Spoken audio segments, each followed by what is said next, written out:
The Red Badge of Courage by Stephen Crane. Chapter 1. The cold passed reluctantly from the earth, and the retiring fogs revealed an army stretched out on the hills, resting. As the landscape changed from brown to green, the army awakened and began to tremble with eagerness at the noise of rumors. It cast its eyes upon the road, which were growing from long troughs of liquid mud to proper thoroughfares.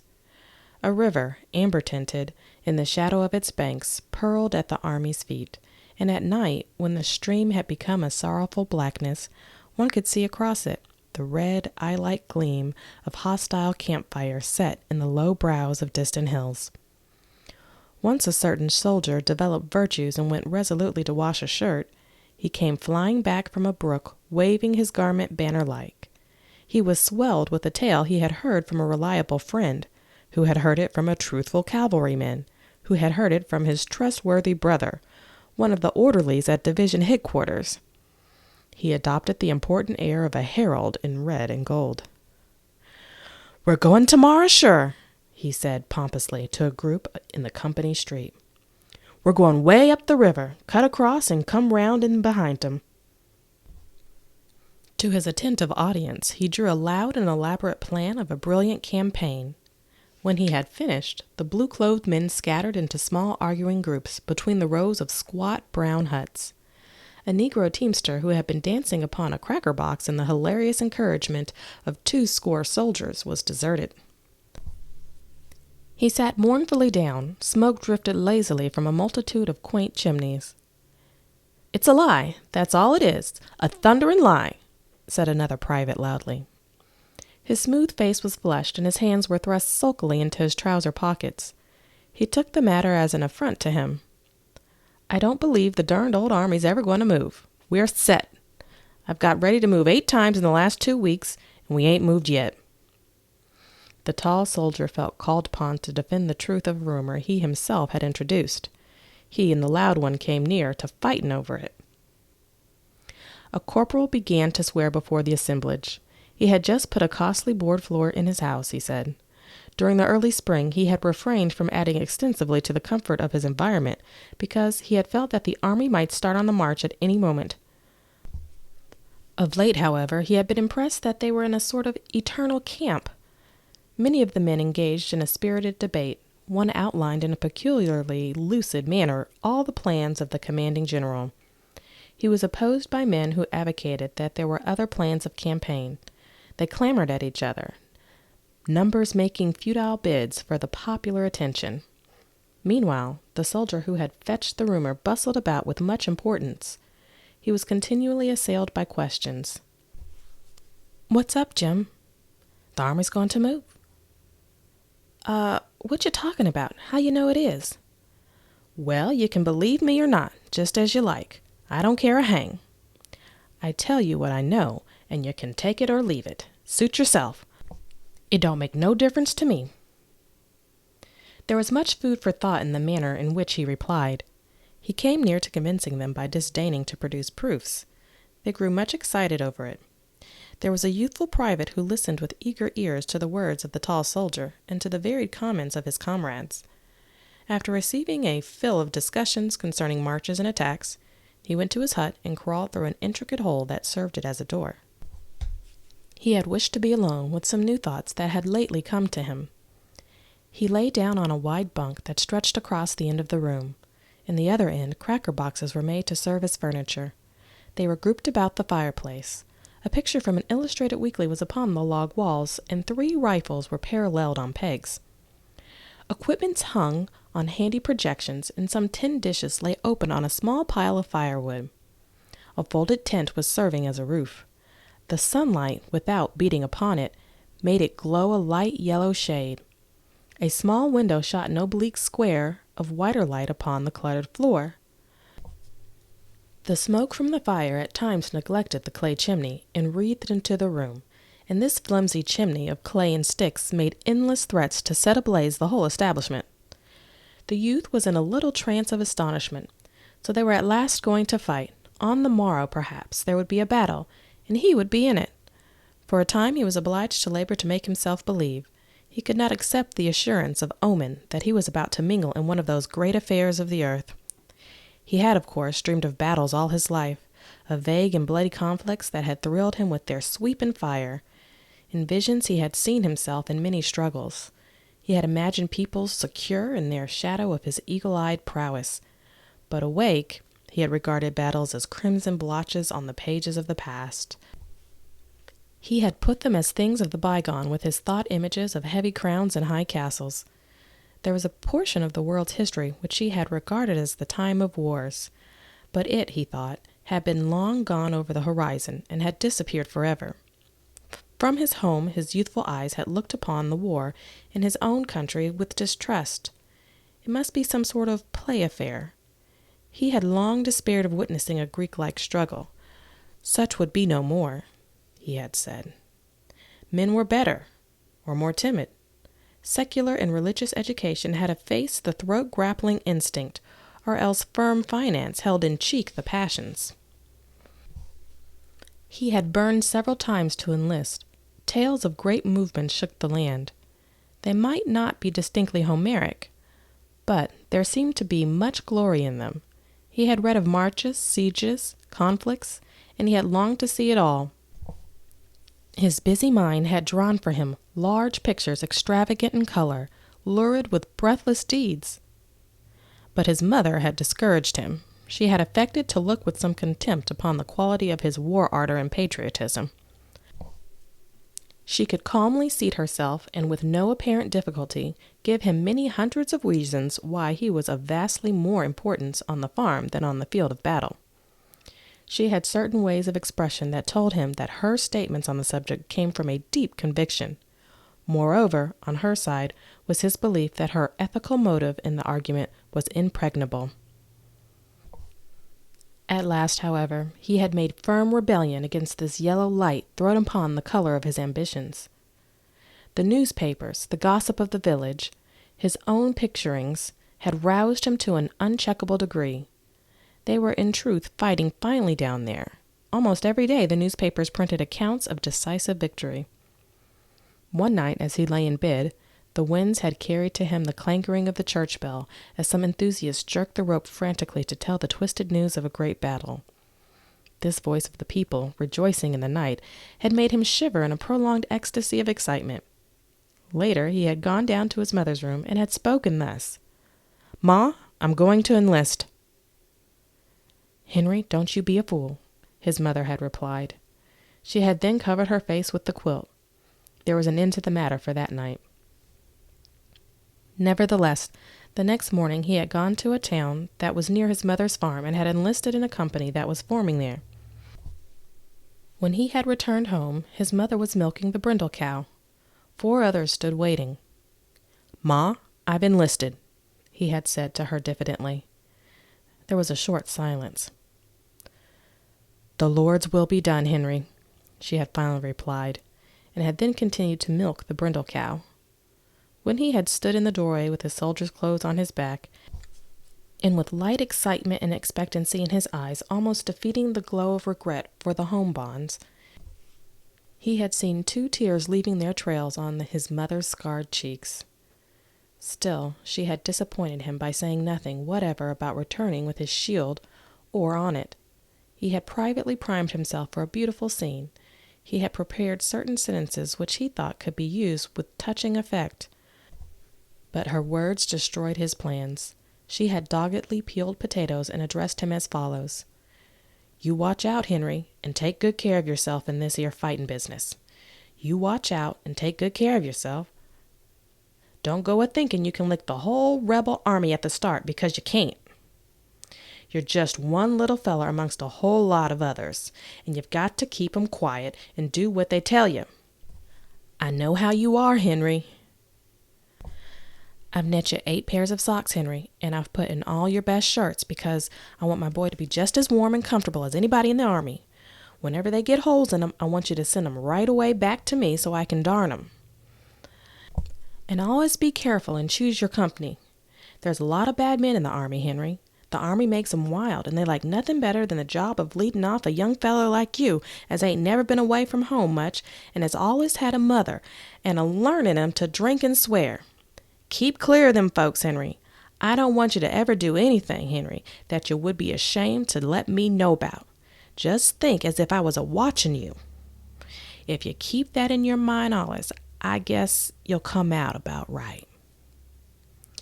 Young fellers in the Army get awful careless in their ways, Henry. They're away from home, and they don't have nobody to look after 'em. I'm feared for you about that. You ain't never been used to doing for yourself, so you must keep writing to me how your clothes are lasting. You must always remember your father, too, child, and remember he never drunk a drop of liquor in his life and seldom swore a cross oath. I don't know what else to tell you, Henry, excepting that you must never do no shirking, child, on my account. If so be a time comes when you have to be kilt or do a mean thing, why, Henry, don't think of anything except what's right. Because there's many a woman has to bear up against such things these times, and the Lord'll take care of us all. Don't forget to send your socks to me the minute they get holes in 'em. And here's a little Bible I want you to take along with you, Henry. I don't presume you'll be a-settin' reading it all day long, child, nor nothing like that. Many a time you'll forget you got it, I don't doubt. But there'll be many a time, too, Henry, when you'll be wanting advice, boy, and all like that, and there'll be nobody round, perhaps, to tell you things. Then if you take it out, boy, you'll find wisdom in it. Wisdom in it, Henry. With little or no searching. Don't forget about the socks and the shirts, child, and I've put a cup of blackberry jam in your bundle because I know you'll like it above all things. Goodbye, Henry. Watch out and be a good boy. He had, of course, been impatient under the ordeal of this speech. It had not been quite what he expected, and he had borne it with an air of irritation. He departed feeling vague relief. Still, when he had looked back from the gate, he had seen his mother kneeling among the potato parings. Her brown face upraised was stained with tears, and her spare form was quivering. He bowed his head and went on, feeling suddenly ashamed of his purposes. From his home he had gone to the seminary to bid adieu to many schoolmates. They had thronged about him with wonder and admiration. He had felt the gulf now between them, and had swelled with calm pride. He and some of his fellows who had donned blue were quite overwhelmed with privileges for all of one afternoon. It had been a very delicious thing. They had strutted. A certain light-haired girl had made vivacious fun at his martial spirit, but there was another and darker girl whom he had gazed at steadfastly, and he thought she grew demure and sad at sight of his blue and brass. As he had walked down the path between the row of oaks, he had turned his head and detected her at a window, watching his departure. As he perceived her, she had immediately begun to stare up through the high tree branches at the sky. He had seen a good deal of flurry and haste in her movements as she changed her attitude. He often thought of it. On the way to Washington, his spirit had soared. The regiment was fed and caressed at station after station until the youth had believed that he must be a hero. There was a lavish expenditure of bread and cold meats, coffee and pickles and cheese. As he basked in the smiles of the girls and was patted and complimented by the old men, he had felt growing within him the strength to do mighty deeds of arms. After complicated journeyings with many pauses, there had come months of monotonous life in a camp. He had had the belief that real war was a series of death struggles, with small time in between for sleep and meals. But since his regiment had come to the field, the army had done little but sit still and try to keep warm.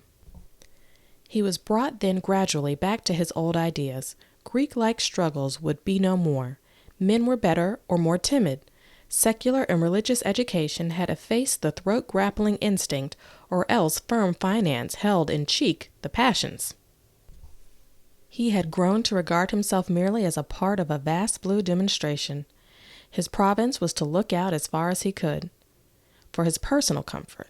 For recreation, he could twiddle his thumbs and speculate on the thoughts which must agitate the minds of the generals. Also, he was drilled and reviewed and drilled and drilled and reviewed. The only foes he had seen were some pickets along the river bank. They were a sun-tanned philosophical lot, who sometimes shot reflectively at the blue pickets. When reproached for this afterward, They usually expressed sorrow and swore by their gods that the guns had exploded without their permission. The youth on guard duty one night conversed across the stream with one of them. He was a slightly ragged man who spat skillfully between his shoes and possessed a great fund of bland and infantile assurance. The youth liked him personally. "Yank," the other had informed him, "you're a right dumb good feller." This sentiment floating to him upon the still air had made him temporarily regret war. Various veterans had told him tales. Some talked of gray, bewhiskered hordes who were advancing with relentless curses and chewing tobacco with unspeakable valor. Tremendous bodies of fierce soldiery who were sweeping along like the Huns. Others spoke of tattered and eternally hungry men who fired despondent powders. "They'll charge through hell's fire and brimstone to get a holt on a haversack, and such stomachs ain't a-lastin' long," he was told. From the stories, the youth imagined the red live bones sticking out through slits in the faded uniforms. Still, he could not put a whole faith in veterans' tales, for recruits were their prey. They talked much of smoke, fire, and blood, but he could not tell how much might be lies. They persistently yelled, "Fresh fish!" at him, and were in no wise to be trusted. However, he perceived now that it did not greatly matter what kind of soldier he was going to fight, so long as they fought, which fact no one disputed. There was a more serious problem. He lay in his bunk pondering upon it. He tried to mathematically prove to himself that he would not run from a battle. Previously, he had never felt obliged to wrestle too seriously with this question. In his life, he had taken certain things for granted, never challenging his belief in ultimate success and bothering little about means and roads. But here he was confronted with a thing of moment. It had suddenly appeared to him that perhaps in battle he might run. He was forced to admit that as far as war was concerned, he knew nothing of himself. A time before, he would have allowed the problem to kick its heels at the outer portals of his mind, but now he felt compelled to give serious attention to it. A little panic fear grew in his mind. As his imagination went forward to a fight, he saw hideous possibilities. He contemplated the lurking menaces of the future, and failed in an effort to see himself standing stoutly in the midst of them. He recalled his visions of broken-bladed glory, but in the shadow of the impending tumult, he suspected them to be impossible pictures. He sprang from the bunk and began to pace nervously to and fro. "Good Lord, what's the matter with me?" he said aloud. He felt that in this crisis his laws of life were useless. Whatever he had learned of himself was here of no avail. He was an unknown quantity. He saw that he would again be obliged to experiment as he had in early youth. He must accumulate information of himself, and meanwhile he resolved to remain close upon his guard, lest those qualities of which he knew nothing should everlastingly disgrace him. "Good Lord!" he repeated in dismay. After a time, the tall soldier slid dexterously through the hole. The loud private followed. They were wrangling. "That's all right," said the tall soldier as he entered.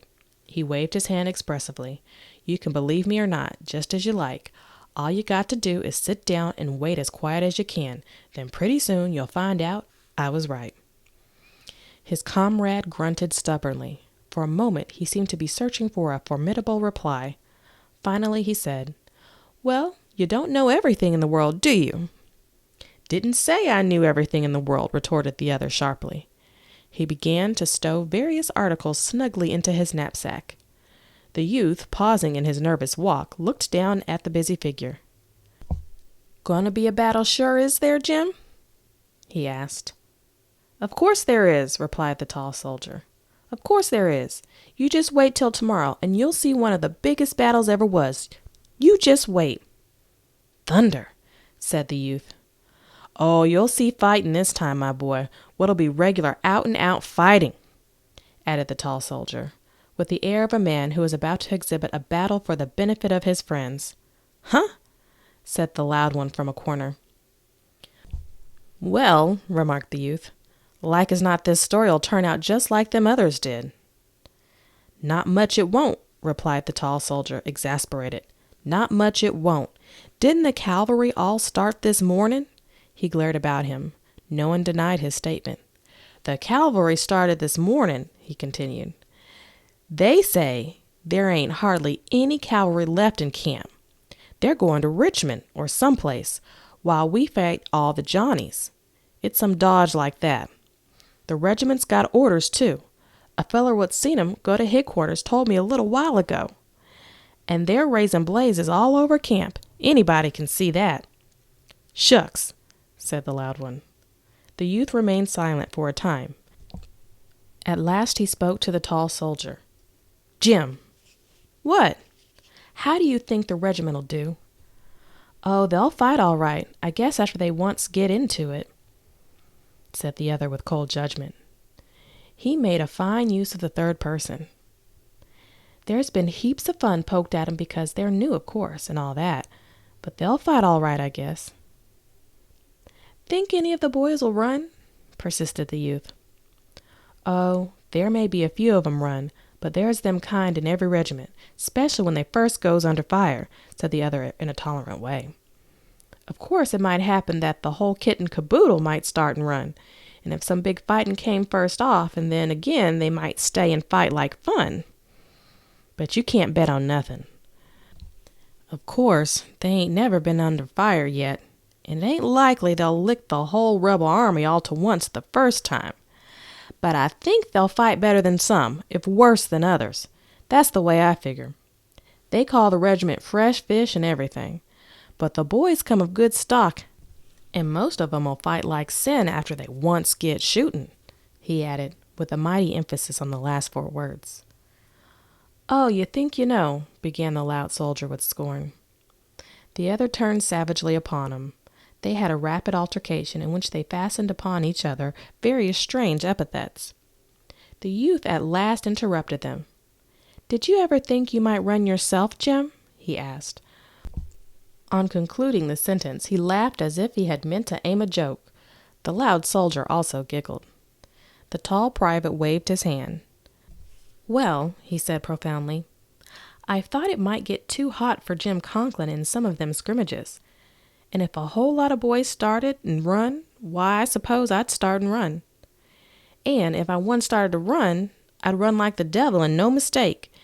But if everybody was a-standing and a-fighting, why, I'd stand and fight. Be Jiminy, I would. I'll bet on it. Huh, said the loud one. The youth of this tale felt gratitude for these words of his comrade. He had feared that all of the untried men possessed a great and correct confidence. He now was in a measure reassured.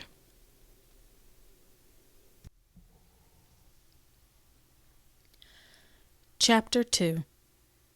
The next morning, the youth discovered that his tall comrade had been the fast-flying messenger of a mistake.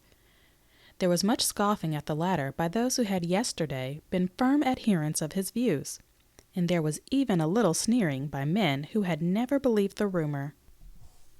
The tall one fought with the man from Chatfield Corners and beat him severely. The youth felt, however, that his problem was in no wise lifted from him. There was, on the contrary, an irritating prolongation. The tale had created in him a great concern for himself. Now, with the newborn question in his mind, he was compelled to sink back into his old place as part of a blue demonstration. For days he had ceaseless calculations, but they were all wondrously unsatisfactory. He found that he could establish nothing. He finally concluded that the only way to prove himself was to go into the blaze, and then figuratively to watch his legs to discover their merits and faults. He reluctantly admitted that he could not sit still and with a mental slate and pencil derive an answer. To gain it, he must have blaze, blood, and danger, even as a chemist requires this, that, and the other. So he fretted for an opportunity. Meanwhile, he continually tried to measure himself by his comrades. The tall soldier, for one, gave him some assurance. This man's serene unconcern dealt him a measure of confidence, for he had known him since childhood, and from his intimate knowledge he did not see how he could be capable of anything that was beyond him, the youth. Still, he thought that his comrade might be mistaken about himself, or, on the other hand, he might be a man heretofore doomed to peace and obscurity, but in reality made to shine in war. The youth would have liked to have discovered another who suspected himself. A sympathetic comparison of mental notes would have been a joy to him. He occasionally tried to fathom a comrade with seductive sentences. He looked about to find men in proper mood. All attempts failed to bring forth any statement which looked in any way like a confession to the doubts which he privately acknowledged in himself. He was afraid to make an open declaration of concerns, because he dreaded to place some unscrupulous confidant upon the high plane of unconfessed, from which elevation he could be derided. In regard to his companions, his mind wavered between two opinions, according to his mood. Sometimes he inclined to believing them all heroes. In fact, he usually admitted in secret the superior development of the higher quality in others. He could conceive of men going very insignificantly about the world, bearing a load of courage unseen, and although he had known many of his comrades through boyhood, he began to fear that his judgment of them had been blind. Then, in other moments, he flattered these theories and assured himself that his fellows were all privately wondering and quaking. His emotions made him feel strange in the presence of men who talked excitedly of a prospective battle, as of a drama they were about to witness, with nothing but eagerness and curiosity apparent in their faces. It was often that he suspected them to be liars. He did not pass such thoughts without severe condemnation of himself. He dinned reproaches at times. He was convicted by himself of many shameful crimes against the gods of traditions. In his great anxiety, his heart was continually clamoring at what he considered the intolerable slowness of the generals. They seemed content to perch tranquilly on the river bank and leave him bowed down by the weight of a great problem. He wanted it settled forthwith. He could not long bear such a load, he said. Sometimes his anger at the commanders reached an acute stage, and he grumbled about the camp like a veteran. One morning, however, he found himself in the ranks of his prepared regiment. The men were whispering speculations and recounting the old rumors. In the gloom before the break of the day, their uniforms glowed a deep purple hue. Across the river, the red eyes were still peering. In the eastern sky there was a yellow patch like a rug laid for the feet of the coming sun, and against it, black and pattern-like, loomed the gigantic figure of the colonel on a giant horse. From off in the darkness came the trampling of feet. The youth could occasionally see dark shadows that moved like monsters. The regiment stood at rest for what seemed a long time. The youth grew impatient. It was unenduring the way these affairs were managed. He wondered how long they were to be kept waiting. As he looked all about him and pondered upon the mystic gloom, he began to believe that at any moment the ominous distance might be aflare, and the rolling crashes of an engagement come to his ears. Staring once at the red eyes across the river, he conceived them to be growing larger as the orbs of a row of dragons advancing. He turned toward the colonel and saw him lift his gigantic arm and calmly stroke his mustache. At last he heard from along the road at the foot of the hill the clatter of a horse's galloping hoofs.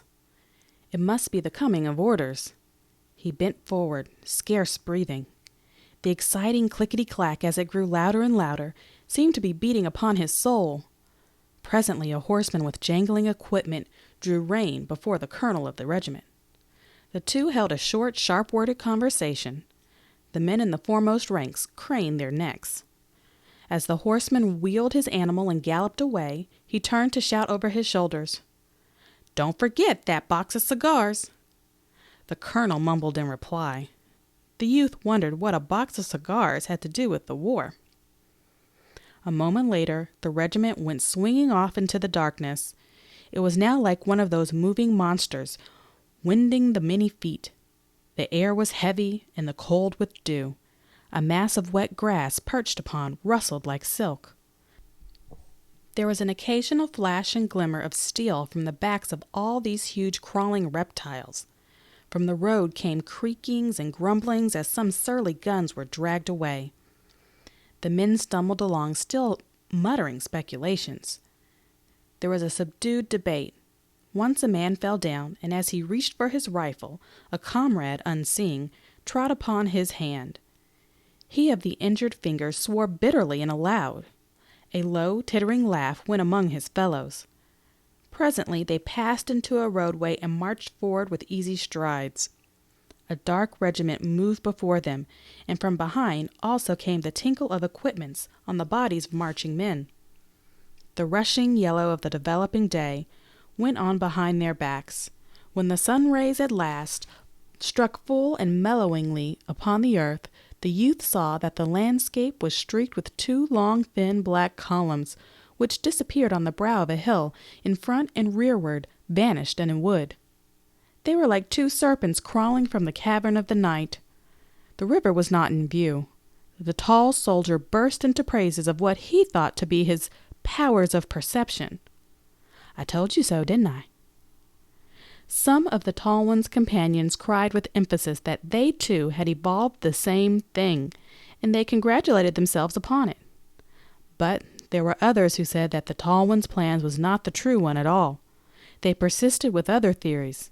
There was a vigorous discussion. The youth took no part in them. As he walked along in careless line, he was engaged with his own eternal debate. He could not hinder himself from dwelling upon it. He was despondent and sullen, and threw shifting glances about him. He looked ahead, often expecting to hear from the advance the rattle of firing. But the long serpents crawled slowly from hill to hill without bluster of smoke. A dun-colored cloud of dust floated away to the right. The sky overhead was of a fairy blue. The youth studied the faces of his companions, ever on the watch to detect kindred emotions. He suffered disappointment. Some ardor of the air, which was causing the veteran commands to move with glee, almost with song, had infected the new regiment. The men began to speak of victory as of a thing they knew. Also, the tall soldier received his vindication. They were certainly going to come around him behind the enemy.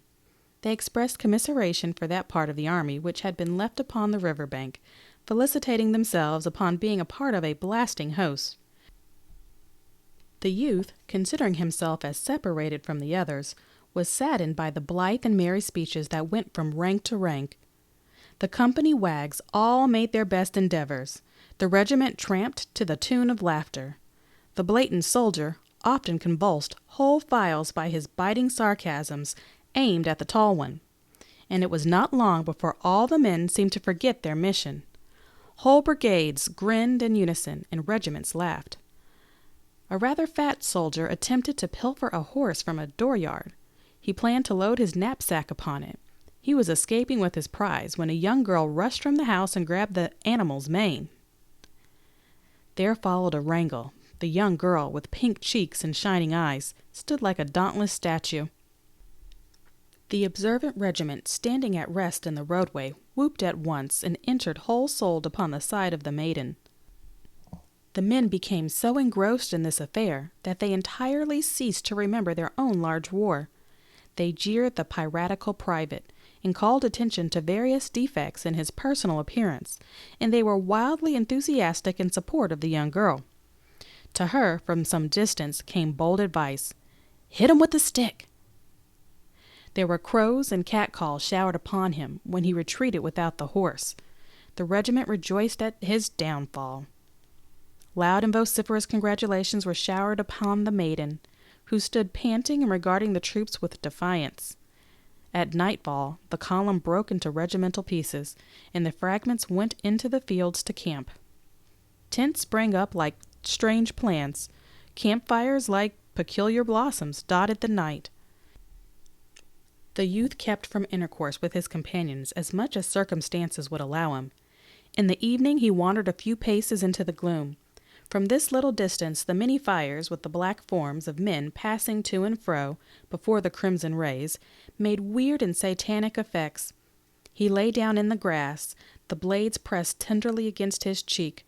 The moon had been lighted and was hung in a treetop.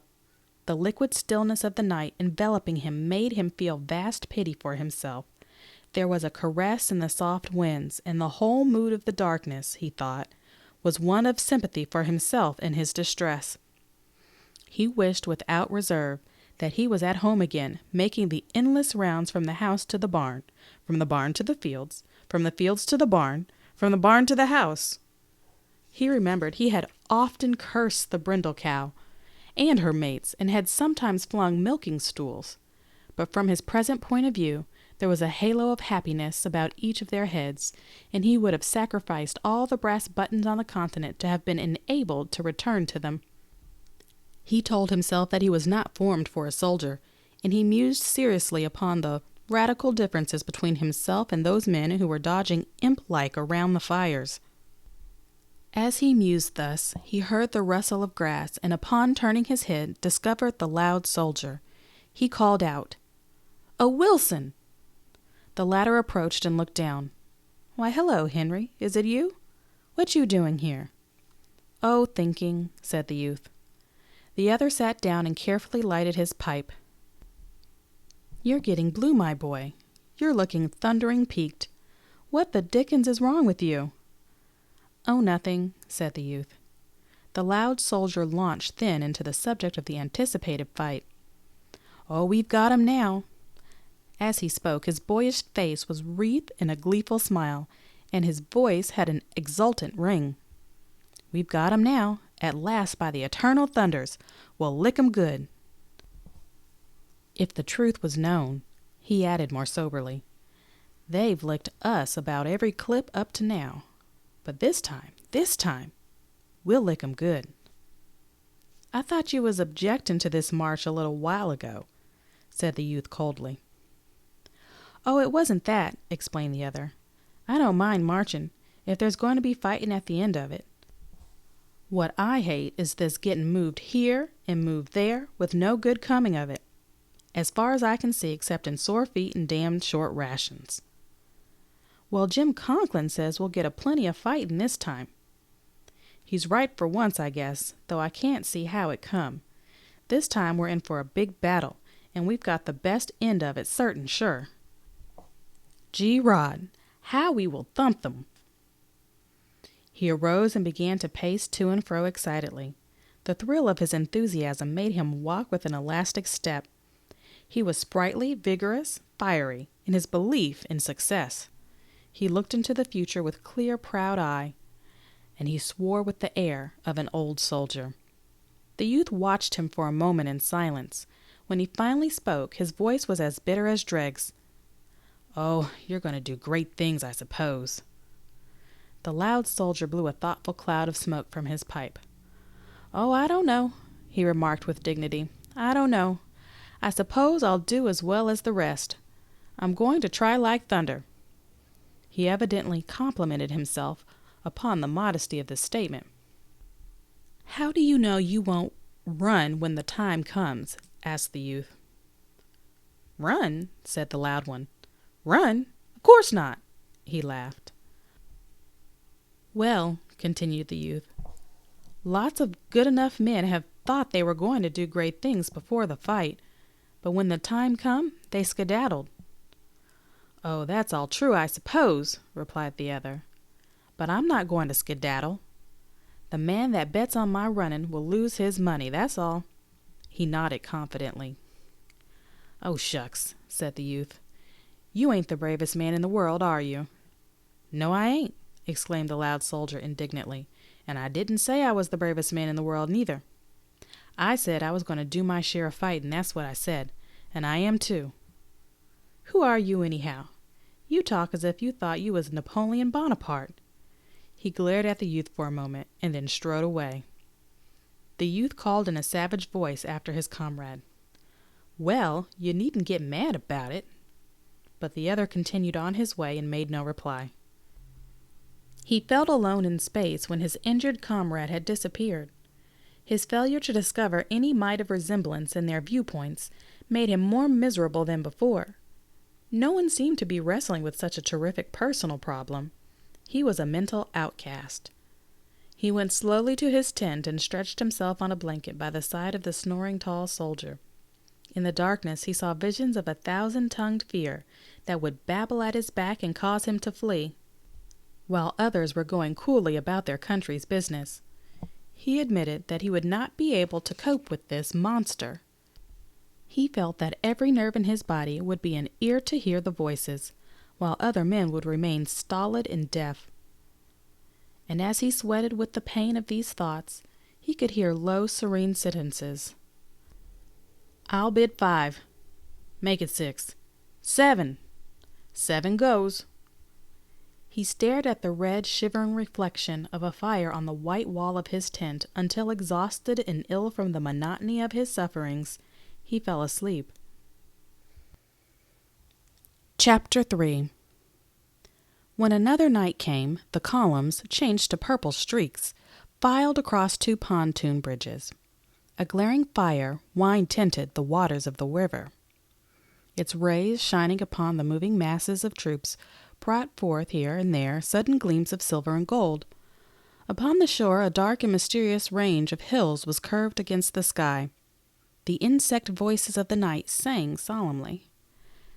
After this crossing, the youth assured himself that at any moment they might be suddenly and fearfully assaulted from the caves of the lowering woods. He kept his eyes watchfully upon the darkness. But his regiment went unmolested to a campaign place, and its soldiers slept the brave sleep of wearied men.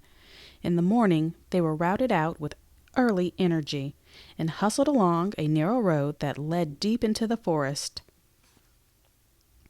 It was during this rapid march that the regiment lost many of the marks of a new command. The men had begun to recount the miles upon their fingers, and they grew tired. "Sore feet and damn short rations, that's all," said the loud soldier. There was perspiration and grumblings. After a time, they began to shed their knapsacks. Some tossed them unconcernedly down. Others hid them carefully, asserting their plans to return for them at some convenient time.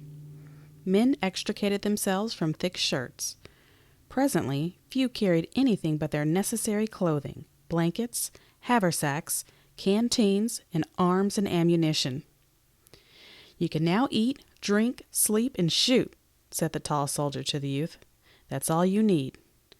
What do you want to do? Carry a hotel?"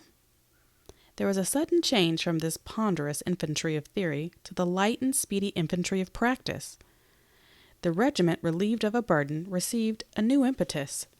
But there was much loss of valuable knapsacks and, on the whole, very good shirts. But the regiment was not yet veteran-like in appearance. Veteran regiments in the army were likely to be very small aggregations of men. Once, when the command had first come to the field, some perambulating veterans, noting the length of their column, had accosted them thus: "Hey, fellers, what brigade is that?" And when the men had replied that they formed a regiment and not a brigade, the older soldiers had laughed and said, "Oh, God!" Also, there was too great a similarity in the hats. The hats of a regiment should properly represent the history of headgear for a period of years. And moreover, there were no letters of faded gold speaking from the colors. They were new and beautiful, and the color-bearer habitually oiled the pole. Presently, the army again sat down to think. The odor of the peaceful pines was in the men's nostrils. The sound of monotonous axe blows rang through the forest, and the insects, nodding upon their perches, crooned like old women. The youth returned to this theory of a blue demonstration. One gray dawn, however, he was kicked in the leg by the tall soldier, and then, before he was entirely awake, he found himself running down a wood road in the midst of men who were panting from the first effects of speed. His canteen banged rhythmically upon his thigh, and his haversack bobbed softly. His musket bounced a trifle from his shoulder at each stride, and made his cap feel uncertain upon his head. He could hear them whisper jerky sentences. "Say, what's all this about? What the thunder we skedaddling this way for? Billy, keep off my feet. You run like a cow." And the loud soldier's shrill voice could be heard. "What the devil they in such a hurry for?" The youth thought the damp fog of early morning moved from the rush of a great body of troops. From the distance came a sudden spatter of firing. He was bewildered. As he ran with his comrades, he strenuously tried to think, but all he knew was that if he fell down, those coming behind would tread upon him. All his faculties seemed to be needed to guide him over and past obstructions. He felt carried along by a mob. The sun spread disclosing rays, and one by one regiments burst into view like armed men just born of the earth. The youth perceived that the time had come. He was about to be measured. For a moment he felt in the face of his great trial like a babe, and the flesh over his heart seemed very thin. He seized time to look about him calculatingly, but he instantly saw that it would be impossible for him to escape from the regiment. It enclosed him, and there were iron laws of tradition and laws on 4 sides. He was in a moving box. As he perceived this fact, it occurred to him that he had never wished to come to the war. He had not enlisted of his free will. He had been dragged by the merciless government, and now they were taking him out to be slaughtered. The regiment slid down a bank and wallowed across a little stream. The mournful current moved slowly on, and from the water, shaded black, some white bubble eyes looked at the men. As they climbed the hill on the farther side, artillery began to boom. Here the youth forgot many things as he felt a sudden impulse of curiosity. He scrambled up the bank with a speed that could not be exceeded by a bloodthirsty man. He expected a battle scene. There was some little fields girded and squeezed by a forest. Spread over the grass and in among the tree trunks, he could see knots and waving lines of skirmishers who were running hither and thither and firing at the landscape. A dark battle line lay upon a sun-struck clearing that gleamed orange color. A flag fluttered. Other regiments floundered up the bank.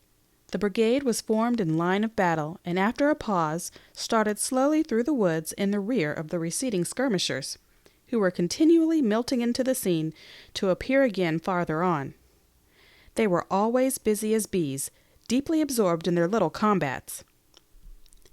He did not use care to avoid trees and branches, and his forgotten feet were constantly knocking against stone or getting entangled in briars. He was aware that these battalions, with their commotions, were woven red and startling into the gentle fabric of softened greens and browns. It looked to be a wrong place for a battlefield. The skirmishers in advance fascinated him. Their shots into thickets and at distant and prominent trees spoke to him of tragedies, hidden, mysterious, solemn. Once the line encountered the body of a dead soldier. He lay upon his back, staring at the sky. He was dressed in an awkward suit of yellowish brown. The youth could see that the soles of his shoes had been worn to the thinness of writing paper, and from a great rent in one the dead foot projected piteously. And it was as if fate had betrayed the soldier. In death it exposed to his enemies that poverty which in life he had perhaps concealed from his friends. The ranks opened covertly to avoid the corpse. The invulnerable dead man forced a way for himself. The youth looked keenly at the ashen face. The wind raised the tawny beard. It moved as if a hand were stroking it. He vaguely desired to walk around and around the body and stare. The impulse of the living to try to read in dead eyes the answer to the question. During the march, the ardor which the youth had acquired when out of view of the field rapidly faded to nothing. His curiosity was quite easily satisfied. If an intense scene had caught him with its wild swing as he came to the top of the bank, he might have gone roaring on. This advance upon nature was too calm. He had opportunity to reflect. He had time in which to wonder about himself and to attempt to probe his sensations. Absurd ideas took hold upon him. He thought that he did not relish the landscape. It threatened him. A coldness swept over his neck, and it is true that his trousers felt to him that they were no fit for his legs at all. A house standing placidly in distant fields had to him an ominous look. The shadows of the woods were formidable. He was certain that in this vista there lurked fierce-eyed hosts. The swift thought came to him that the generals did not know what they were about. It was all a trap. Suddenly those closed forests would bristle with rifle barrels. Iron-like brigades would appear in the rear. They were all going to be sacrificed. The generals were stupids. The enemy would presently swallow the whole command. He He glared about him, expecting to see the stealthy approach of his death. He thought that he must break from the ranks and harangue his comrades. They must not all be killed like pigs, and he was sure it would come to pass unless they were informed of these dangers. The generals were idiots to send them marching into a regular pen. There was but one pair of eyes in the corps. He would step forth and make a speech. Shrill and passionate words came to his lips. The line, broken into moving fragments by the ground, went calmly on through fields and woods. The youth looked at men nearest him and saw, for the most part, expressions of deep interest, as if they were investigating something that had fascinated them. One or two stepped with overvaliant airs, as if they were already plunged into war. Others walked as upon thin ice. The greater part of the untested men appeared quiet and absorbed. They were going to look at war, the red animal war, the blood-swollen god, and they were deeply engrossed in this march. As he looked, the youth gripped his outcry at his throat. He saw that even if the men were tottering with fear, they would laugh at his warning. They would jeer him, and if practicable, pelt him with missiles. Admitting that he might be wrong, a frenzied declamation of the kind would turn him into a worm. He assumed then the demeanor of one who knows that he is doomed alone to unwritten responsibilities. He lagged with tragic glances at the sky. He was surprised presently by the young lieutenant of his company, who began heartily to beat him with a sword, calling out in a loud and insolent voice, "Come, young man, get up into the ranks here. No skulking'll do here."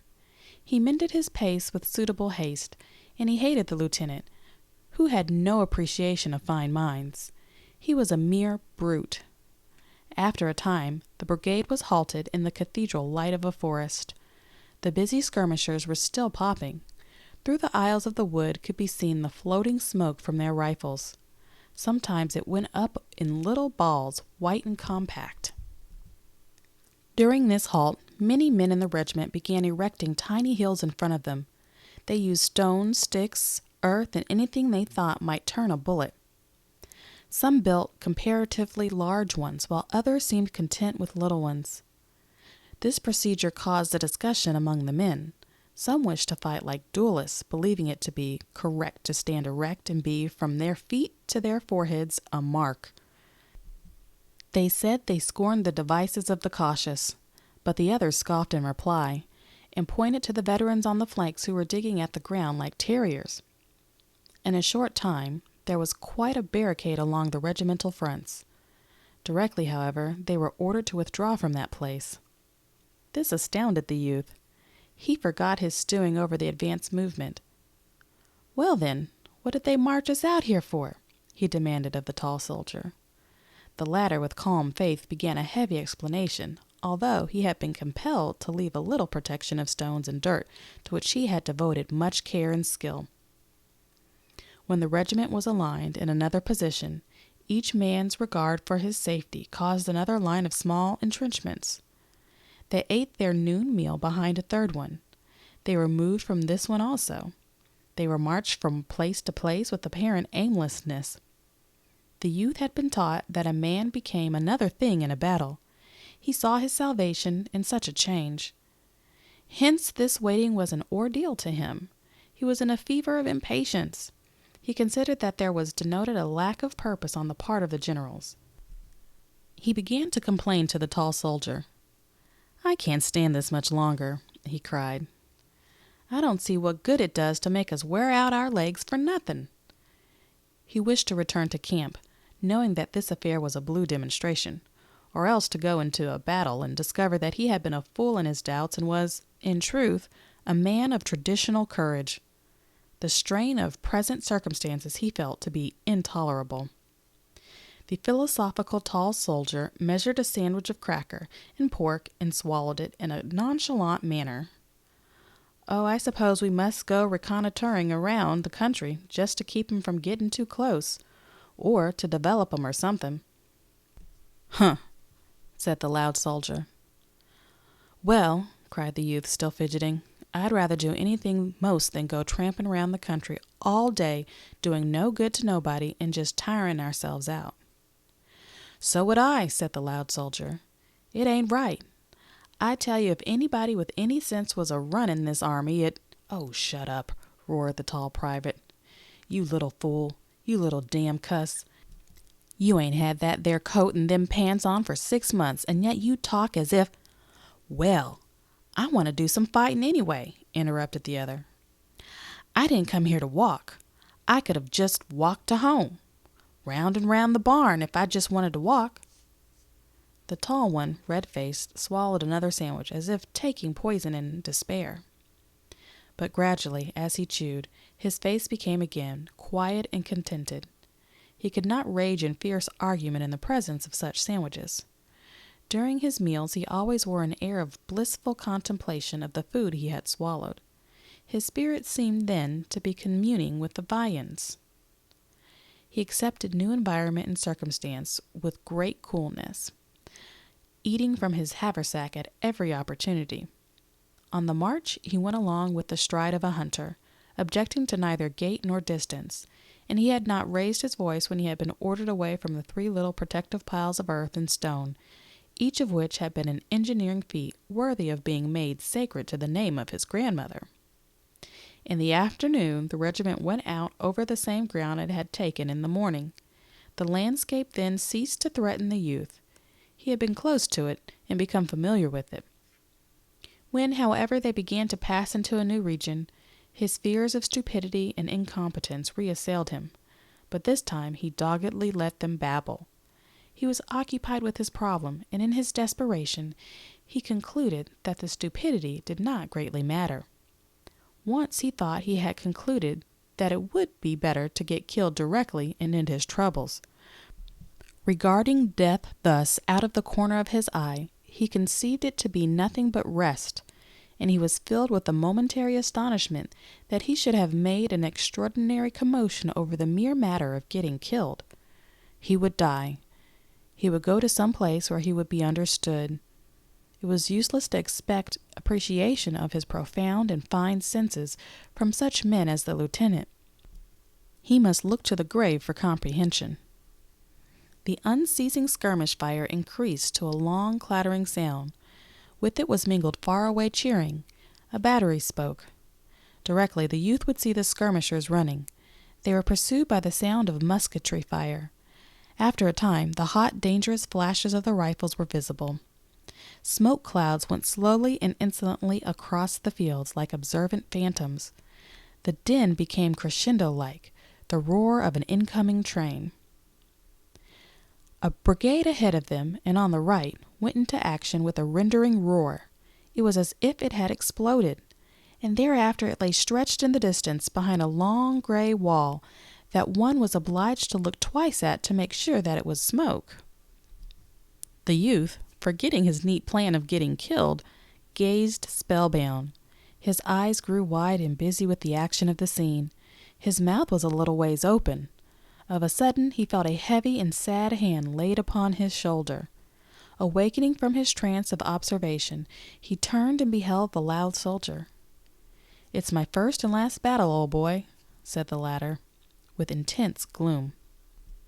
He was quite pale, and his girlish lip was trembling. "Eh?" murmured the youth, in great astonishment. "It's my first and last battle, old boy," continued the loud soldier. "Something tells me." "What?" "I'm a gone coon this first time, and I want you to take these here things to my folks." He ended in a quavering sob of pity for himself. He handed the youth a little packet done up in a yellow envelope. "Why, what the devil—" began the youth again, but the other gave him a glance as from the depths of a tomb, and raised his limp hand in a prophetic manner and turned away.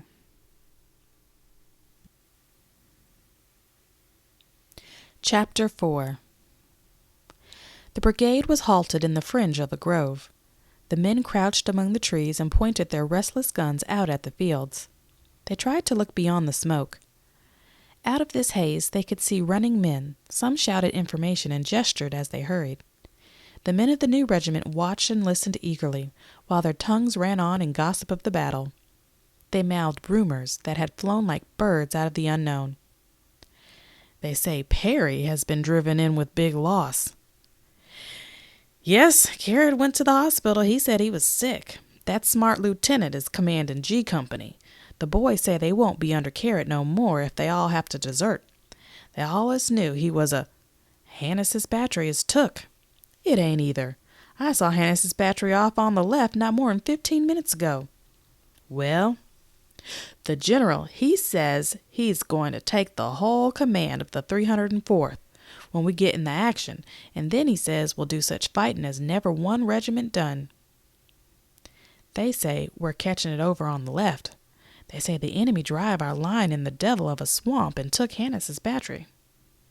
No such thing. Hannis's battery was long here about a minute ago. That young Hasbrook, he makes a good officer. He ain't afraid of nothing. I met one of the 148th Maine boys, and he says his brigade fit the whole rebel army for 4 hours over on the Turnpike Road and killed about 5,000 of them. He says one more such fight as that and the war'll be over. Bill wasn't scared either. No, sir. It wasn't that. Bill ain't a-getting scared easy. He was just mad. That's what he was. When that feller trod on his hand, he up and said that he was willing to give his hand to his country, but he'd be dummed if he was going to have every dumb bushwhacker in the country walking round on it. So he went to the hospital disregardless of the fight. 3 fingers was crunched. The darn doctor wanted to amputate him. Bill, he raised a hell of a row, I hear. He's a funny feller. Hear that what the old colonel says, boys. He says he'll shoot the first man what'll turn and run. He better try it. I'd like to see him shoot at me. He wants to look for his own self. He don't want to go around talking big. They say Perry's division's a-giving 'em thunder. Ed Williams over in Company A, he says the rebels will all drop their guns and run and holler if we once give 'em one good licking. Oh, thunder! Ed Williams, what does he know? Ever since he got shot at on picket, he's been running the war. Well, hear the news, boys. Cockwright's crushed the whole rebel right and captured 2 whole divisions. We'll be back in winter quarters by a short cut tomorrow. I tell you, I've been all over that there country where the rebel right is, and it's the nastiest part of the rebel line. It's all mussed up with hills and little damn creeks. I'll bet my shirt Cockwright never harmed 'em down there. Well, he's a fighter, and if they could be licked, he'd lick 'em. The din in front swelled to a tremendous chorus. The youth and his fellows were frozen to silence. They could see a flag that tossed in the smoke angrily. Near it were the blurred and agitated forms of troops. There came a turbulent stream of men across the fields. A battery, changing position at a frantic gallop, scattered the stragglers right and left. A shell, screaming like a storm banshee, went over the huddled heads of the reserves. It landed in the grove and, exploding, redly flung the brown earth.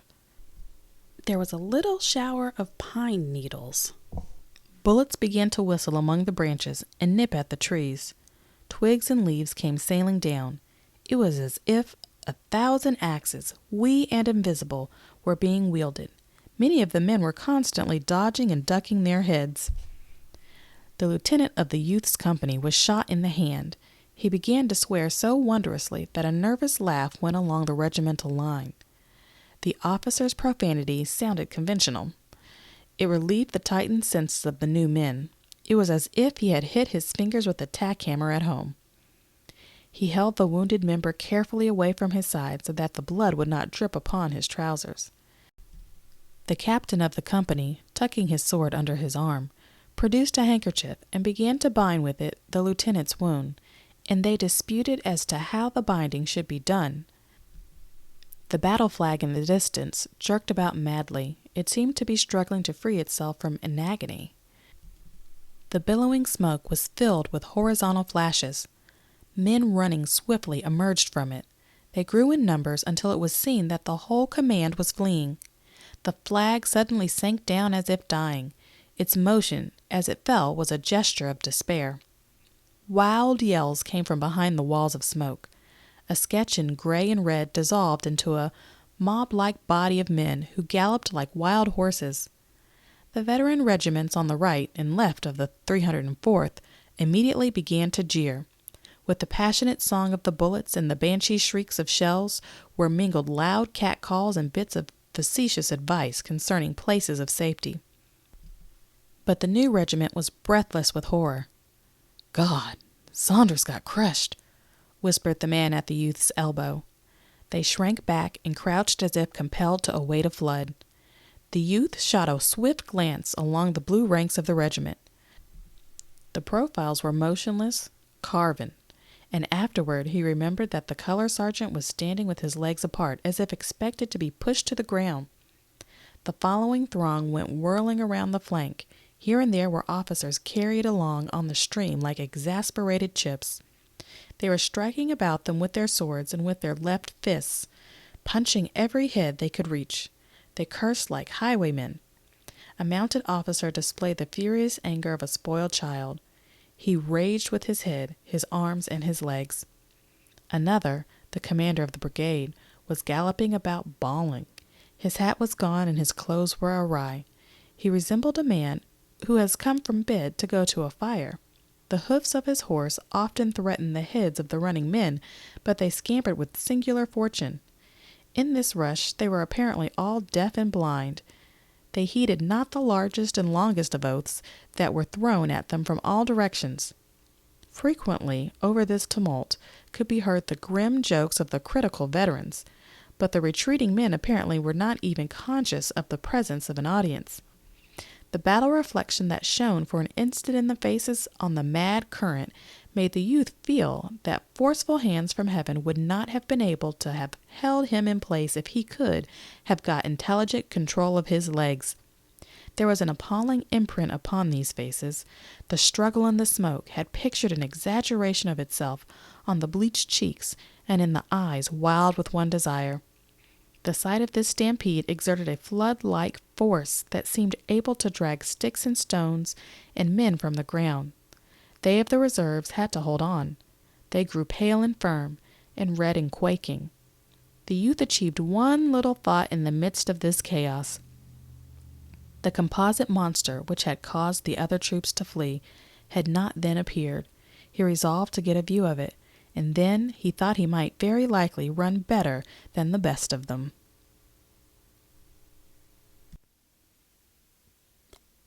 Chapter 5. There were moments of waiting. The youth thought of the village street at home before the arrival of the circus parade on a day in the spring. He remembered how he had stood, a small thrillful boy, prepared to follow the dingy lady upon the white horse, or the band in its faded chariot. He saw the yellow road, the lines of expectant people and the sober houses. He particularly remembered an old fellow who used to sit upon a cracker box in front of the store and feign to despise such expositions. 1,000 details of color and form surged in his mind. The old yellow fellow upon the cracker box appeared in middle prominence. Someone cried, "Here they come!" They were rustling and muttering among the men. They displayed a feverish desire to have every possible cartridge ready to their hands. The boxes were pulled around into various positions and adjusted with great care. It was as if 700 new bonnets were being tried on. The tall soldier, having prepared his rifle, produced a red handkerchief of some kind. He was engaged in knitting it about his throat with exquisite attention to its position when the cry was repeated up and down the line in a muffled roar of sound. "Here they come! Here they come!" Gun locks clicked.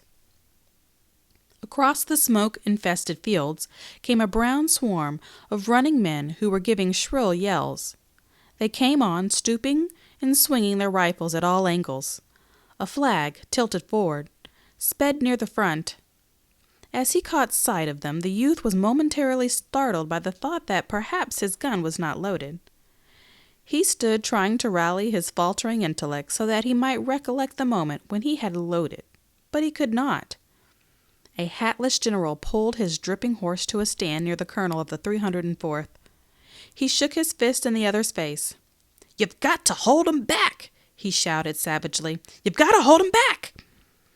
In his agitation, the colonel began to stammer. All right, General, all right. By God, we'll do our best, General. The general made a passionate gesture and galloped away. The colonel, perchance to relieve his feelings, began to scold like a wet parrot. The youth, turning swiftly to make sure that the rear was unmolested, saw the commander regarding his men in a highly resentful manner, as if he regretted above everything his association with them. The man at the youth's elbow was mumbling, as if to himself, "Oh, we're in for it now. Oh, we're in for it now." The captain of the company had been pacing excitedly to and fro in the rear. He coaxed, in schoolmistress fashion, as to a congregation of boys with primers. His talk was an endless repetition. "Reserve your fire, boys. Don't shoot till I tell you. Save your fire. Wait till they get close up. Don't be damned fools."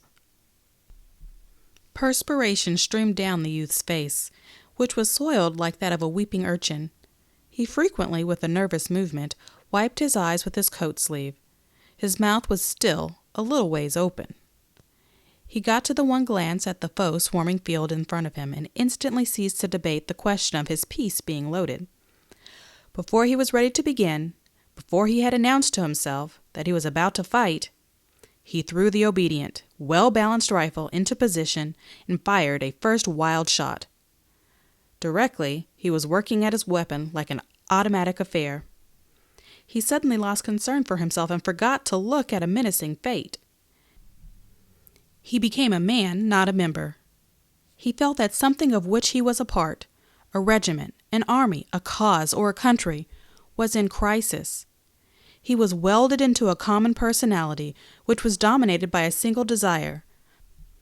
For some moments he could not flee, no more than a little finger can commit a revolution from a hand. If he had thought the regiment was about to be annihilated, perhaps he could have amputated himself from it. But its noise gave him assurance. The regiment was like a firework that once ignited proceeds superior to circumstances until its blazing vitality fades. It wheezed and banged with a mighty power. He pictured the ground before it as strewn with the discomfited. There was a consciousness always of the presence of his comrades about him. He felt the subtle battle brotherhood more potent even than the cause for which they were fighting. It was a mysterious fraternity born of the smoke and danger of death. He was at a task. He was like a carpenter who has made many boxes, making still another box. Only there was furious haste in his movements. He in his thought was careering off in other places, even as the carpenter, who as he works whistles and thinks of his friends or his enemy, his home or a saloon. And as these jolted dreams were never perfect to him afterward, but remained a mass of blurred shapes. Presently he began to feel the effects of the war atmosphere, a blistering sweat, a sensation that his eyeballs were about to crack like hot stones. A burning roar filled his ears. Following this came a red rage. He had developed the acute exasperation of a pestered animal, a well-meaning cow worried by dogs. He had a mad feeling against his rifle, which could only be used against one life at a time. He wished to rush forward and strangle with his fingers. He craved a power that would enable him to make a world-sweeping gesture and brush all back. His impotency appeared to him and made his rage into that of a driven beast. Buried in the smoke of many rifles, his anger was directed not so much against men whom he knew were rushing toward him as against the swirling battle phantoms which were choking him, stuffing their smoke robes down his parched throat. He fought frantically for respite, for his senses, for air, as a babe being smothered attacks his deadly blankets. There was a blare of heated rage mingled with a certain expression of intentness on all faces. Many of the men were making low-toned noises with their mouths, and these subdued cheers, snarls, imprecations, prayers, made a wild, barbaric song that went as an undercurrent of sound, strange and chant-like with the resounding chords of the war march. The man at the youth's elbow was babbling. In it there was something soft and tender like the monologue of a babe. The tall soldier was swearing in a loud voice. From his lips came a black procession of curious oaths. Of a sudden another broke out in a querulous way, like a man who has mislaid his hat. "Well, why don't they support us? Why don't they send us supports? Do they think—" The youth in his battle sleep heard this as one who dozes hears. There was a singular absence of heroic poses. The men, bending and surging in their haste and rage, were in every impossible attitude. The steel ramrods clanked and clanged with incessant din as the men pounded them furiously into the hot rifle barrels. The flaps of the cartridge boxes were all unfastened and bobbed idiotically with each movement. The rifles, once loaded, were jerked to the shoulder and fired without apparent aim, into the smoke or at one of the blurred and shifting forms, which upon the field before the regiment had been growing larger and larger, like puppets under a magician's hand. The officers, at their intervals, rearward, neglected to stand in picturesque attitudes. They were bobbing to and fro, roaring directions and encouragements. The dimensions of their howls were extraordinary. They expanded their lungs with prodigal wills, and often they nearly stood upon their heads in their anxiety to observe the enemy on the other side of the tumbling smoke. The lieutenant of the youth's company had encountered a soldier who had fled screaming at the first volley of his comrades. Behind the lines, these two were acting a little isolated scene. The man was blubbering and staring with sheep-like eyes at the lieutenant, who had seized him by the collar and was pommeling him. He drove him back into the ranks with many blows. The soldier went mechanically, dully, with his animal-like eyes upon the officer. Perhaps there was to him a divinity expressed in the voice of the other, stern, hard, with no reflection or fear in it. He tried to reload his gun, but his shaking hands prevented. The lieutenant was obliged to assist him. The men dropped here and there like bundles. The captain of the youth's company had been killed in an early part of the action. His body lay stretched out in the position of a tired man resting, but upon his face there was an astonished and sorrowful look, as if he thought some friend had done him an ill turn. The babbling man was grazed by a shot that made the blood stream widely down his face. He clapped both hands to his head. "Oh!" he said, and ran. Another grunted suddenly, as if he had been struck by a club in the stomach. He sat down and gazed ruefully. In his eyes there was mute, indefinite reproach. Farther up the line, a man standing behind a tree had had his knee joint splintered by a ball. Immediately he had dropped his rifle and gripped the tree with both arms, and there he remained, clinging desperately and crying for assistance, that he might withdraw his hold upon the tree. At last an exultant yell went along with the quivering line. The firing dwindled from an uproar to a last vindictive popping. As the smoke slowly eddied away, the youth saw that the charge had been repulsed. The enemy were scattered into reluctant groups. He saw a man climb to the top of the fence, straddle the rail, and fire a parting shot. The waves had receded, leaving bits of dark debris upon the ground. Some in the regiment began to whoop frenziedly. Many were silent. Apparently they were trying to contemplate themselves. After the fever had left his veins, the youth thought that at last he was going to suffocate. He became aware of the foul atmospheres in which he had been struggling. He was grimy and dripping like a laborer in a foundry. He grasped his canteen and took a long swallow of the warmed water. A sentence with variations went up and down the line. "Well, we've helt 'em back, we've helt 'em back. Durned if we haven't." The men said it blissfully, leering at each other with dirty smiles.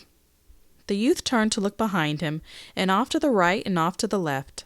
He experienced the joy of a man who at last finds leisure in which to look about him. Underfoot there were a few ghastly forms, motionless.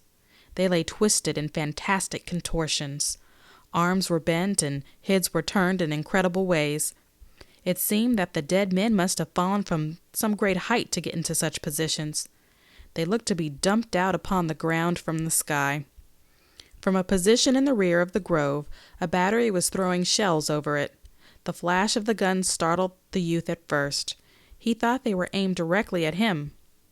Through the trees he watched the black figures of the gunners as they worked swiftly and intently. Their labor seemed a complicated thing. He wondered how they could remember its formula in the midst of confusion. The guns squatted in a row like savage chiefs.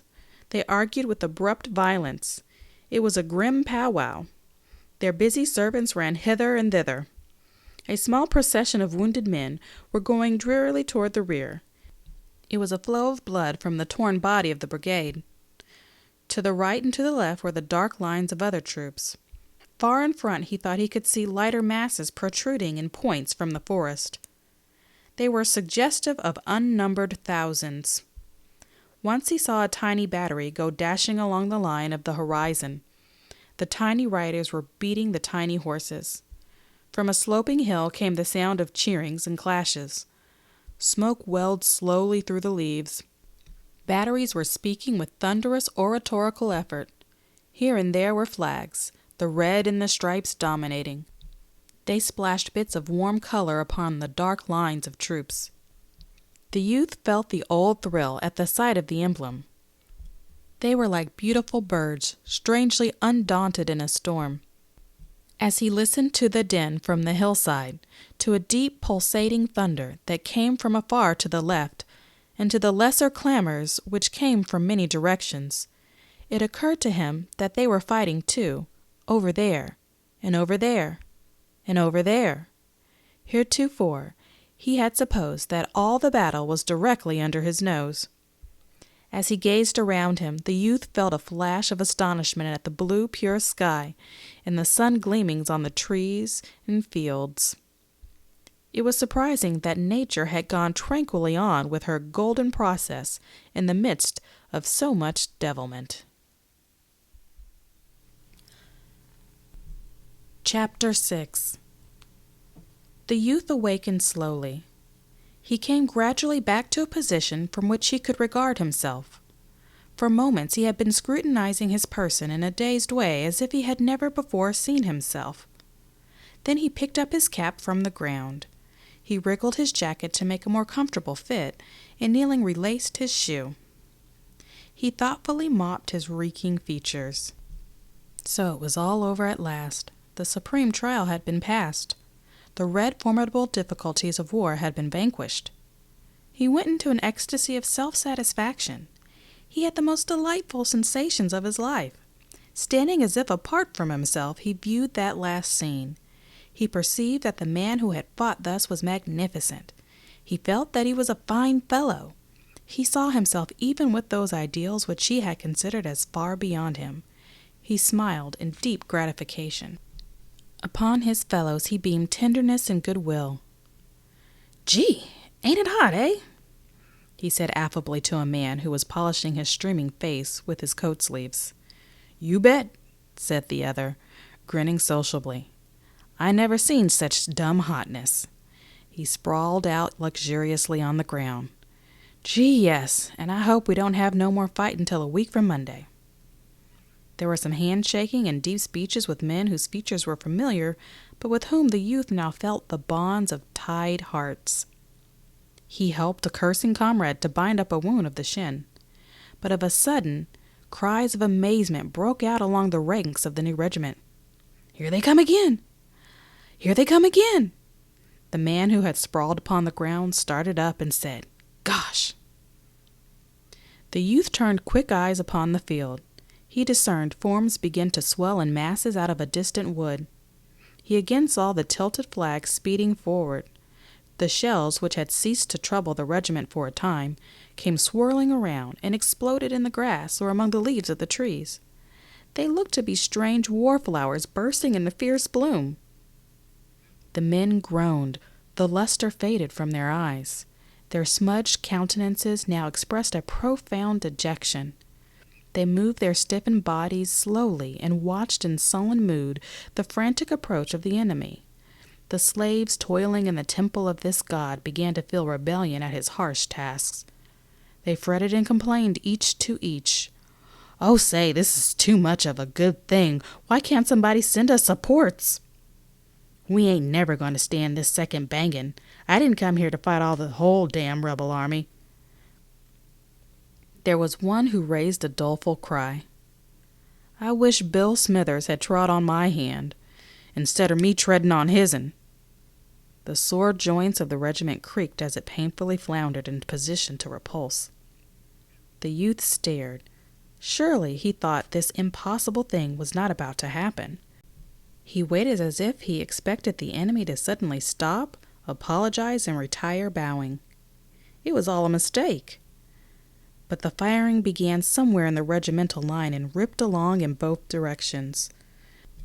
The level sheets of flame developed great clouds of smoke that tumbled and tossed in the mild wind near the ground for a moment, and then rolled through the ranks as through a gate. The clouds were tinged like an earth-like yellow in the sun rays, and in the shadow were a sorry blue. The flag was sometimes eaten and lost in this mass of vapor, but more often it projected sun-touched resplendent. Into the youth's eyes there came a look that one can see in the orbs of a jaded horse. His neck was quivering with nervous weakness, and the muscles of his arms felt numb and bloodless. His hands, too, seemed large and awkward, as if he was wearing invisible mittens, and there was a great uncertainty about his knee joints. The words that comrades had uttered previous to the firing began to recur to him. "Oh, say, this is too much of a good thing. What do they take us for? Why don't they send supports? I didn't come here to fight the whole damned rebel army." He began to exaggerate the endurance, the skill, and the valor of those who were coming. Himself reeling from exhaustion, he was astonished beyond measure at such persistency. They must be machines of steel. It was very gloomy struggling against such affairs, wound up perhaps to fight until sundown. He slowly lifted his rifle, and catching a glimpse of the thick spread field, he blazed at a cantering cluster. He stopped then and began to peer as best he could through the smoke. He caught changing views of the ground covered with men who were all running like pursued imps and yelling. To the youth it was an onslaught of redoubtable dragons. He became like the man who lost his legs at the approach of the red and green monster. He waited in a sort of a horrified, listening attitude. He seemed to shut his eyes and wait to be gobbled. A man near him, who up to this time had been working feverishly at his rifle, suddenly stopped and ran with howls. A lad whose face had borne an expression of exalted courage, the majesty of he who dares give his life, was at an instant smitten abject. He blanched like one who came to the edge of a cliff at midnight and is suddenly made aware. There was a revelation. He, too, threw down his gun and fled. There was no shame in his face. He ran like a rabbit. Others began to scamper away through the smoke. The youth turned his head, shaken from his trance by this movement, as if the regiment was leaving him behind. He saw the few fleeting forms. He yelled, then with fright, and swung about. For a moment he was in great clamor. He was like a proverbial chicken. He lost the direction of safety. Destruction threatened him from all points. Directly he began to speed toward the rear in great leaps. His rifle and cap were gone. His unbuttoned coat bulged in the wind. The flap of his cartridge box bobbed wildly, and his canteen, by its slender cord, swung out behind. On his face was all the horror of those things which he imagined. The lieutenant sprang forward, bawling. The youth saw his features wrathfully red, and saw him make a dab with his sword. His one thought of the incident was that the lieutenant was a peculiar creature to feel interested in such matters upon this occasion. He ran like a blind man. 2 or 3 times he fell down. Once he knocked his shoulder so heavily against a tree that he went headlong. Since he had turned his back upon the fight, his fears had been wondrously magnified. Death about to thrust him between the shoulder blades was far more dreadful than the death about to smite him between the eyes. When he thought of it later, he conceived the impression that it was better to view the appalling than to be merely within hearing. The noises of the battle were like stones. He believed himself liable to be crushed. As he ran on, he mingled with others. He dimly saw men on his right and on his left, and he heard footsteps behind him. He thought that all the regiment was fleeing, pursued by these ominous crashes. In his flight, the sound of these following footsteps gave him his one meager relief. He felt vaguely that death must make a first choice of the men who were nearest. The initial morsels for the dragons would be then those who were following him. so he displayed the zeal of an insane sprinter in his purpose to keep them in the rear. There was a race. As he, leading, went across a little field, found himself in a region of shells. They hurtled over his head with long, wild screams. As he listened, he imagined them to have rows of cruel teeth that grinned at him. Once one lit before him, and the livid lightning of the explosion effectually barred the way in his chosen direction. He groveled on the ground, and then springing up, went careering off through some bushes. He experienced a thrill of amazement when he came within view of a battery in action. The men there seemed to be in conventional moods, altogether unaware of the impending annihilation. The battery was disputing an instant antagonist, and the gunners were wrapped in admiration of their shooting. They were continually bending and coaxing postures over the guns. They seemed to be patting them on the back and encouraging them with words. The guns, stolid and undaunted, spoke with dogged valor. The precise gunners were coolly enthusiastic. They lifted their eyes every chance to the smoke-wreathed hillock from whence the hostile battery addressed them. The youth pitied them as he ran. Methodical idiots, machine-like fools! The refined joy of planting shells in the midst of the other battery's formation would appear a little thing when the infantry came swooping out of the woods. The face of a youthful rider who was jerking his frantic horse with an abandon of temper he might display in a placid barnyard was impressed deeply upon his mind. He knew that he looked upon a man who would presently be dead. Too, he felt a pity for the guns standing 6 good comrades in a bold row. He saw a brigade going to the relief of its pestered fellows. He scrambled upon a wee hill and watched its sweeping finely, keeping formation in difficult places. The blue of the line was crusted with steel color, and the brilliant flags projected. Officers were shouting. This sight also filled him with wonder. The brigade was hurrying briskly to be gulped into the infernal mouths of the war god. What manner of men were they, anyhow?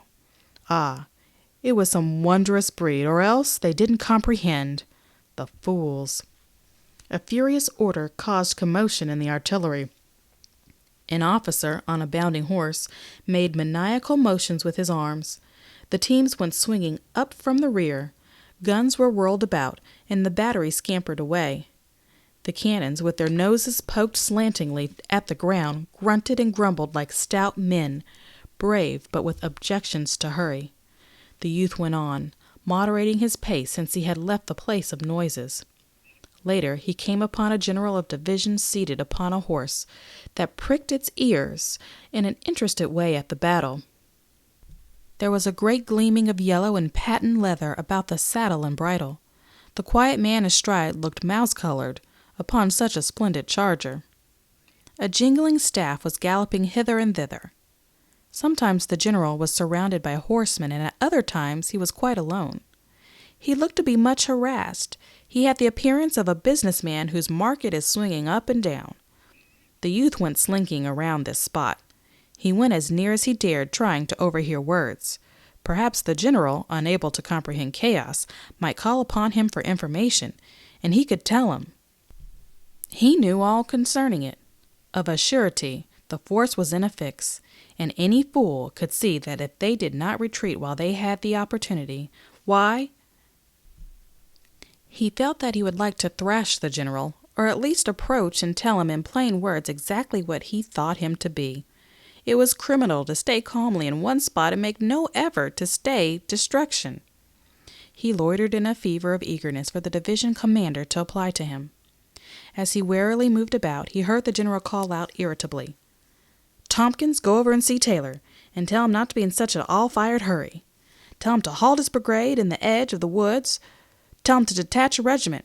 Say, I think the center'll break if we don't help it out some. Tell him to hurry up."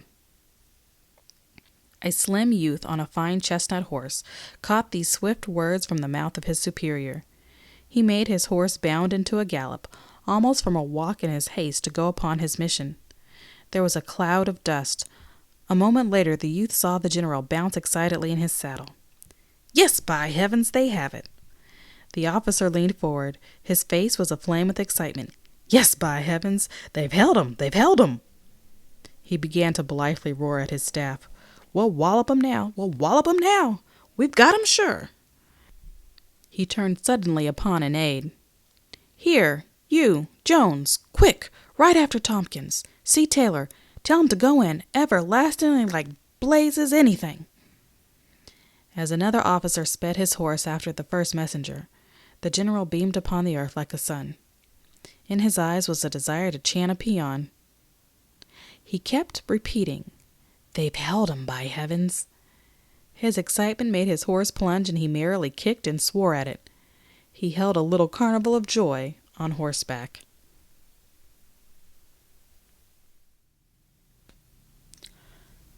Chapter 7. The youth cringed as if discovered in a crime. By heavens, they had won after all. The imbecile line had remained and become victors. He could hear cheering. He lifted himself upon his toes and looked in the direction of the fight. A yellow fog lay wallowing on the treetops. Beneath it came the clatter of musketry. Hoarse cries told of an advance. He turned away amazed and angry. He felt that he had been wronged. He had fled, he told himself, because annihilation approached. He had done a good part in saving himself, who was a little piece of the army. He had considered the time, he said, to be one in which it was the duty of every little piece to rescue itself if possible. Later the officers could fit the little pieces together again and make a battlefront. If none of the little pieces were wise enough to save themselves from the flurry of death at such a time, why then, where would be the army? It was all plain that he had proceeded according to very correct and commendable rules. His actions had been sagacious things. They had been full of strategy. They were the work of a master's legs. Thoughts of his comrades came to him. The brittle blue line had withstood the blows and won. He grew bitter over it. It seemed that the blind ignorance and stupidity of those little pieces had betrayed him.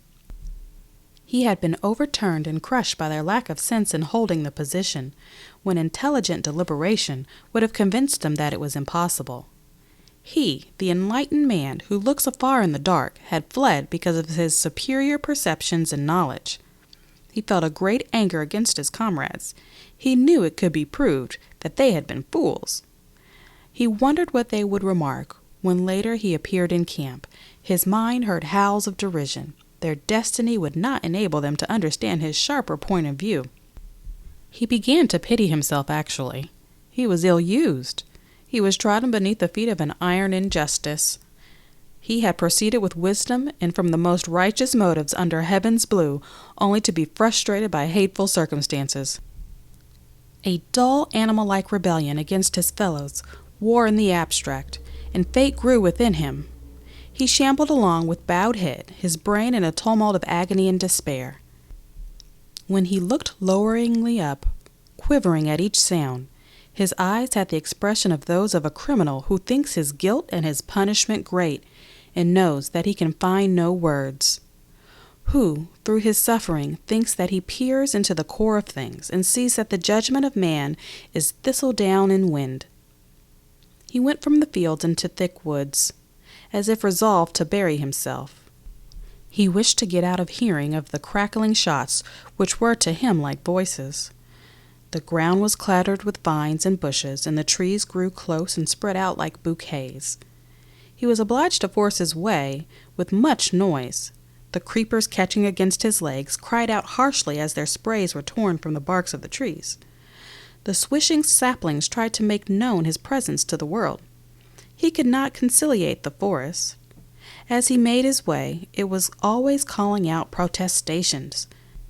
When he separated embraces of trees and vines, the disturbed foliages waved their arms and turned their face leaves towards him. He dreaded lest these noisy motions and cries should bring men to look at him, so he went far, seeking dark and intricate places. After a time, the sound of musketry grew faint and the cannon boomed in the distance. The sun, suddenly apparent, blazed among the trees. The insects were making rhythmical noises. They seemed to be grinding their teeth in unison. A woodpecker stuck his impudent head around the side of a tree. A bird flew on light-hearted wing. Off was the rumble of death. It seemed now that nature had no ears. This landscape gave him assurance, a fair field holding life. It was the religion of peace. It would die if its timid eyes were compelled to see blood. He conceived nature to be a woman with a deep aversion to tragedy. He threw a pine cone at a jovial squirrel, and he ran with chattering fear. High in a treetop he stopped, and poking his head cautiously from behind a branch, looked down with an air of trepidation. The youth felt triumphant at this exhibition. There was the law, he said. Nature had given him a sign. The squirrel, immediately upon recognizing danger, had taken to his legs without ado. He did not stand stolidly, baring his furry belly to the missile, and die with an upward glance at the sympathetic heavens. On the contrary, he had fled as fast as his legs would carry him, and he was but an ordinary squirrel too. Doubtless no philosopher of his race. The youth winded, feeling that nature was of his mind. She reinforced his argument with proofs that lived where the sun shone. Once he found himself almost into a swamp. He was obliged to walk upon bog tufts and watch his feet to keep from the oily mire. Pausing at one time to look about him, he saw at some black water a small animal pounce in and emerge directly with the gleaming fish. The youth went again into the deep thickets. The brushed branches made a noise that drowned the sounds of cannon. He walked on, going from obscurity into promises of a greater obscurity. At length he reached a place where the high arching boughs made a chapel. He softly pushed the green doors aside and entered. Pine needles were a gentle carpet. There was a religious half-light. Near the threshold he stopped, horror-stricken at the sight of a thing. He was being looked at by a dead man, who was seated with his back against a column-like tree. The corpse was dressed in a uniform that once had been blue, but was now faded to a melancholy shade of green. The eyes, staring at the youth, had changed to the dull hue to be seen on the side of a dead fish. The mouth was open. Its red had changed into an appalling yellow. Over the gray skin of the face ran little ants. One was trundling some sort of bundle along the upper lip. The youth gave a shriek as he confronted the thing. He was for moments turned to stone before it. He remained staring into the liquid-looking eyes. The dead man and the living man exchanged a long look. Then the youth cautiously put one hand behind him and brought it against a tree. Leaning upon this, he retreated step by step with his face still toward the thing. He feared that if he turned his back, the body might spring up and stealthily pursue him. The branches pushing against him threatened to throw him over upon it. His unguided feet, too, caught aggravatingly in brambles, and with it all he received a subtle suggestion to touch the corpse. As he thought of his hand upon it, he shuddered profoundly. At last he burst the bonds which had fastened him to the spot and fled, unheeding the underbrush. He was pursued by a sight of the black ant swarming greedily upon the gray face and venturing horribly near to the eyes. After a time he paused, and breathless and panting listened. He imagined some strange voice would come from the dead throat and squawk after him in horrible menaces. The trees about the portals of the chapel moved soughingly in a soft wind. A sad silence was upon the little guarding edifice. Chapter 8. The trees began softly to sing a hymn of twilight. The sun sank until slanted bronze rays struck the forest. There was a lull in the noises of insects, as if they had bowed their beaks and were making a devotional pause. There was silence save for the chanted chorus of the trees. Then upon this stillness there suddenly broke a tremendous clangor of sounds. A crimson roar came from the distance. The youth stopped. He was transfixed by this terrific medley of all noises. It was as if worlds were being rended. There was the rippling sound of musketry and the breaking crash of the artillery. His mind flew in all directions. He conceived the two armies to be at each other panther fashion. He listened for a time, then he began to run in the direction of the battle. He saw that it was an ironical thing for him to be running thus toward that which he had been at such pains to avoid. But he said in substance to himself that if the earth and the moon were about to clash, many persons would doubtless plan to get upon the roofs to witness the collision. As he ran, he became aware that the forest had stopped its music, as if at last becoming capable of hearing the foreign sounds. The trees rushed and stood motionless. Everything seemed to be listening to the crackle and clatter and ear-shaking thunder. The chorus pealed over the still earth. It suddenly occurred to the youth that the fight in which he had been was after all but perfunctory popping. In the hearing of this present din he was doubtful if he had seen real battle scenes. This uproar explained a celestial battle. It was tumbling hordes, a struggle in the air. Reflecting, he saw a sort of humor in the point of view of himself and his fellows during the late encounter. They had taken themselves and the energy very seriously and had imagined that they were deciding the war. Individuals must have supposed that they were cutting the letters of their names deep into everlasting tablets of brass, or enshrining their reputations forever in the hearts of their countrymen, while as to fact the affair would appear in printed reports under a meek and immaterial title. But he saw that it was good, else he said, in battle every one would surely run, save forlorn hopes, and their ilk. He went rapidly on. He wished to come to the edge of the forest that he might peer out. As he hastened, there passed through his mind pictures of stupendous conflicts. His accumulated thought upon such subjects was used to form scenes. The noise was as the voice of an eloquent being, describing. Sometimes the brambles formed chains and tried to hold him back. Trees, confronting him, stretched out their arms and forbade him to pass. After its previous hostility, this new resistance of the forest filled him with a fine bitterness. It seemed that nature could not be quite ready to kill him. But he obstinately took roundabout ways, and presently he was where he could see long gray walls of vapor where lay battle lines.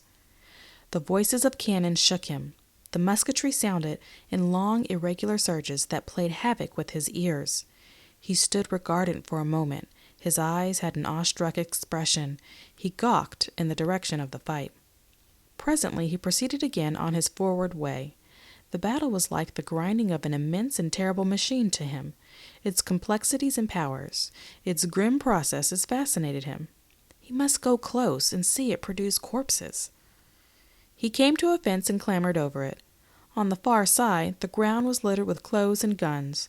A newspaper, folded up, lay in the dirt. A dead soldier was stretched with his face hidden in his arm. Farther off was a group of 4 or 5 corpses, keeping mournful company. A hot sun had blazed upon the spot. In this place the youth felt that he was an invader. This forgotten part of the battleground was owned by the dead men, and he hurried in the vague apprehension that one of the swollen forms would rise and tell him to be gone. He came finally to a road from which he could see in the distance dark and agitated bodies of troops. Smoke-fringed in the lane was a blood-stained crowd streaming to the rear. The wounded men were cursing, groaning, and wailing. In the air always was a mighty swell of sound that it seemed could sway the earth. With the courageous words of the artillery and the spiteful sentences of the musketry mingled red cheers, and from this region of noise came the steady current of the maimed. One of the wounded men had a shoe full of blood. He hopped like a schoolboy in a game. He was laughing hysterically. One was swearing that he had been shot in the arm through the commanding general's mismanagement of the army. One was marching with an air imitative of some sublime drum major. Upon his features was an unholy mixture of merriment and agony. As he marched, he sang a bit of doggerel in a high and quavering voice. Sing a song of victory, a pocket full of bullets, 25 dead men baked in a pie. Part of the procession limped and staggered to this tune. Another had the gray seal of death already upon his face. His lips were curled in hard lines and his teeth were clenched. His hands were bloody from where he had pressed them upon his wound. He seemed to be awaiting the moment when he should pitch headlong. He stalked like the specter of a soldier, his eyes burning with the power of a stare into the unknown. There were some who proceeded sullenly, full of anger at their wounds and ready to turn upon anything as an obscure cause. An officer was carried along by 2 privates. He was peevish. "Don't joggle so, Johnson, you fool," he cried. "Think my leg is made of irons? If you can't carry me decent, put me down and let someone else do it." He bellowed at the tottering crowd, who blocked the quick march of his bearers. "Say, make way there, can't you? Make way! Dickens, take it all!" They sulkily parted and went to the roadsides. As he was carried past, they made pert remarks to him. When he raged in reply and threatened them, they told him to be damned. The shoulder of one of the tramping bearers knocked heavily against the spectral soldier, who was staring into the unknown. The youth joined this crowd and marched along with it. The torn bodies expressed the awful machinery in which the men had been entangled. Orderlies and couriers occasionally broke through the throng in the roadway, scattering wounded men right and left, galloping on, followed by howls. The melancholy march was continually disturbed by the messengers, and sometimes by bustling batteries that came swinging and thumping down upon them, the officers shouting orders to clear the way. There was a tattered man, fouled with dust, blood, and powder stain from hair to shoes, who trudged quietly at the youth's side. He was listening with eagerness and much humility to the lurid descriptions of a bearded sergeant. His lean features wore an expression of awe and admiration. He was like a listener in a country store to wondrous tales told among the sugar barrels. He eyed the storyteller with unspeakable wonder. His mouth was agape in yokel fashion. The sergeant, taking note of this, gave pause to his elaborate history while he administered a sardonic comment. "Be careful, honey. You'll be a-catching flies," he said. The tattered man shrank back abashed. After a time he began to sidle near the youth, and in a different way try to make him a friend. His voice was gentle as a girl's voice, and his eyes were pleading. The youth saw with surprise that the soldier had 2 wounds, one in the head, bound with a blood-soaked rag, and the other in the arm, making that member dangle like a broken bough. After they had walked together for some time, the tattered man mustered sufficient courage to speak. "Was pretty good fight, wasn't it?" he said timidly. The youth, deep in thought, glanced up at the bloody and grim figure, with its lamb-like eyes. "What?" "Was pretty good fight, wasn't it?" "Yes," said the youth shortly. He quickened his pace, but the other hobbled industriously after him. There was an air of apology in his manner, but he evidently thought that he needed only to talk for a time, and the youth would perceive that he was a good fellow. "Was pretty good fight, wasn't it?" he began in a small voice, and then he achieved the fortitude to continue. "Dern me if I ever see fellers fight so. Laws, how did they fight? I knowed the boys like when they once got square at it. The boys ain't had no fair chance up to now, but this time they showed what they was. I know it turned out this way. You can't lick them boys. No, sir, they're fighters, they be." He breathed a deep breath of humble admiration. He had looked at the youth for encouragement several times. He received none, but gradually seemed to get absorbed in his subject. "I was talking cross pickets with a boy from Georgie once, and the boy, he says, 'Your fellows all run like hell when they once hear a gun,' he says. 'Maybe they will,' I says, 'but I don't believe none of it,' I says, and by Jiminy, I says back to him, 'Maybe your fellows all run like hell when they once hear a gun,' I says. He larfed. Well, they didn't run today. Did they? Eh? No, sir. They fight and fight and fight." His homely face was suffused with the light of love for the army, which was to him all things beautiful and powerful. After a time, he turned to the youth. "Where you hit, old boy?" he asked in a brotherly tone. The youth felt instant panic at this question, although at first its full import was not borne in upon him. "What?" he asked. "Where you hit?" repeated the tattered man. "Why," began the youth, that is, why, He turned away suddenly and slid through the crowd. His brow was heavily flushed, and his fingers were picking nervously at one of his buttons. He bent his head and fastened his eyes studiously upon the button, as if it were a little problem. The tattered man looked after him in astonishment.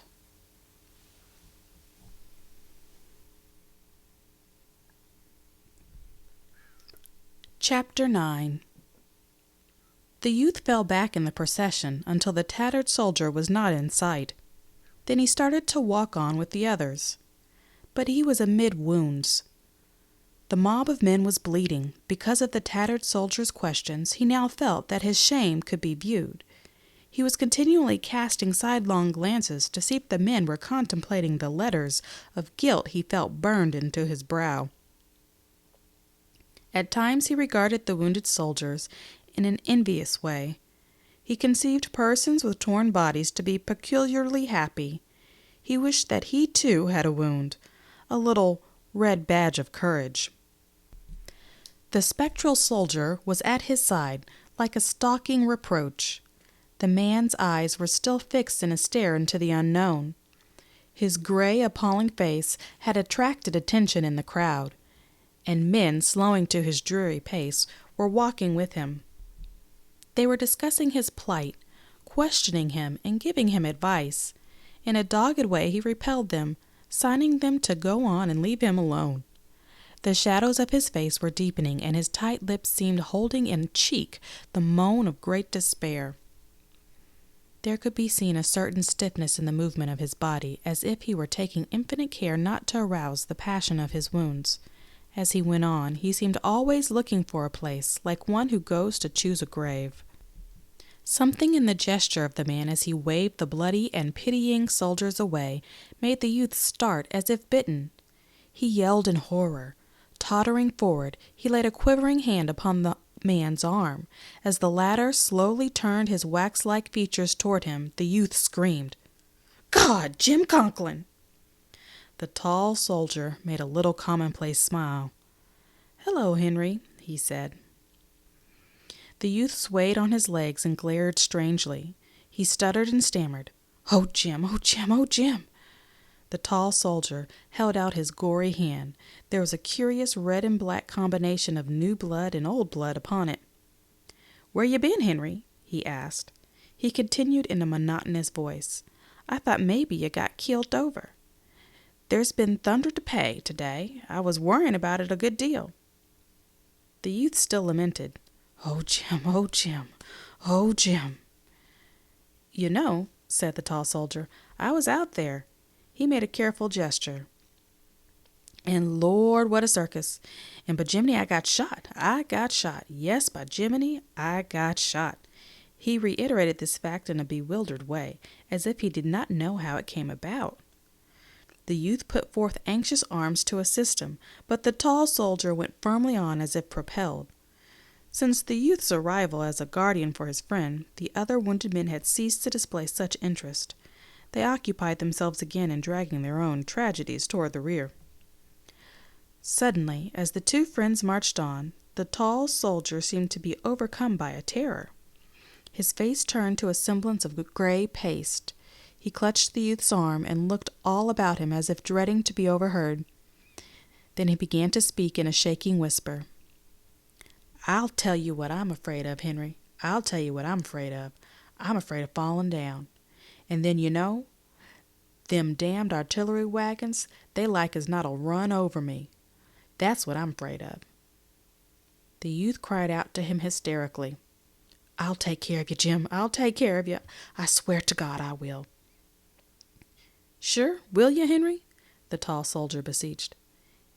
Yes, I tell you, I'll take care of you, Jim," protested the youth. He could not speak accurately because of the gulpings in his throat. But the tall soldier continued to beg in a lowly way. He now hung babe-like to the youth's arm. His eyes rolled in the wildness of his terror. "I was allus a good friend to you, wasn't I, Henry? I've always been a pretty good feller, ain't I?" And it ain't much to ask, is it? Just to pull me along out of the road. I'd do it for you, wouldn't I, Henry?" He paused in piteous anxiety to await his friend's reply. The youth had reached an anguish where the sobs scorched him. He strove to express his loyalty, but he could only make fantastic gestures. However, the tall soldier seemed suddenly to forget all those fears. He became again the grim, stalking specter of a soldier. He went stonily forward. The youth wished his friend to lean upon him, but the other always shook his head and strangely protested. "No, no, no, leave me be, leave me be." His look was fixed again upon the unknown. He moved with mysterious purpose, and all the youth's offers he brushed aside. "No, no, leave me be, leave me be." The youth had to follow. Presently the latter heard a voice talking softly near his shoulders. Turning, he saw that it belonged to the tattered soldier. "You better take him out of the road, partner. There's a battery coming. Hellity-whoop down the road, and he'll get runt over. He's a goner anyhow in about 5 minutes, you can see that. You better take him out of the road. Where the blazes does he get his strength from?" "Lord knows," cried the youth. He was shaking his hands helplessly. He ran forward presently and grasped the tall soldier by the arm. "Jim, Jim," he coaxed, "come with me." The tall soldier weakly tried to wrench himself free. "Huh?" he said vacantly. He stared at the youth for a moment. At last he spoke as if dimly comprehending. "Oh, in the fields, oh." He started blindly through the grass. The youth turned once to look at the lashing riders and jouncing guns of the battery. He was startled from this view by a shrill outcry from the tattered man. "God, he's running!" Turning his head swiftly, the youth saw his friend running in a staggering and stumbling way toward a little clump of bushes. His heart seemed to wrench itself almost free from his body at this sight. He made a noise of pain. He and the tattered man began a pursuit. There was a singular race. When he overtook the tall soldier, he began to plead with all the words he could find. "Jim, Jim, what are you doing? What makes you do this way? You'll hurt yourself." The same purpose was in the tall soldier's face. He protested in a dulled way, keeping his eyes fastened on the mystic place of his intentions. "No, no, don't touch me. Leave me be. Leave me be." The youth, aghast and filled with wonder at the tall soldier, began quaveringly to question him. "Where you going, Jim? What you thinking about? Where you going? Tell me, won't you, Jim?" The tall soldier faced about, as upon relentless pursuers. In his eyes there was a great appeal. "Leave me be, can't you? Leave me be for a minute." The youth recoiled. "Why, Jim?" he said in a dazed way. "What's the matter with you?" The tall soldier turned and, lurching dangerously, went on. The youth and the tattered soldier followed, sneaking as if whipped, feeling unable to face the stricken man as if he should again confront them. They began to have thoughts of a solemn ceremony. There was something rite-like in these movements of the doomed soldier, and there was a resemblance in him to a devotee of a mad religion, blood-sucking, muscle-wrenching, bone-crushing. They could not understand. They were awed and afraid. They hung back lest he have at command a dreadful weapon. At last they saw him stop and stand motionless. Hastening up, they perceived that his face wore an expression telling that he had at last found the place for which he had struggled. His spare figure was erect. His bloody hands were quietly at his side. He was waiting with patience for something that he had come to meet. He was at the rendezvous. They paused and stood expectant. There was a silence. Finally, the chest of the doomed soldier began to heave with a strained motion. It increased in violence until it was as if an animal was within and was kicking and tumbling furiously to be free. This spectacle of gradual strangulation made the youth writhe, and once as his friend rolled his eyes, he saw something in them that had made him sink wailing to the ground. He raised his voice in a last supreme call. "Jim! Jim! Jim!" The tall soldier opened his lips and spoke. He made a gesture. "Leave me be. Don't touch me. Leave me be." There was another silence while he waited. Suddenly his form stiffened and straightened, then it was shaken by a prolonged ague. He stared into space. To the two watchers, there was a curious and profound dignity in the firm lines of his awful face. He was invaded by a creeping strangeness that slowly enveloped him. For a moment, the tremor of his legs caused him to dance a sort of hideous hornpipe. His arms beat wildly about his head in expression of imp-like enthusiasm. His tall figure stretched itself to its full height. There was a slight rending sound. Then it began to swing forward, slow and straight, in the manner of a falling tree. A swift muscular contortion made the left shoulder strike the ground first. The body seemed to bounce a little way from the earth. "God!" said the tattered soldier. The youth had watched, spellbound, this ceremony at the place of meeting. His face had been twisted into an expression of every agony he had imagined for his friend. He now sprang to his feet, and going closer, gazed upon the paste-like face. The mouth was opened, and the teeth showed in a laugh. As the flap of the blue jacket fell away from the body, he could see that the side looked as if it had been chewed by wolves. The youth turned with sudden livid rage toward the battlefield. He shook his fist. He seemed about to deliver a philippic. "Hell!" The red sun was pasted in the sky like a fierce wafer.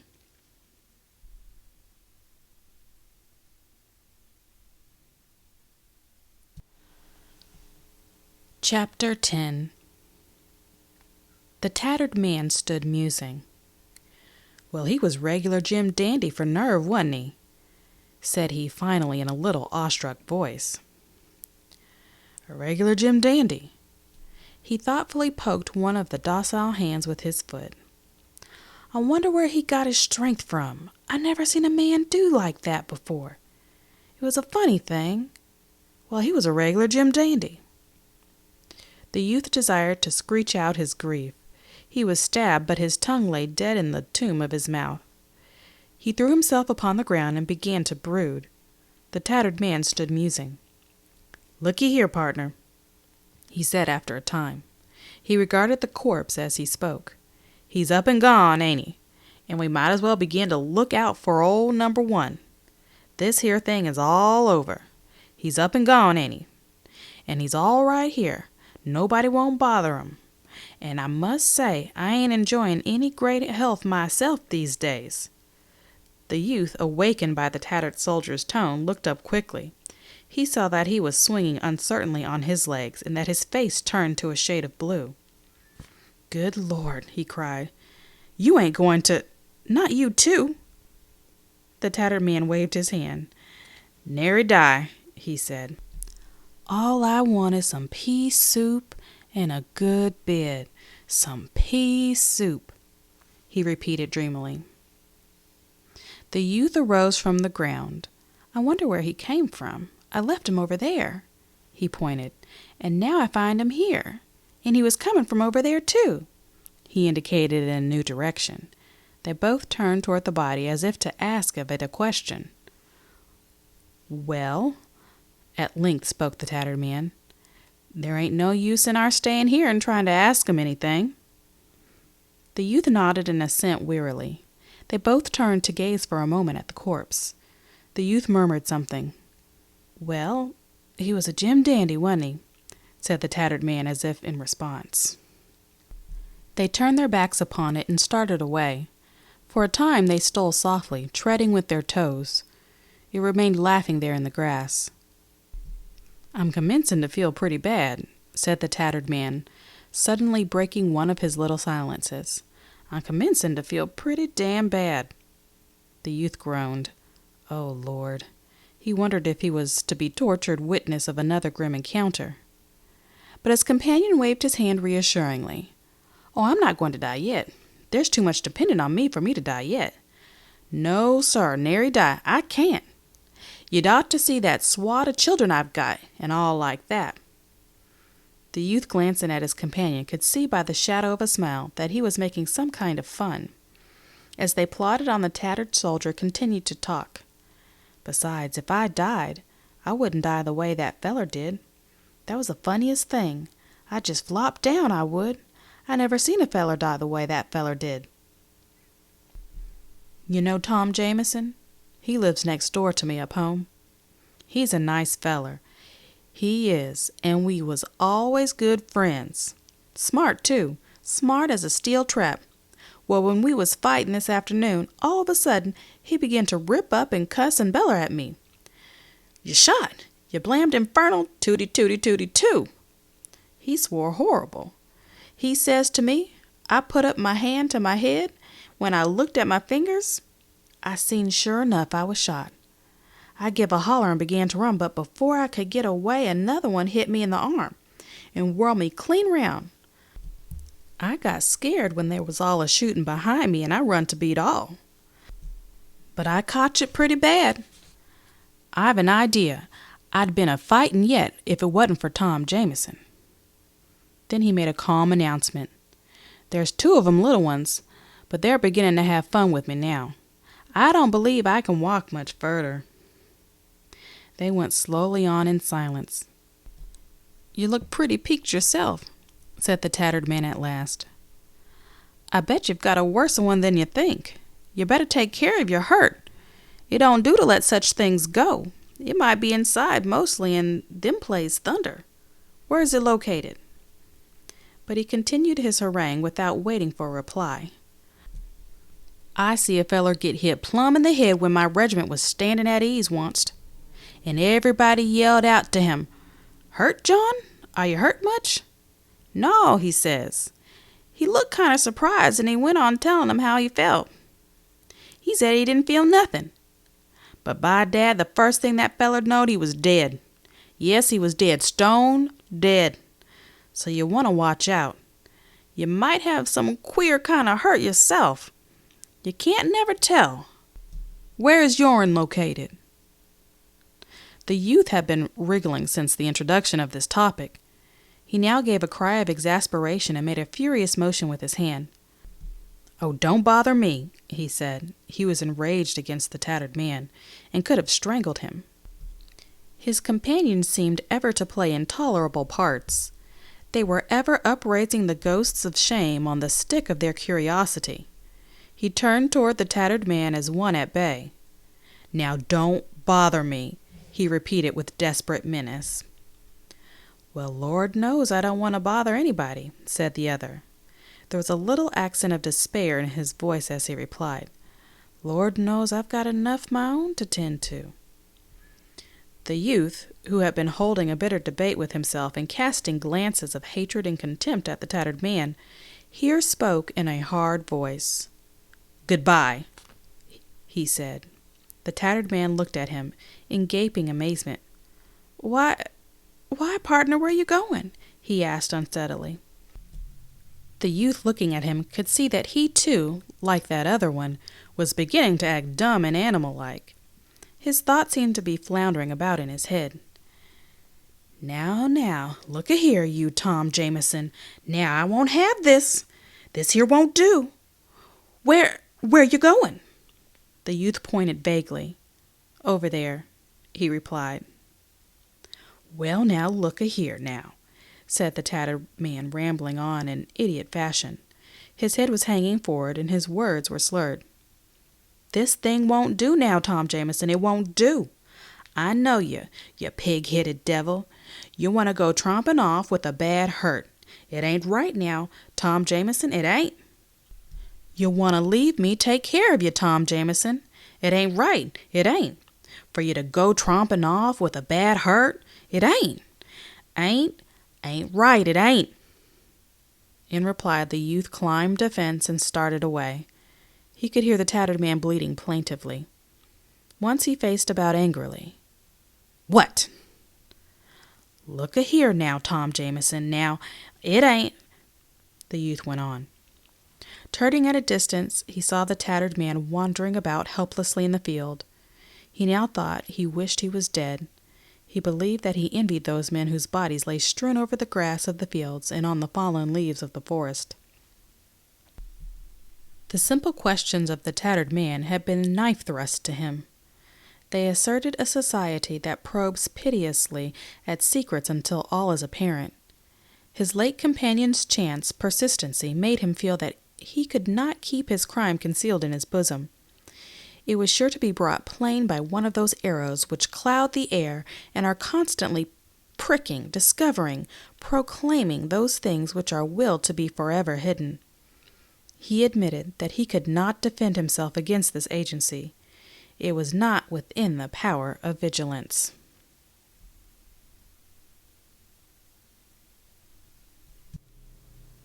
Chapter 11. He became aware that the furnace roar of the battle was growing louder. Great brown clouds had floated to the still heights of air before him. The noise, too, was approaching. The woods filtered men and the fields became dotted. As he rounded a hillock, he perceived that the roadway was now a crying mass of wagons, teams, and men.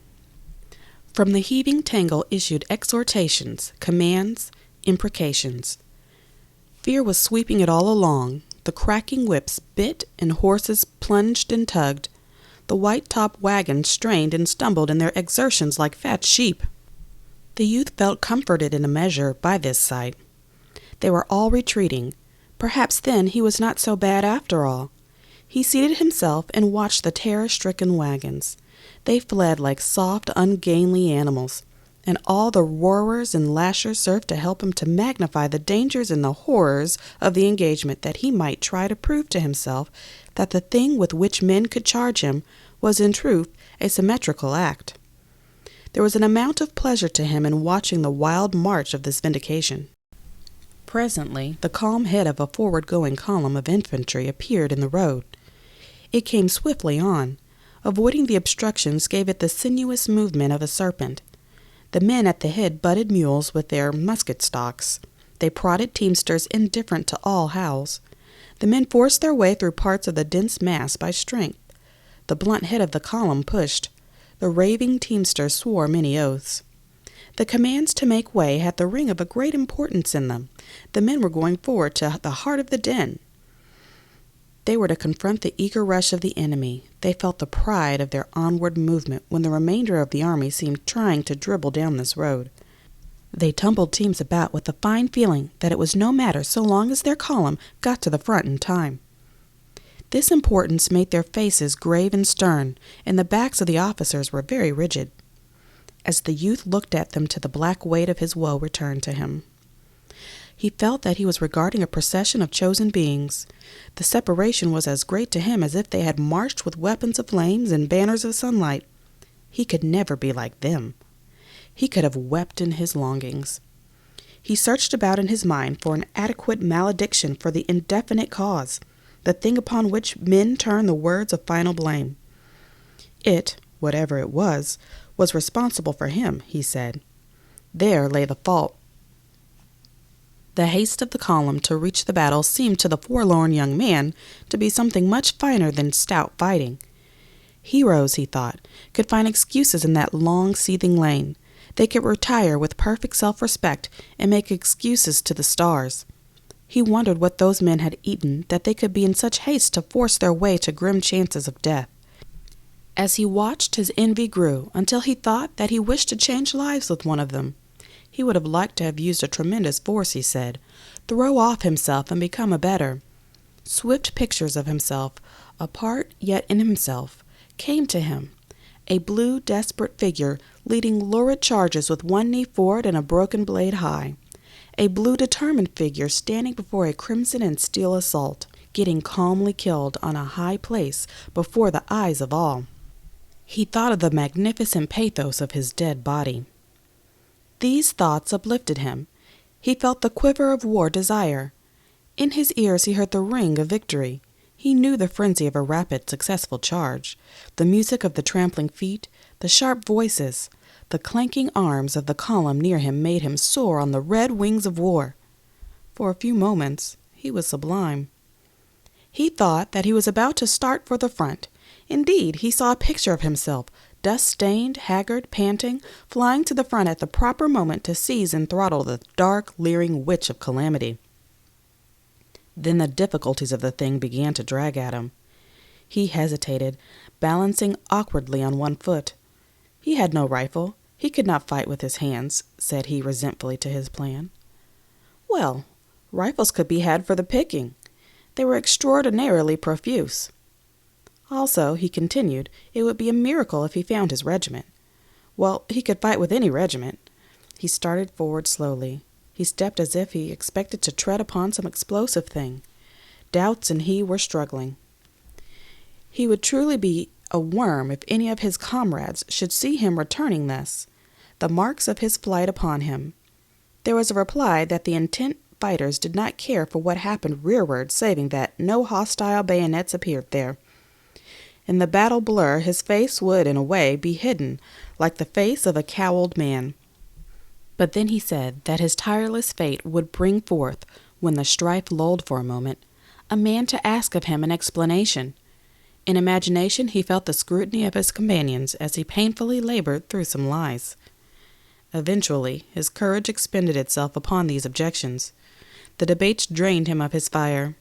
He was not cast down by this defeat of his plan, for upon studying the affair carefully, he could not but admit that the objections were very formidable. Furthermore, various ailments had begun to cry out. In their presence, he could not persist in flying high with the wings of war. They rendered it almost impossible for him to see himself in a heroic light. He tumbled headlong. He discovered that he had a scorching thirst. His face was so dry and grimy that he thought he could feel his skin crackle. Each bone of his body had an ache in it, and seemingly threatened to break with each movement. His feet were like two sores. Also, his body was calling for food. It was more powerful than a direct hunger.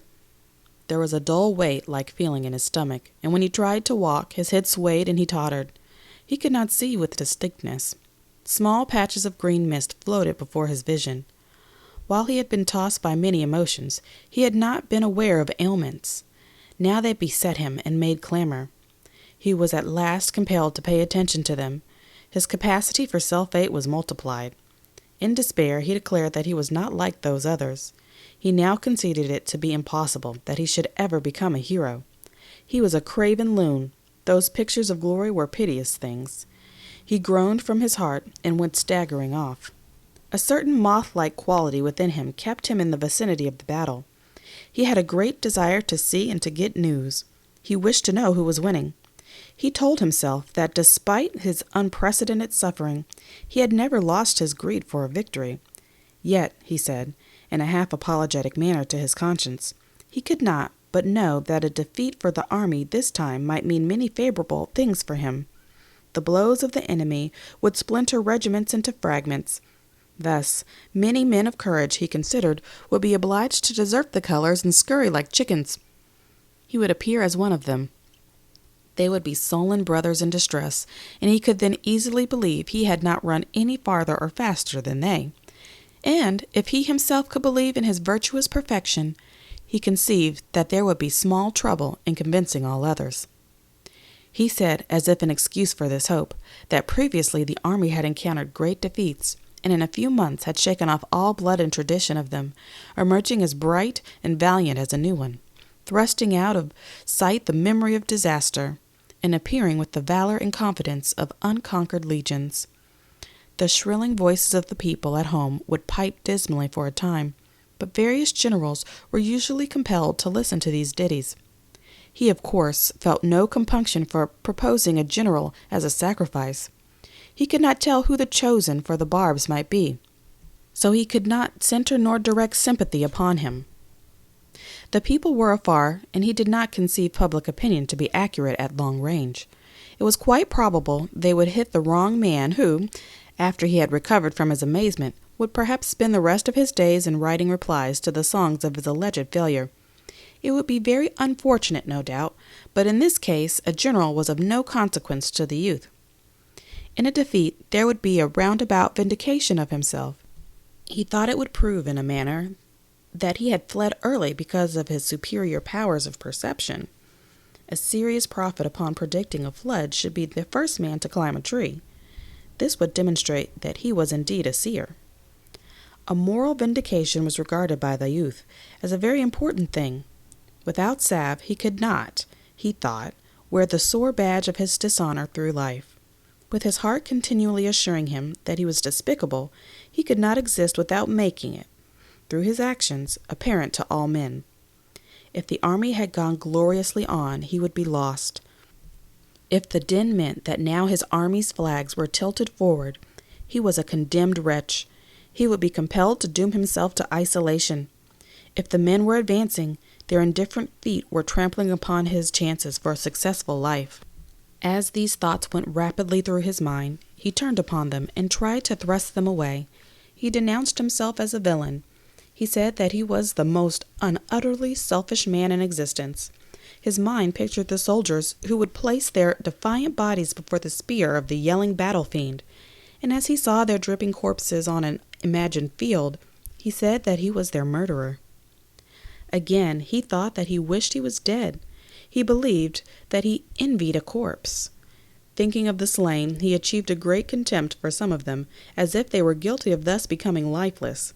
They might have been killed by lucky chances, he thought, before they had opportunity to flee or before they had been really tested. Yet they would receive laurels from tradition. He cried out bitterly that their crowns were stolen and their robes of glorious memories were shams. However, he still said that it was a great pity he was not as they. A defeat of the army had suggested itself to him as a means of escape from the consequences of his fall. He considered now, however, that it was useless to think of such a possibility. His education had been that success for that mighty blue machine was certain, that it would make victories as a contrivance turns out buttons. He presently discarded all his speculations in the other direction. He returned to the creed of soldiers. When he perceived again that it was not possible for the army to be defeated, he tried to bethink him of a fine tale which he could take back to his regiment, and with it turn the expected shafts of derision. But as he mortally feared these shafts, it became impossible for him to invent a tale he felt he could trust. He experimented with many schemes, but threw them aside, one by one, as flimsy. He was quick to see vulnerable places in them all. Furthermore, he was much afraid that some arrow of scorn might lay him mentally low before he could raise his protecting tale. He imagined the whole regiment saying, "Where's Henry Fleming? He run, didn't he? Oh, my." He recalled various persons who would be quite sure to leave him no peace about it. They would doubtless question him with sneers and laugh at his stammering hesitation.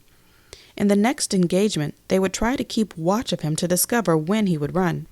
Whenever he went in camp, he would encounter insolent and lingeringly cruel stares. As he imagined himself passing near a crowd of comrades, he could hear someone say, "There he goes." Then, as if the heads were moved by one muscle, all the faces turned toward him with wide, derisive grins. He seemed to hear someone make a humorous remark in a low tone. At it, all the others crowed and cackled. He was a slang phrase. Chapter 12.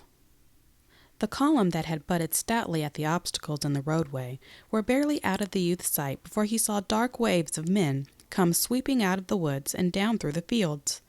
He knew at once that the steel fibers had been washed from their hearts. They were bursting from their coats and their equipment as from entanglements.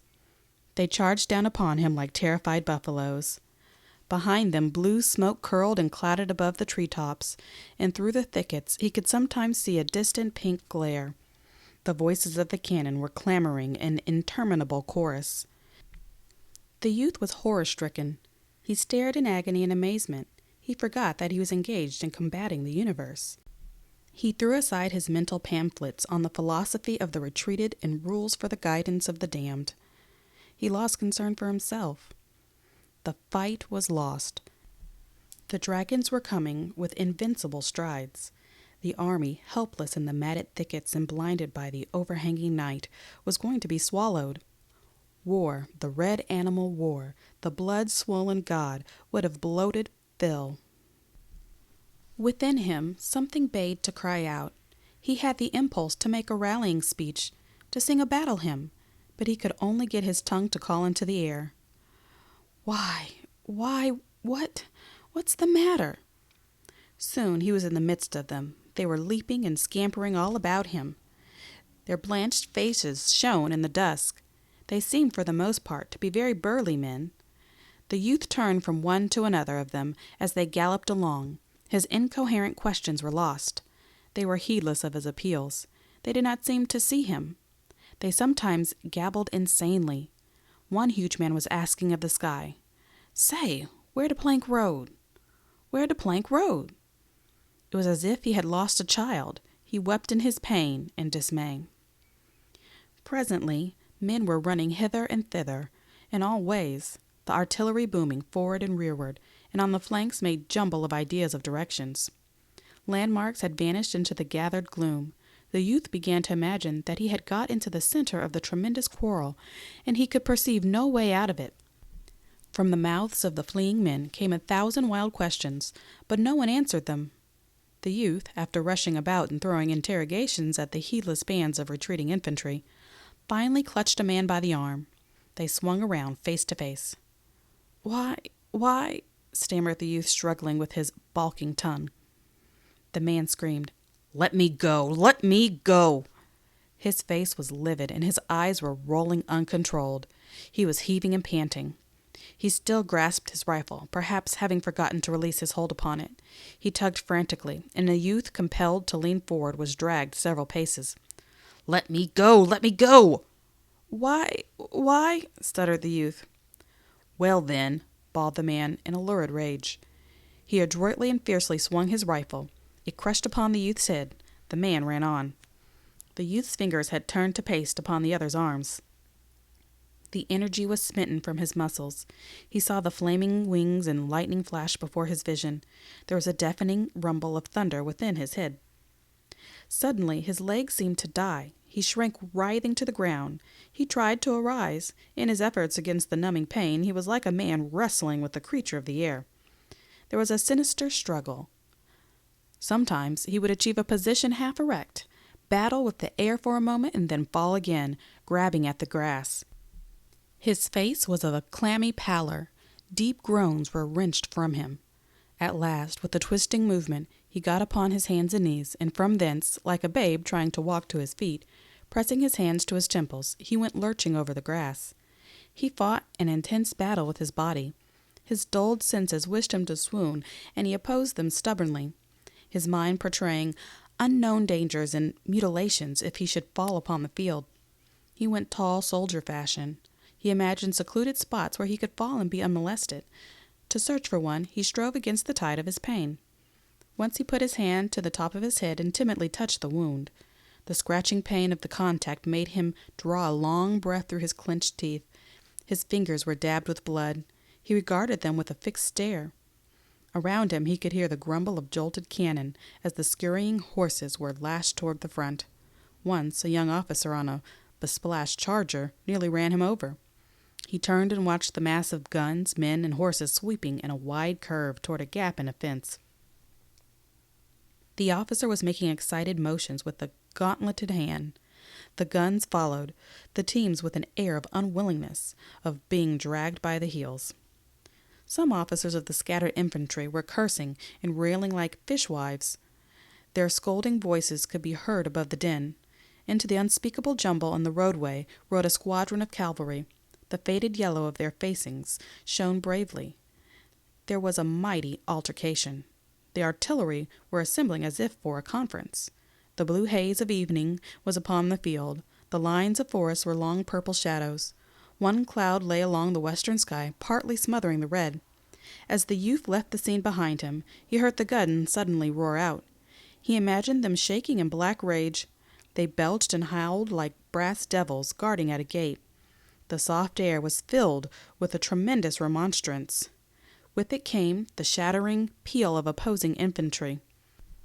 Turning to look behind him, he could see sheets of orange light illume the shadowy distance. There were subtle and sudden lightnings in the far air. At times he thought he could see heaving masses of men. He hurried on in the dusk. The day had faded until he could barely distinguish a place for his feet. The purple darkness was filled with men who lectured and jabbered. Sometimes he could see them gesticulating against the blue and somber sky. There seemed to be a great wreck of men and munitions spread about in the forest and in the fields. The little narrow roadway now lay lifeless. There were overturned wagons like sun-dried boulders. The bed of the former torrent was choked with bodies of horses and splintered parts of war machines. It had come to pass that his wound pained him but little. He was afraid to move rapidly, however, for a dread of disturbing it. He held his head very still and took many precautions against tumbling. He was filled with anxiety, and his face was pinched and drawn in anticipation of the pain of any sudden mistake of his feet in the gloom. His thoughts, as he walked, fixed intently upon his hurt. There was a cool, liquid feeling about it, and he imagined blood moving slowly under his hair. His head seemed swollen to a size that made him think his neck to be inadequate. The new silence of his wound made much worriment. The little blistering voices of pain that had called out from the scalp were, he thought, definite in their expression of danger. By them he believed that he could measure his plight. But when they remained ominously silent, he became frightened and imagined terrible fingers that clutched into his brain. Amid he began to reflect upon various incidents and conditions of the past. He bethought him of certain meals his mother had cooked at home, in which those dishes of which he was particularly fond had occupied prominent positions. He saw the spread table. The pine walls of the kitchen were glowing in the warm light from the stove. Too, he remembered how he and his companions used to go from the schoolhouse to the bank of a shaded pool. He saw his clothes in disorderly array upon the grass of the bank. He felt the wash of the fragrant water upon his body. The leaves of the overhanging maple rustled with melody in the wind of youthful summer. He was overcome presently by a dragging weariness. His head hung forward, and his shoulders were stooped as if he was bearing a great bundle. His feet shuffled along the ground. He held continuous arguments as to whether he should lie down and sleep at some near spot, or force himself on until he reached a certain haven. He often tried to dismiss the question, but his body persisted in rebellion, and his senses nagged at him like pampered babies. At last he heard a cheery voice near his shoulder. "You seem to be in a pretty bad way, boy." The youth did not look up, but he assented with thick tongue. The owner of the cheery voice took him firmly by the arm. "Well," he said with a rough laugh, "I'm going your way. The whole gang is going your way, and I guess I can give you a lift." They began to walk like a drunken man and his friend. As they went along, the man questioned the youth and assisted him with the replies like one manipulating the mind of a child. Sometimes he interjected anecdotes. "What regiment do you belong to, eh? What's that? The 304th? New York? Why, what corps is that in? Oh, it is. Why, I thought they wasn't engaged today. They're way over in the center. Oh, they was, eh? Well, pretty nearly everybody got their share of fighting today, by dad. I give myself up for dead any number of times. There was shooting here and shooting there and hollering here and hollering there in the damn darkness, until I couldn't tell to save my soul which side I was on. Sometimes I thought I was sure enough from Ohio, and another time I could have swore I was from bitter end of Florida. It was the most mixed-up darn thing I ever see. And these here whole woods is a regular mess. It'll be a miracle if we find our regiments tonight. Pretty soon, though, we'll meet a plenty of guards and provost guards and one thing and another. Ho! There they go with an officer, I guess. Look at his hand a-dragging. He's got all the war he wants, I bet. He won't be talking so big about his reputation and all when they go to sawing off his leg. Poor fellow. My brother's got whiskers just like that. How did you get way over here anyhow? Your regiment is a long way from here, ain't it? Well, I guess we can find it. You know, there was a boy killed in my company today that I thought the world of and all. Jack was a nice feller, by ginger. It hurt like thunder to see old Jack just get knocked flat. He was a-standing purty peaceable for a spell, though there was men running every way all round us, and while he was a-standing like that, along come a big fat feller. He began to peck at Jack's elbow, and he says, "Say, where's the road to the river?" And Jack, he never paid no attention, and the feller kept on a-pecking at his elbow and saying, "Say, where's the road to the river?" Jack was a-looking ahead all the time, trying to see the Johnnies coming through the woods. And he never paid no attention to this big fat feller for a long time, but at last he turned around and he says, "Go to hell and find the road to the river." And just then a shot slapped him bang on the side of the head. He was a sergeant, too. Them was his last words. Thunder! I wish we were sure of finding our regiment tonight. I'm going to be long hunting, but I guess we can do it. In the search that followed, the man of the cheery voice seemed to the youth to possess a wand of a magic kind. He threaded the mazes of the tangled forest with a strange fortune. In encounters with guards and patrols, he displayed the keenness of a detective and the valor of a gamin. Obstacles fell before him and became of assistance. The youth, with his chin still on his breast, stood woodenly by, while his companion beat ways and means out of sullen things. The forest seemed a vast hive of men buzzing about in the frantic circles, but the cheery man conducted the youth without mistakes, until at last he began to chuckle with glee and self-satisfaction. "Ah, there you are! See that fire?" The youth nodded stupidly. "Well, there's where your regiment is. And now goodbye, old boy. Good luck to you." A warm and strong hand clasped the youth's languid fingers for an instant, and then he heard a cheerful and audacious whistling as the man strode away. As he who had so befriended him was thus passing out of his life, it suddenly occurred to the youth that he had not once seen his face. Chapter 13. The youth went slowly toward the fire indicated by his departed friend. As he reeled, he bethought him of the welcome his comrades would give him. He had a conviction that he would soon feel in his sore heart the barbed missiles of ridicule. He had no strength to invent a tale. He would be a soft target. He made vague plans to go off into the deeper darkness and hide, but they were all destroyed by the voices of exhaustion and pain from his body. His ailments clamoring forced him to seek the place of food and rest at whatever cost. He swung unsteadily toward the fire. He could see the forms of men throwing black shadows in the red light, and as he went nearer it became known to him in some way that the ground was strewn with sleeping men.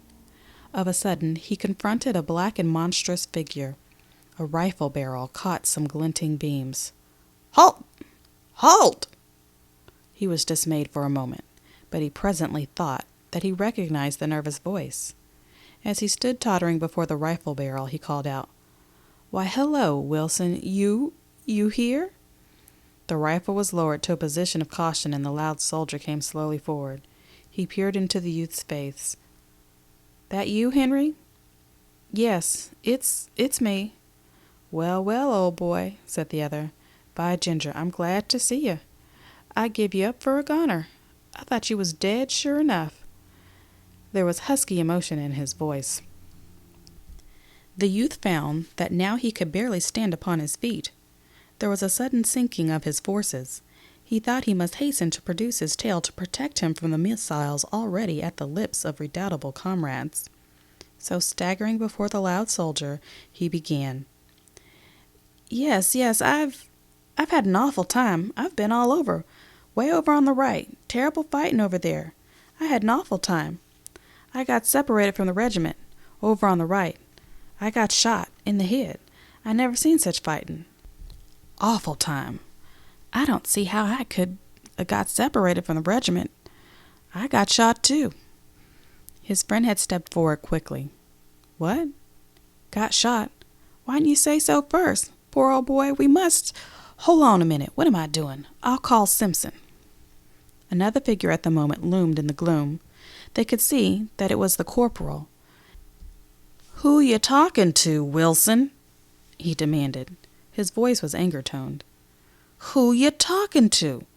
You're the darndest sentinel. Why, hello, Henry, you here? Why, I thought you was dead 4 hours ago. Great Jerusalem, they keep turning up every 10 minutes or so. We thought we'd lost 42 men by a straight count. But if they keep on a-coming this way, we'll get the company back all by morning yet. Where was you? Over on the right, I got separated, began the youth with considerable glibness. But his friend had interrupted hastily. Yes, and he got shot in the head, and he's in a fix, and we must see to him right away. He rested his rifle in the hollow of his left arm, and his right around the youth's shoulder. Gee, it must hurt like thunder, he said. The youth leaned heavily upon his friend. Yes, it hurts a good deal, he replied. There was a faltering in his voice. Oh, said the corporal. He linked his arm in the youth's and drew him forward. Come on, Henry, I'll take care of you. As they went on together, the loud private called out after them. Put him to sleep in my blanket, Simpson, and hold on a minute. Here's my canteen. It's full of coffee. Look at his head by the fire and see how it looks. Maybe it's a pretty bad one. When I get relieved in a couple of minutes, I'll be over and see to him." The youth's senses were so deadened that his friend's voice sounded from afar, and he could scarcely feel the pressure of the corporal's arm. He submitted passively to the latter's directing strength. His head was in the old manner, hanging forward upon his breast. His knees wobbled. The corporal led him into the glare of the fire. "Now, Henry," he said, "let's have a look at your old head." The youth sat down obediently, and the corporal, laying aside his rifle, began to fumble in the bushy hair of his comrade. He was obliged to turn the other's head so that the full flush of the firelight would beam upon it. He puckered his mouth with a critical air.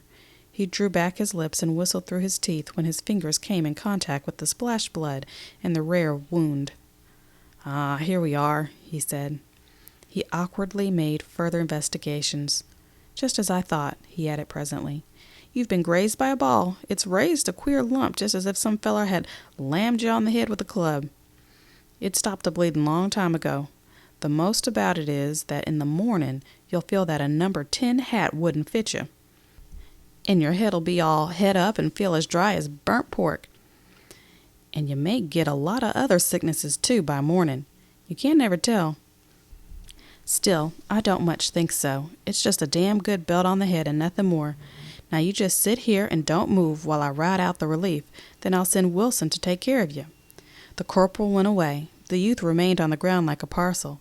He stared with a vacant look into the fire. After a time he aroused for some part, and the things about him began to take form.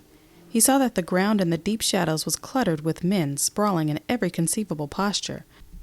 Glancing narrowly into the more distant darkness, he caught occasional glimpses of visages that loomed pallid and ghostly, lit with a phosphorescent glow. These faces expressed in their lines the deep stupor of the tired soldiers. They made them appear like men drunk with wine. This bit of forest might have appeared to an ethereal wanderer as a scene of the result of some frightful debauch. On the other side of the fire the youth observed an officer asleep, seated bolt upright with his back against a tree. There was something perilous in his position. Badgered by dreams, perhaps he swayed with little bounce and starts, like an old toddy-stricken grandfather in a chimney corner. Dust and stains were upon his face.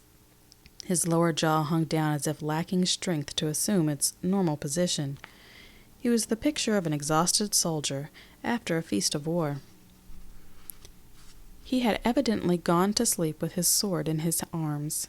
These two had slumbered in an embrace, but the weapon had been allowed in time to fall unheeded to the ground. The brass-mounted hilt lay in contact with some parts of the fire. Within the gleam of rose and orange light from the burning sticks were other soldiers, snoring and heaving, or lying deathlike in slumber. A few pair of legs were struck forth, rigid and straight. The shoes displayed the mud or dust of marches, and bits of rounded trousers protruding from the blankets showed rents and tears from hurried pitchings through the dense brambles. The fire crackled musically. From it swelled light smoke. Overhead the foliage moved softly. The trees, with their faces turned toward the blaze, were colored shifting hues of silver, often edged with red. Far off to the right, through a window in the forest, could be seen a handful of stars lying like glittering pebbles on the black level of the night. Occasionally, in this low-arched hall, a soldier would arouse and turn his body to a new position, the experience of his sleep having taught him of uneven and unobjectionable places upon the ground under him. Or perhaps he would lift himself to a sitting posture, blink at the fire for an unintelligent moment, throw a swift glance at his prostrate companion, and then cuddle down again with a grunt of sleepy content.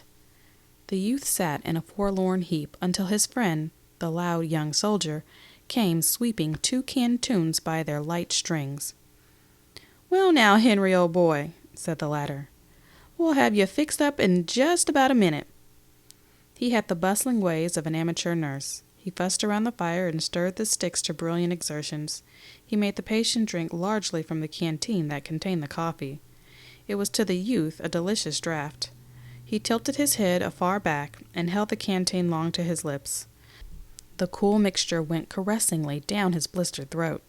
Having finished, he sighed with comfortable delight. The loud young soldier watched his comrade with an air of satisfaction. He later produced an extensive handkerchief from his pocket. He folded it into a manner of bandage and soused water from the other canteen upon the middle of it. This crude arrangement he bound over the youth's head, tying the ends in a queer knot at the back of the neck. "There," he said, moving off and surveying his deed. "You look like the devil, but I bet you feel better." The youth contemplated his friend with grateful eyes. Upon his aching and swelling head the cold cloth was like a tender woman's hand. "You don't holler nor say nothin'," remarked his friend approvingly. "I know I'm a blacksmith at taking care of sick folks, and you never squeaked. You're a good un, Henry. Most of 'em would have been in the hospital long ago. Shot in the head ain't foolin' business." The youth made no reply, but began to fumble with the buttons of his jacket. "Well, come now," continued his friend. "Come on. I must put you to bed and see that you get a good night's rest." The other got carefully erect, and the loud young soldier led him among the sleeping forms lying in groups and rows. Presently he stood and picked up his blankets. He spread the rubber one upon the ground, and then placed the woolen one about the youth's shoulders. "There now," he said. "Lay down and get some sleep." The youth, with his manner of dog-like obedience, got carefully down like a crone stooping. He stretched out with a murmur of relief and comfort. The ground felt like the softest couch. But of a sudden he ejaculated, "Hold on a minute. Where are you going to sleep?" His friend waved his hand impatiently. "Right down there by you." "Well, but hold on a minute," continued the youth. "What you going to sleep in? I've got your—" The loud young soldier snarled. "Shut up and go to sleep. Don't be making a damn fool of yourself," he said severely. After the reproof the youth said no more. An exquisite drowsiness had spread through him. The warm comfort of the blanket enveloped him and made a gentle languor. His head fell forward in his crooked arm, and his weighted lids went slowly down his eyes. Hearing a splatter of musketry from the distance, he wondered indifferently if those men sometimes slept. He gave a long sigh, snuggled down into his blanket, and in a moment was like his comrades.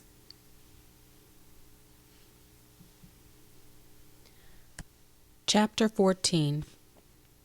When the youth awoke, it seemed to him that he had been asleep for 1,000 years, and he felt sure that he opened his eyes upon an unexpected world.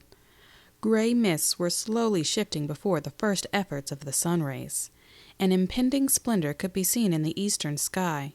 An icy dew had chilled his face, and immediately upon arousing he curled farther down into his blankets. He stared for a while at the leaves overhead, moving in a heraldic wind of the day. The distance was splintering and blurring with the noise of fighting. There was in the sound an expression of a deadly persistence, as if it had not begun and was not to cease. About him were the rows and groups of men that he had dimly seen the previous night. They were getting a last draught of sleep before the awakening. The gaunt, careworn features and dusty figures were made plain by this quaint light at the dawning, but it dressed the skin of the men in corpse-like hues and made the tangled limbs appear pulseless and dead. The youth started up with a little cry when his eyes first swept over the motionless mass of men, thick spread upon the ground, pallid and in strange postures. His disordered mind interpreted the hall of the forest as a charnel place. He believed for an instant that he was in the house of the dead, and he did not dare to move, lest these corpses start up, squalling and squawking. In a second, however, he achieved his proper mind. He swore a complicated oath at himself. He saw that this somber picture was not a fact of the present, but a mere prophecy. He heard then the noise of a fire crackling briskly in the cold air, and turning his head, he saw his friend pottering busily about a small blaze. A few other figures moved in the fog, and he heard the hard cracking of axe blows. Suddenly there was a hollow rumble of drums. A distant bugle sang faintly. Similar sounds, varying in strength, came from near and far over the forest. The bugles called to each other like brazen gamecocks. The near thunder of the regimental drums rolled. The body of men in the woods rustled. There was a general uplifting of heads. A murmuring of voices broke upon the air. In it there was much bass of grumbling oaths. Strange gods were addressed in condemnation of the early hours necessary to correct war. An officer's peremptory tenor rang out and quickened the stiffened movement of the men. The tangled limbs unraveled. The corpse-hued faces were hidden behind fists that twisted slowly in the eye sockets. It was the soldiers' bath. The youth sat up and gave vent to an enormous yawn. "Thunder!" he remarked petulantly. He rubbed his eyes and then, putting his hand, felt carefully of the bandage over his wound. His friend, perceiving him to be awake, came from the fire. "Well, Henry, old man, how do you feel this morning?" he demanded. The youth yawned again. Then he puckered his mouth to a little pucker. His head, in truth, felt precisely like a lemon, and there was an unpleasant sensation at his stomach. "Oh, Lord, I felt pretty bad," he said. "Thunder!" exclaimed the other. "I hoped you'd feel all right this morning. Let's see the bandage. I guess it's slipped." He began to tinker at the wound in rather a clumsy way until the youth exploded.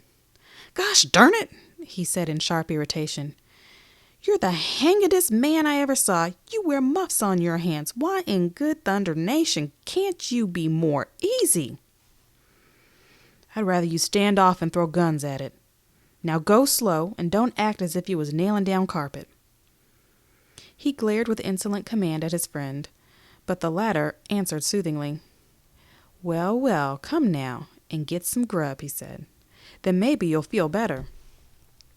At the fireside, the loud young soldier watched over his comrades once, with tenderness and care. He was very busy marshalling the little black vagabonds of tin cups and pouring into them the streaming iron-colored mixture from a small and sooty tin pail. He had some fresh meat, which he roasted hurriedly upon a stick.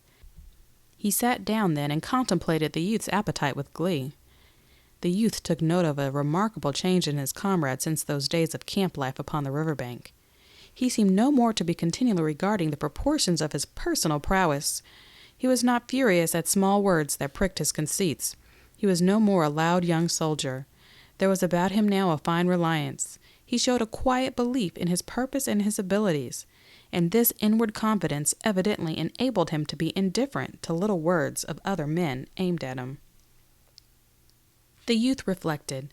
He had been used to regarding his comrade as a blatant child with an audacity grown from his inexperience, thoughtless, headstrong, jealous, and filled with a tinsel courage, a swaggering babe accustomed to strut in his own dooryard. The youth wondered where he had borne these new eyes, when his comrade had made the great discovery that there were many men who would refuse to be subjected by him. Apparently, the other had now climbed a peak of wisdom from which he could perceive himself as a very wee thing, and the youth saw that ever after it would be easier to live in his friend's neighborhood. His comrade balanced his ebony coffee cup on his knee. "Well, Henry," he said, "what do you think the chances are? Do you think we'll wallop 'em?" The youth considered for a moment. "Day before yesterday," he finally replied with boldness, "you would have bet you'd lick the whole kit and caboodle all by yourself." His friend looked a trifle amazed. "Would I?" he asked. He pondered. "Well, perhaps I would," he decided at last. He stared humbly at the fire. The youth was quite disconcerted at this surprising reception of his remarks. "Oh, no, you wouldn't either," he said hastily, trying to retrace.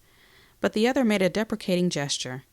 "Oh, you needn't mind, Henry," he said. "I believe I was a pretty big fool in those days." He spoke as after a lapse of years. There was a little pause. "All the officers say we've got the Rebs in a pretty tight box," said the friend, clearing his throat in a commonplace way. "They all seem to think we've got 'em just where we want 'em." "I don't know about that," the youth replied. "What I seen over on the right makes me think it was the other way about. From where I was, it looked as if we was getting a good pounding yesterday." "Do you think so?" inquired the friend. "I thought we handled 'em pretty rough yesterday." "Not a bit," said the youth. "Why, Lord, man, you didn't see nothing of the fight. Why—" Then a sudden thought came to him.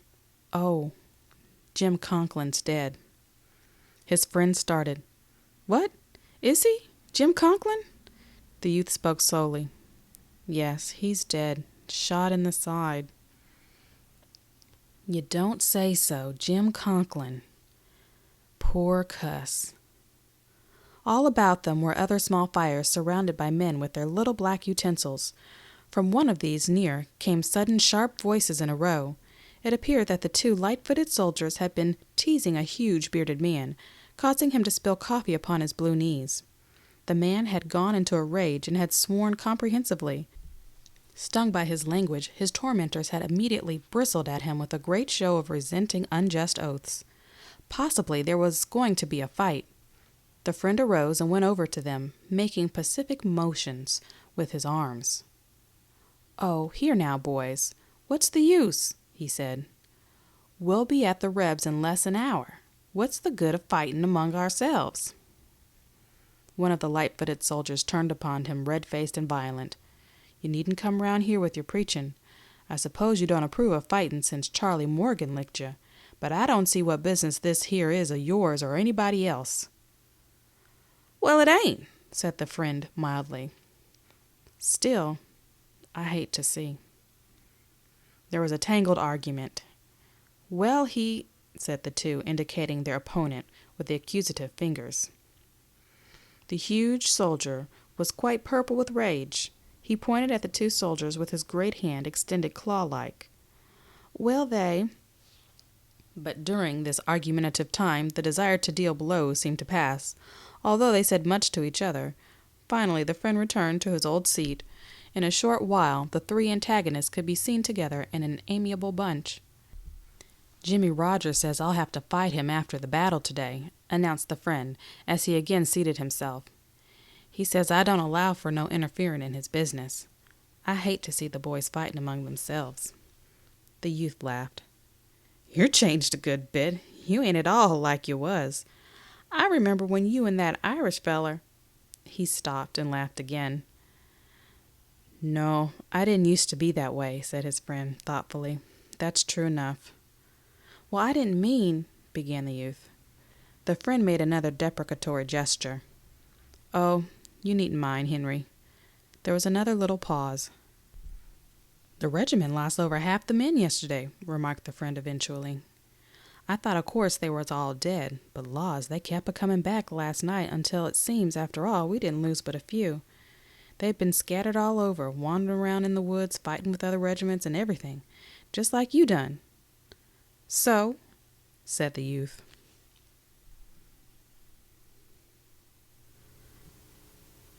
Chapter 15. The regiment was standing at order arms at the side of a lane, waiting for the command to march, when suddenly the youth remembered the little packet enwrapped in a faded yellow envelope, which the loud young soldier with lugubrious words had entrusted to him. It made him start.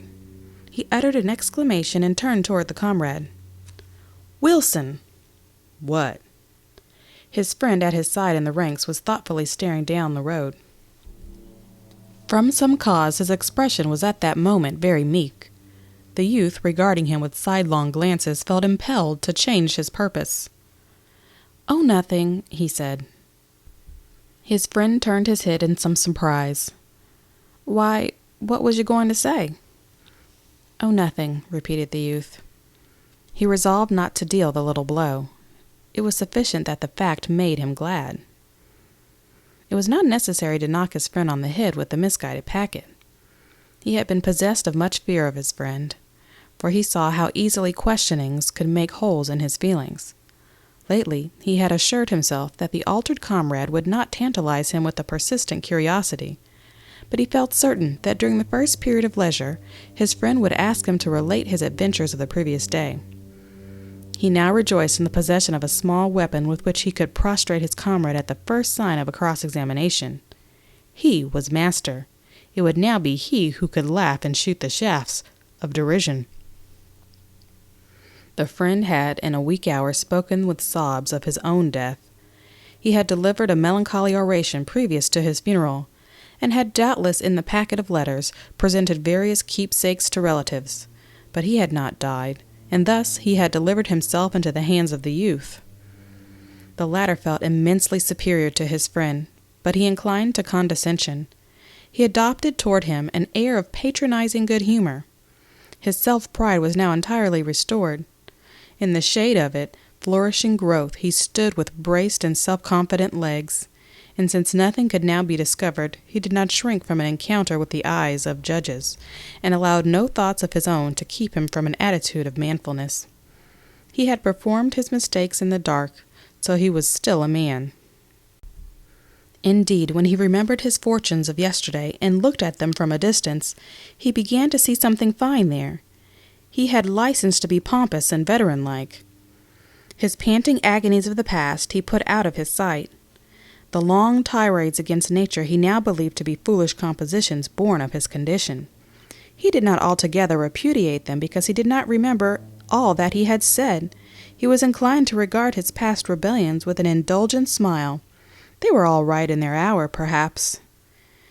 In the present, he declared himself that it was only the doomed and the damned who roared with sincerity at circumstance. Few but they ever did it. A man with a full stomach and the respect of his fellows had no business to scold about anything he might think to be wrong in the ways of the universe, or even with the ways of society. Let the unfortunates rail, the others may play marbles. Since he was comfortable and contented, he had no desire to set things straight. Indeed, he no more contended that they were not straight. How could they be crooked when he was restored to a requisite amount of happiness? There was a slowly developing conviction that in all his red speeches he had been ridiculously mistaken. Nature was a fine thing moving with a magnificent justice. The world was fair and wide and glorious. The sky was kind and smiled tenderly, full of encouragement upon him. Some poets now received his scorn. Yesterday in his misery he had thought of certain persons who had written. Their remembered words, broken and detached, had come piecemeal to him. For these people had then felt a glowing brotherly regard. They had wandered in paths of pain, and they had made pictures of the black landscape, that others might enjoy it with them. He had at that time been sure that their wise contemplating spirits had been in sympathy with him, had shed tears from the clouds. He had walked alone, but there had been pity, made before a reason for it. But he was now in a measure a successful man, and he could no longer tolerate in himself a spirit of fellowship for poets. He abandoned them. Their songs about black landscapes were of no importance to him, since his new eyes said that his landscape was not black. People who called landscapes black were idiots. He achieved a mighty scorn for such a sniveling race. He felt that he was the child of the powers. Through the peace of his heart he saw the earth to be a garden in which grew no weeds of agony. Or perhaps, if there did grow a few, it was in obscure corners where no one was obliged to encounter them unless a ridiculous search was made, and at any rate, they were tiny ones. He returned to his old belief in the ultimate astounding success of his life. He, as usual, did not trouble about processes. It was ordained, because he was a fine creation. He saw plainly that he was the chosen of some gods. By fearful and wonderful roads he was to be led to a crown. He was, of course, satisfied that he deserved it. He did not give a great deal of thought to these battles that lay directly before him. It was not essential that he should plan his way in regard to them. He had been taught that many obligations of a life were easily avoided. The lessons of yesterday had been that retribution was a laggard and blind. With these facts before him, he did not deem it necessary that he should become feverish over the possibilities of the ensuing 24 hours. He could leave much to chance. Besides, a faith in himself had secretly blossomed. There was a little flower of confidence growing within him. He was now a man of experience. He had been out among the dragons, he said, and he assured himself that they were not so hideous as he had imagined them. Also, they were inaccurate.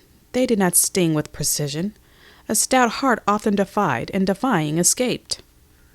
And furthermore, how could they kill him who was the chosen of gods and doomed to greatness? He remembered how some of the men had run from the battle. As he recalled their terror-struck faces, he felt a scorn for them. They had surely been more fleet and more wild than was absolutely necessary.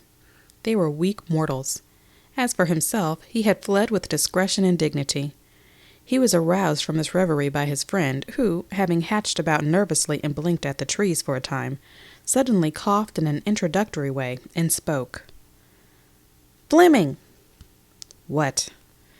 The friend put his hand up to his mouth and coughed again. He fidgeted in his jacket.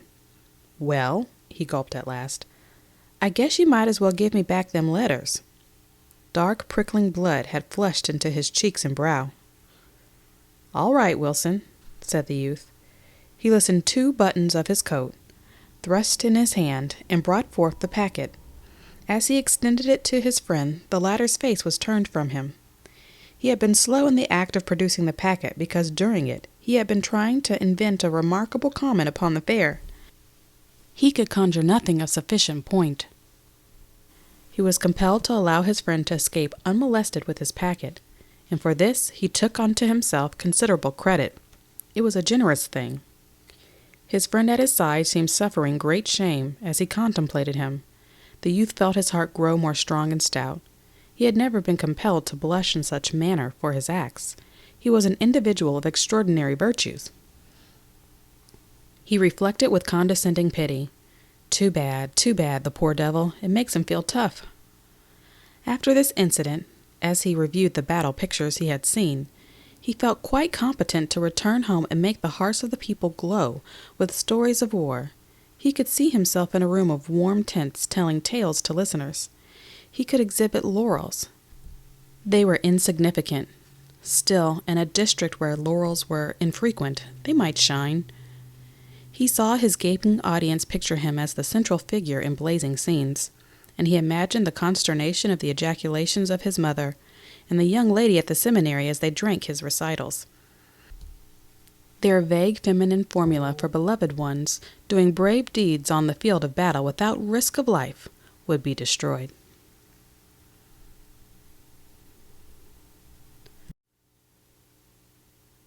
Chapter 16. A sputtering of musketry was always to be heard. Later, the cannon had entered the dispute. In the fog-filled air, their voices made a thudding sound. The reverberations were continued. This part of the world led a strange, battleful existence. The youth's regiment was marched to relieve a command that had lain long in some damp trenches.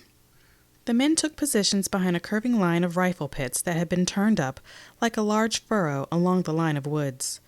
Before them was a level stretch peopled with short, deformed stumps. From the wood beyond came the dull popping of the skirmishers and pickets firing in the fog. From the right came the noise of a terrific fracas. The men cuddled behind the small embankment and sat in easy attitudes awaiting their turn. Many had their backs to the firing. The youth's friend lay down, buried his face in his arms, and almost instantly, it seemed, he was in a deep sleep. The youth leaned his breast against the brown dirt and peered over at the woods and up and down the line. Curtains of trees interfered with his ways of vision. He could see the low line of trenches, but for a short distance. A few idle flags were perched on the dirt hills.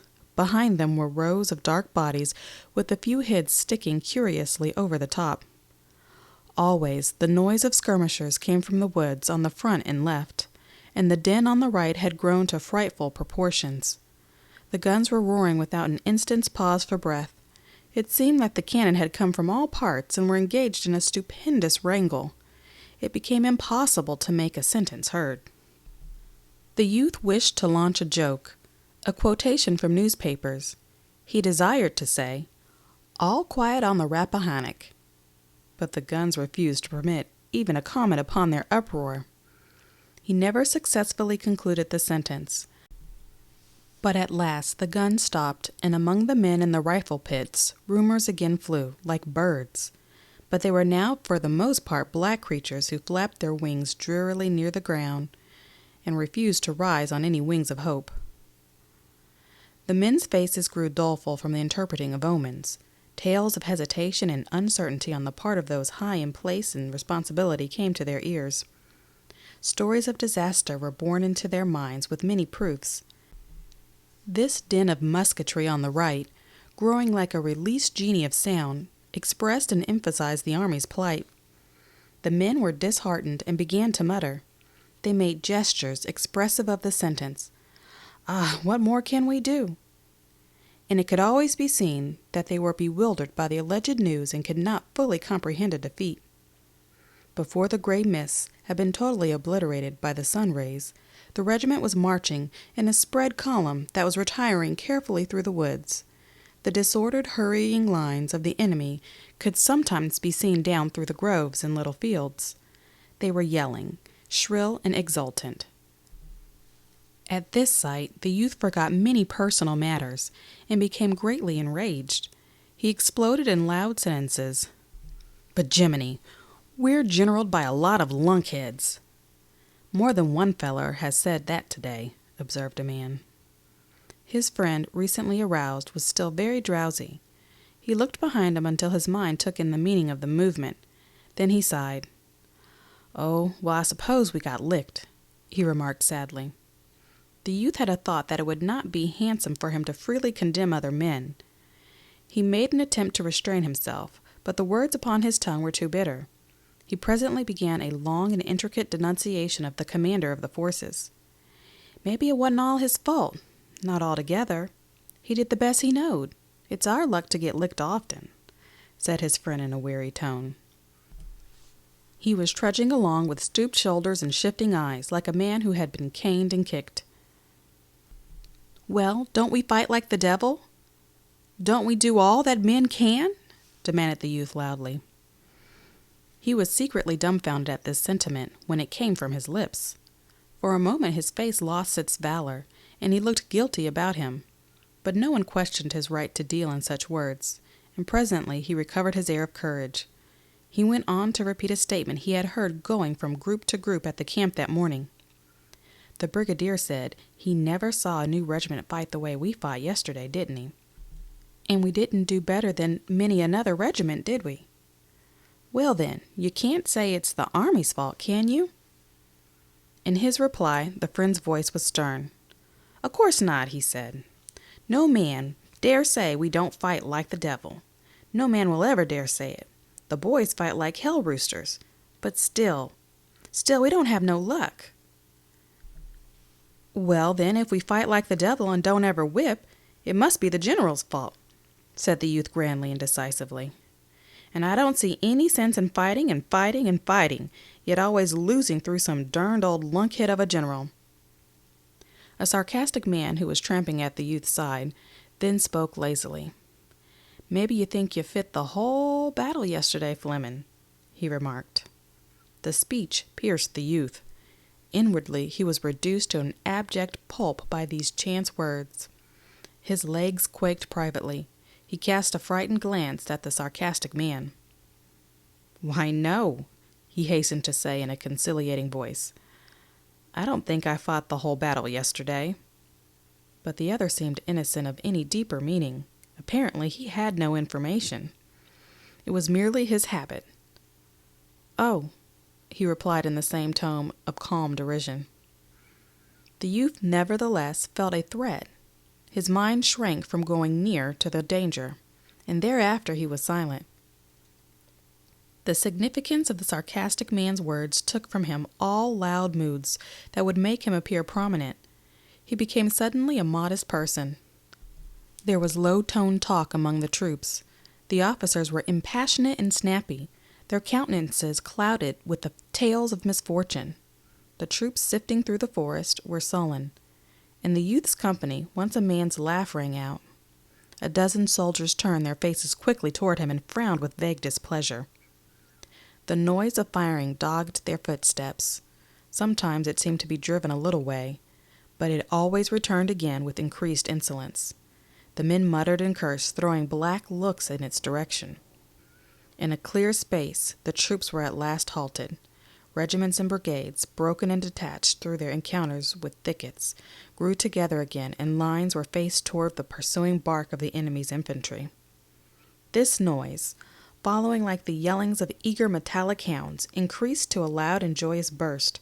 And then as the gun went serenely up the sky, throwing illuminating rays into the gloomy thickets, it broke forth into prolonged pealings.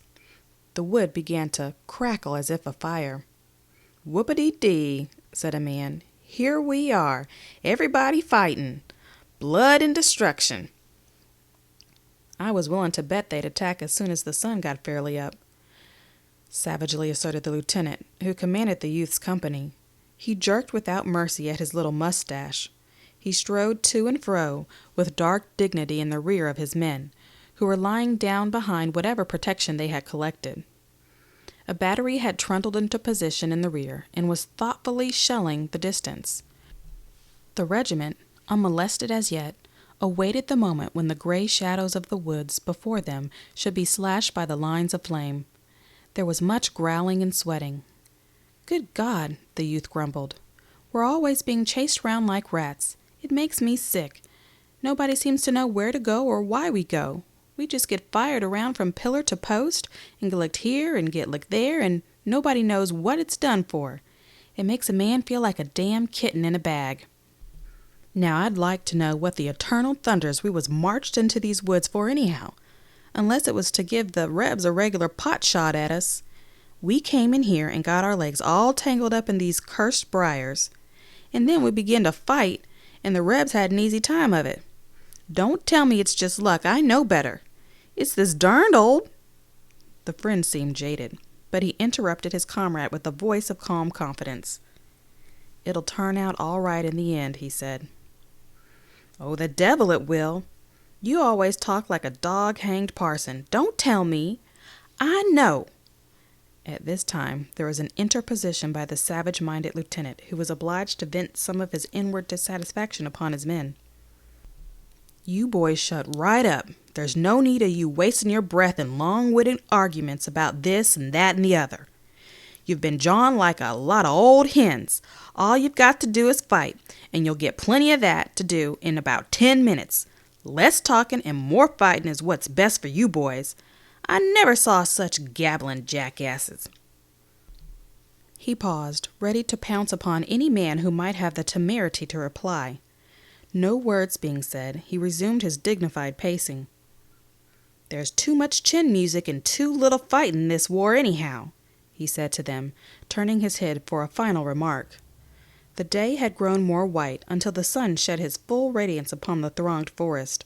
A sort of gust of battle came sweeping toward that part of the line where lay the youth's regiment.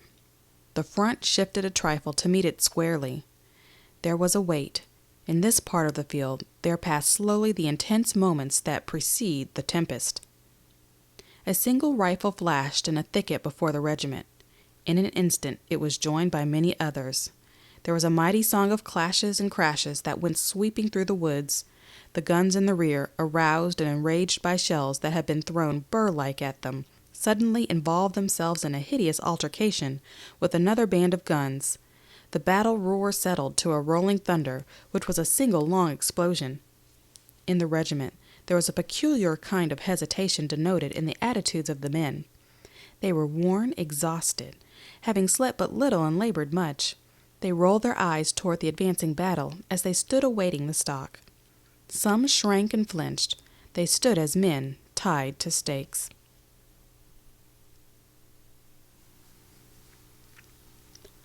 Chapter 17. This advance of the enemy had seemed to the youth like a ruthless hunting. He began to fume with rage and exasperation. He beat his foot upon the ground and scowled with hate at the swirling smoke that was approaching like a phantom flood. There was a maddening quality in this seeming resolution of the foe to give him no rest, to give him no time to sit down and think. Yesterday he had fought and had fled rapidly.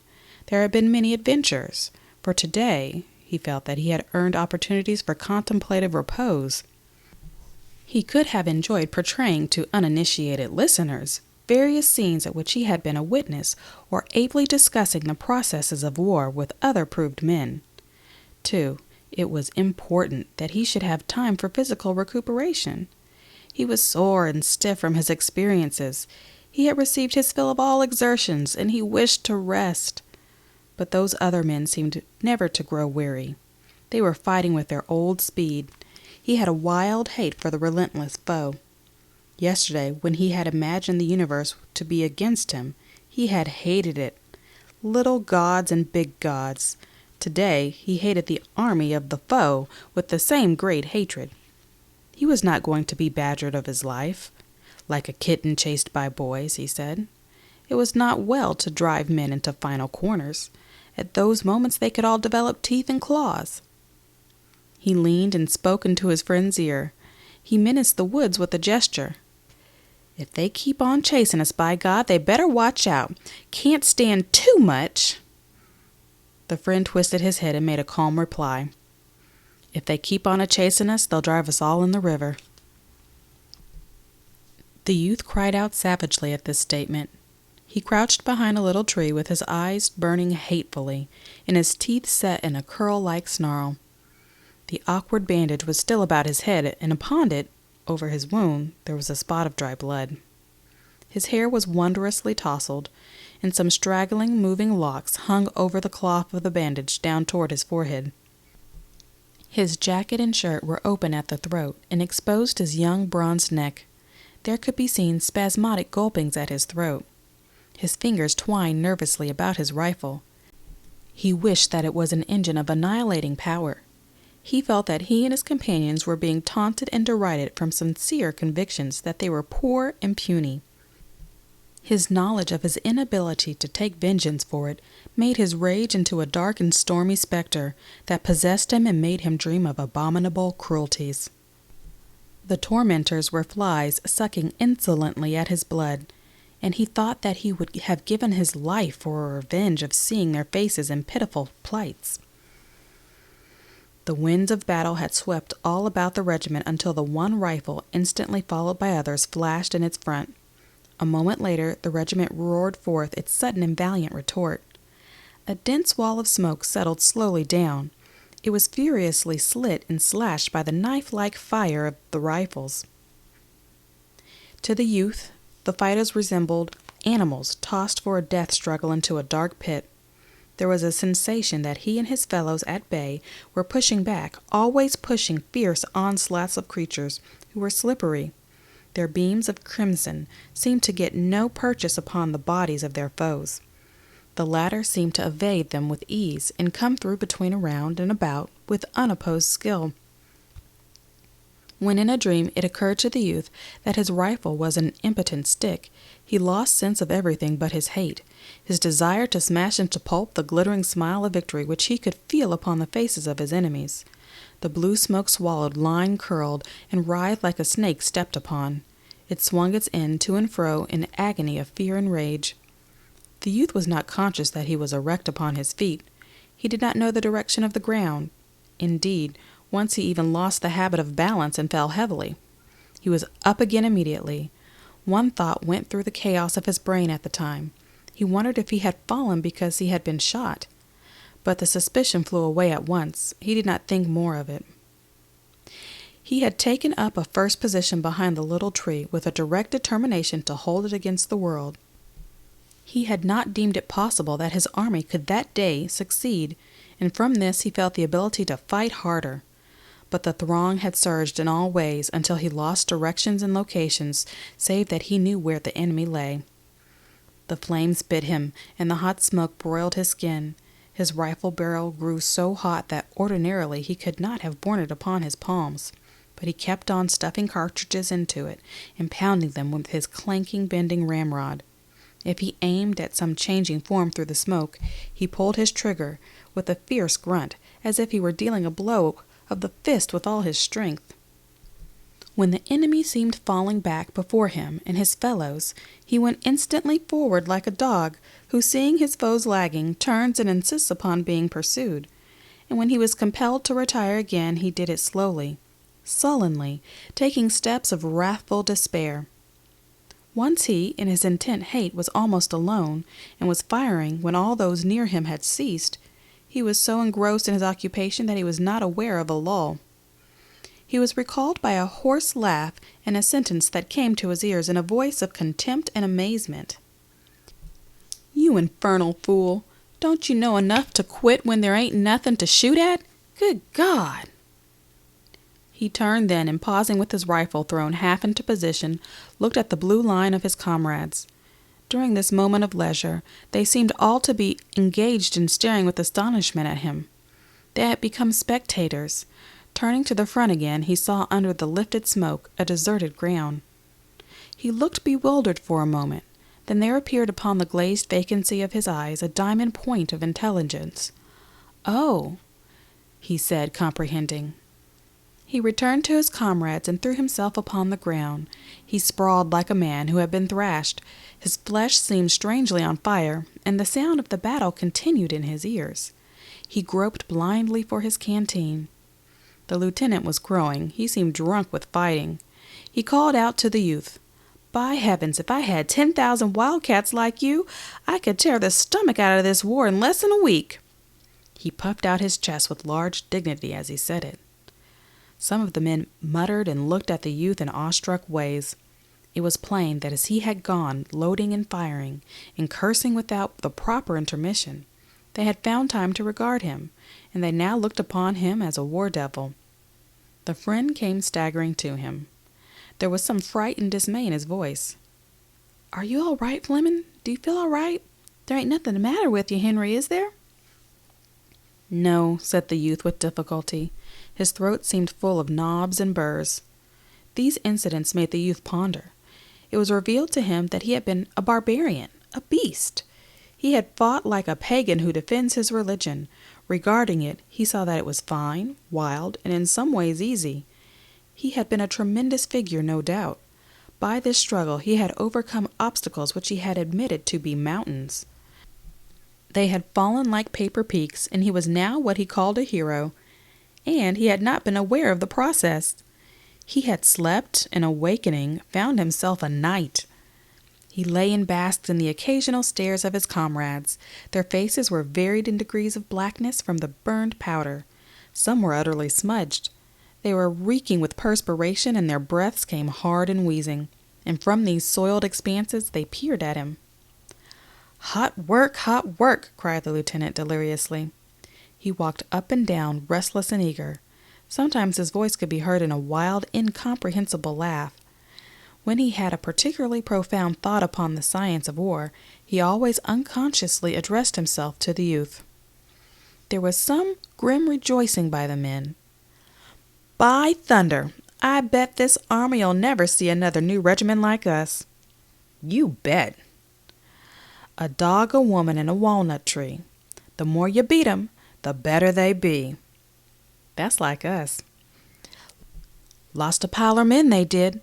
If an old woman sweep up the woods, she get a dustpan full." "Yes, and if she'll come around again in about an hour, she'll get a pile more." The forest still bore its burden of clamor. From off under the trees came the rolling clatter of musketry. Each distant thicket seemed a strange porcupine with quills of flame. A cloud of dark smoke, as from smoldering ruins, went up toward the sun, now bright and gay in the blue enameled sky.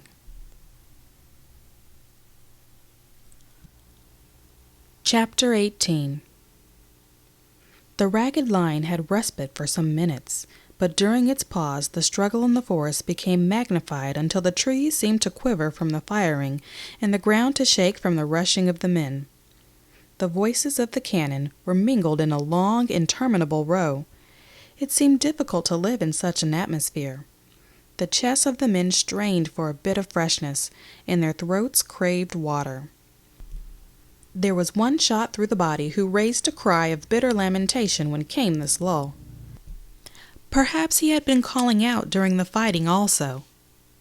But all that time no one had heard him. But now the men turned at the woeful complaints of him upon the ground. "Who is it? Who is it?" "It's Jimmy Rogers! Jimmy Rogers!" When their eyes first encountered him, there was a sudden halt as if they feared to go near. He was thrashing about in the grass, twisting his shuddering body into many strange postures. He was screaming loudly. This instant's hesitation seemed to fill him with a tremendous fantastic contempt, and he damned them in shrieked sentences. The youth's friend had a geographical allusion concerning a stream, and he obtained permission to go for some water. Immediately canteens were showered upon him. "Fill mine, will you? Bring me some too. And me too." He departed laden. The youth went with his friend, feeling a desire to throw his heated body onto the stream, and soaking there drink quarts. They made a hurried search for the supposed stream, but they did not find it. "No water here," said the youth. They turned without delay and began to retrace their steps. From their position as they again faced toward the place of the fighting, They could of course comprehend a greater amount of the battle than when their visions had been blurred by the hurling smoke of the line. They could see dark stretches winding along the land. In one cleared space there was a row of guns making gray clouds, which were filled with large flashes of orange-colored flame. Over some foliage they could see the roof of a house. One window, glowing a deep murder red, shone squarely through the leaves. From the edifice a tall, leaning tower of smoke went far into the sky. Looking over their own troops, they saw mixed masses slowly getting into regular form. The sunlight made twinkling points of the bright steel. To the rear there was a glimpse of a distant roadway as it curved over a slope. It was crowded with retreating infantry. From all the interwoven forests arose the smoke and bluster of the battle. The air was always occupied by it blaring. Near where they stood, shells were flip-flapping and hooting. Occasional bullets buzzed in the air and spanged into tree trunks. Wounded men and other stragglers were slinking through the woods. Looking down an aisle of the grove, the youth and his companion saw a jangling general and his staff almost ride upon a wounded man, who was crawling on his hands and knees. The general reined strongly at his charger's open and foamy mouth, and guided it with dexterous horsemanship past the man. The latter scrambled in wild and torturing haste. His strength evidently failed him as he reached a place of safety. One of his arms suddenly weakened, and he fell, sliding upon his back. He lay stretched out, breathing gently. A moment later, the small, creaking cavalcade was directly in front of the two soldiers.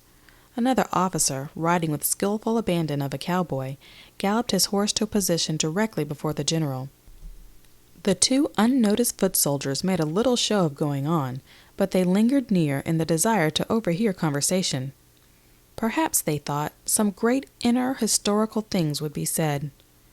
The general, whom the boys knew as the commander of their division, looked at the other officer and spoke coolly, as if he were criticizing his clothes. "The enemy's forming over there for another charge," he said. "It'll be directed against Whiterside, and I fear they'll break through there unless we work like thunder to stop 'em." The other swore at his restive horse, and then cleared his throat. He made a gesture toward his cap. "It'll be hell to pay stopping them," he said shortly. "I presume so," remarked the general. Then he began to talk rapidly and in a lower tone. He frequently illustrated his words with a pointing finger. The two infantrymen could hear nothing until finally he asked, "What troops can you spare?" The officer who rode like a cowboy reflected for an instant. "Well," he said, "I had to order in the 12th to help the 76th, and I haven't really got any. But there's the 304th. They fight like a lot of mule drivers. I can spare them best of any." The youth and his friend exchanged glances of astonishment. The general spoke sharply. "Get 'em ready, then. I'll watch developments from here, and send you word when to start them. It'll happen in 5 minutes." As the other officer tossed his fingers toward his cap and, wheeling his horse, started away, the general called out to him in a sober voice, "I don't believe many of your mule drivers will get back." The other shouted something in reply. He smiled. With scared faces, the youth and his companion hurried back to the line. These happenings had occupied an incredibly short time, yet the youth felt that in them he had been made aged. New eyes were given to him, and the most startling thing was to learn suddenly that he was very insignificant. The officer spoke of the regiment as if he referred to a broom. Some part of the woods needed sweeping, perhaps, and he merely indicated a broom in a tone properly indifferent to its fate. It was war, no doubt, but it appeared strange. As the two boys approached the line, the lieutenant perceived them and swelled with wrath. "Fleming Wilson, how long does it take you to get water anyhow? Where you been to?" But his oration ceased as he saw their eyes, which were large with great tails.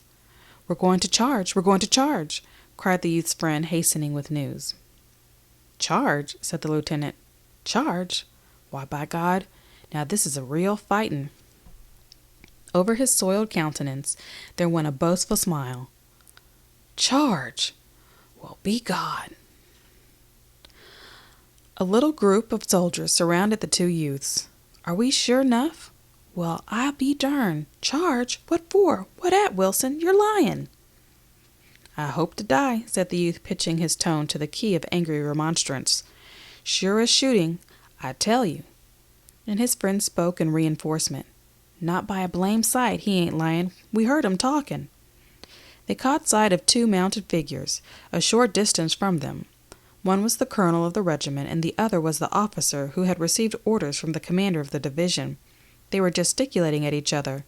The soldier, pointing at them, interpreted the scene. One man had a final objection. "How could you hear him talking?" But the men, for a large part, nodded, admitting that previously the two friends had spoken truth. They settled back into reposeful attitudes with airs of having accepted the matter, and they mused upon it with 100 varieties of expression. It was an engrossing thing to talk about.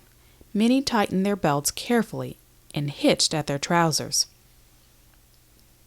A moment later, the officers began to bustle among the men, pushing them into a more compact mass and into a better alignment. They chased those that straggled and fumed at the few men who seemed to show, by their attitudes, that they had decided to remain at that spot. They were like critical shepherds struggling with sheep. Presently, the regiment seemed to draw itself up and heave a deep breath. None of the men's faces were mirrors of large thoughts. The soldiers were bended and stooped like sprinters before a signal. Many pairs of glinting eyes peered from the grimy faces toward the curtains of the deeper woods.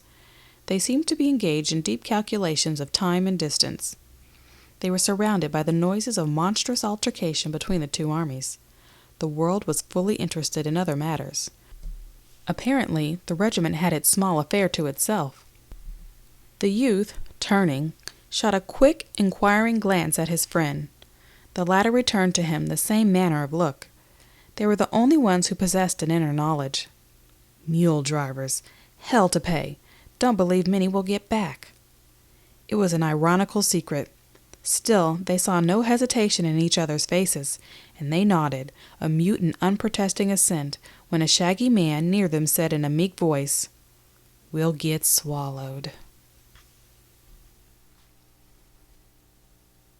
Chapter 19. The youth stared at the land in front of him. Its foliages now seemed to veil powers and horrors. He was aware of the machinery of orders that started the charge, although from the corners of his eyes he saw an officer who looked like a boy a horseback come galloping, waving his hat. Suddenly he felt a straining and heaving among the men.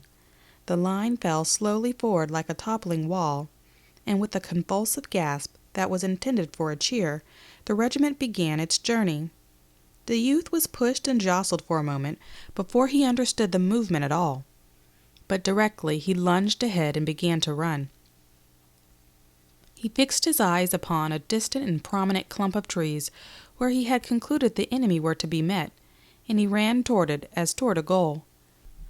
He had believed throughout that it was a mere question of getting over an unpleasant matter as quickly as possible, and he ran desperately as if pursued for a murder. His face was drawn hard and tight with the stress of his endeavor. His eyes were fixed in a lurid glare, and with his soiled and disordered dress, his red and inflamed features surmounted by the dingy rag with its spot of blood, his wildly swinging rifle and banging accoutrements, he looked to be an insane soldier.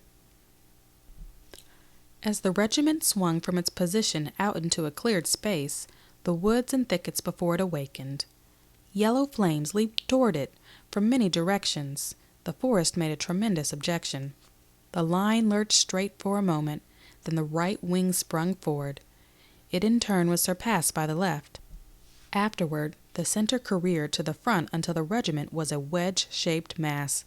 But an instant later, the opposition of the bushes, trees, and uneven places on the ground split the command and scattered it into detached clusters.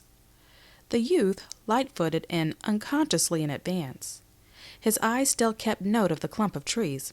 From all places near it, the clannish yell of the enemy could be heard. The little flames of rifles leaped from it.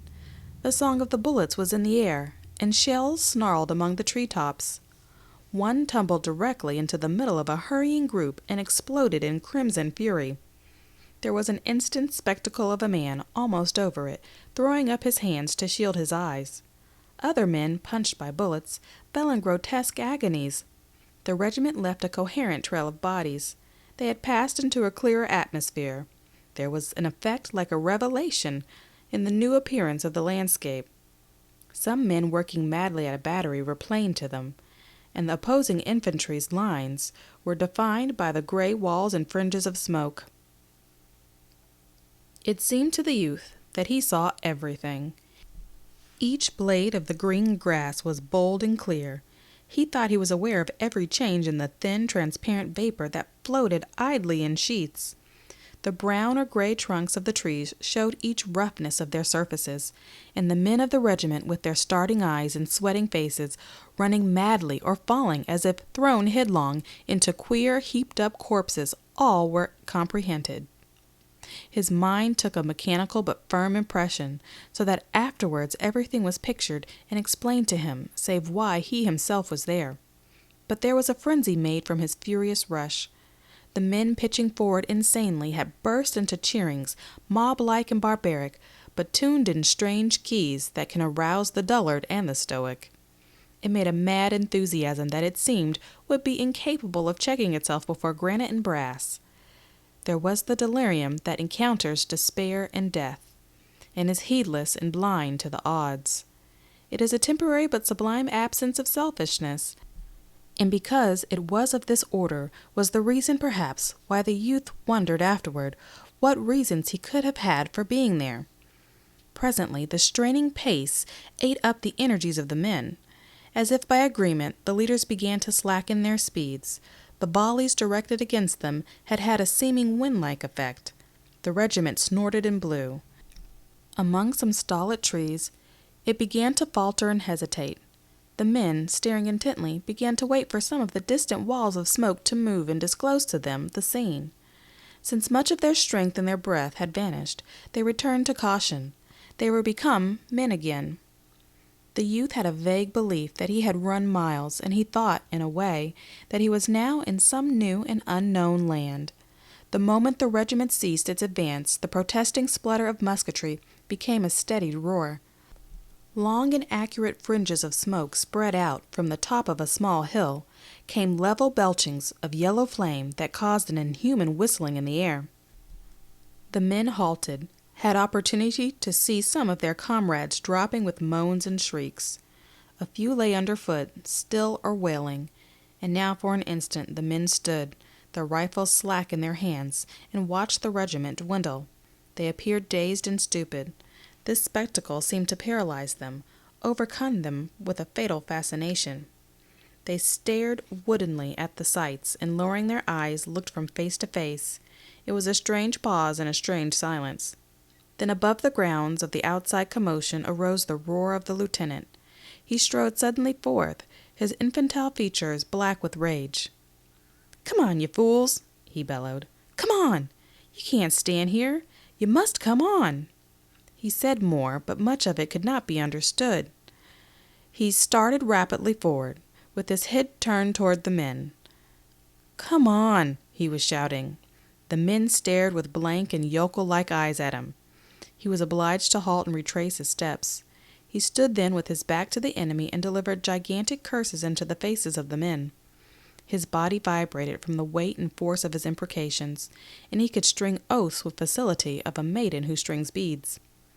The friend of the youth aroused, lurching suddenly forward and dropping to his knees. He fired an angry shot at the persistent woods. This action awakened the men. They huddled no more like sheep. They seemed suddenly to bethink them of their weapons, and at once commenced firing. Belabored by their officers, they began to move forward. The regiment, involved like a cart involved in mud and muddle, started unevenly with many jolts and jerks. The men stopped now every few paces to fire and load, and in this manner moved slowly on from trees to trees. The flaming opposition in their front grew with their advance until it seemed that all forward ways were barred by the thin leaping tongues, and off to the right an ominous demonstration could sometimes be dimly discerned. The smoke lately generated was in confusing clouds that made it difficult for the regiment to proceed with intelligence. As he passed through each curling mass, the youth wondered what would confront him on the farther side. The command went painfully forward until an open space interposed between them and the lurid lines. Here, crouching and cowering behind some trees, the men clung with desperation, as if threatened by a wave. They looked wild-eyed, as if amazed at this furious disturbance they had stirred. In the storm there was an ironical expression of their importance. The faces of the men, too, showed a lack of a certain feeling of responsibility for being there. It was as if they had been driven. It was the dominant animal failing to remember the supreme moments, the forceful causes of various superficial qualities. The whole affair seemed incomprehensible to many of them. As they halted thus, the lieutenant again began to bellow profanely. Regardless of the vindictive threats of the bullets, he went about coaxing, berating, and bedamning. His lips that were habitually in a soft and childlike curve were now writhed into unholy contortions. He swore by all possible deities. Once he grabbed the youth by the arm. "Come on, you lunkhead," he roared. "Come on! We'll all get killed if we stay here. We've only got to get across that lot, and then—" The remainder of his idea disappeared in a blue haze of curses. The youth stretched forth his arm. "Cross there?" His mouth was puckered in doubt and awe. "Certainly, just cross the lot. We can't stay here," screamed the lieutenant. He poked his face close to the youth and waved his bandaged hand. "Come on!" Presently he grappled with him as if for a wrestling bout. It was as if he planned to drag the youth by the ear on to the assault. The private felt a sudden unspeakable indignation against his officer. He wrenched fiercely and shook him off. "Come on yourself, then," he yelled. There was a bitter challenge in his voice. They galloped together down the regimental front. The friend scrambled after them. In front of the colors, the three men began to bawl. "Come on! Come on!" They danced and gyrated like tortured savages. The flag, obedient to these appeals, bended its glittering form and swept toward them. The men wavered in indecision for a moment, and then with a long, wailful cry, the dilapidated regiment surged forward and began its new journey. Over the field went the scurrying mass. It was a handful of men splattered into the faces of the enemy. Toward it instantly sprang the yellow tongues. A vast quantity of blue smoke hung before them. A mighty banging made ears valueless. The youth ran like a madman to reach the woods before a bullet could discover him. He ducked his head low like a football player. In his haste his eyes almost closed, and the scene was a wild blur. Pulsating saliva stood at the corners of his mouth. Within him, as he hurled himself forward, was born a love, a despairing fondness for this flag, which was near him. It was a creation of beauty and invulnerability. It was a goddess, radiant, that bended its form with an imperious gesture to him. It was a woman, red and white, hating and loving, that called him with a voice in his hopes. Because no harm could come to it, he endowed it with power. He kept near as if it could be a saver of lives, and an imploring cry went from his mind.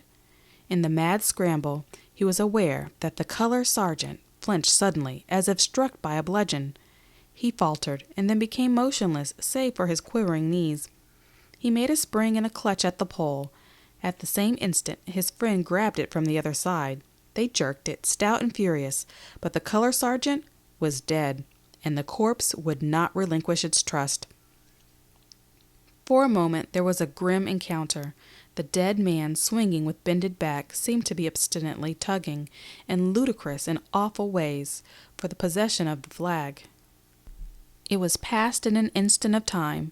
They wrenched the flag furiously from the dead man, and as they turned again, the corpse swayed forward with bowed head.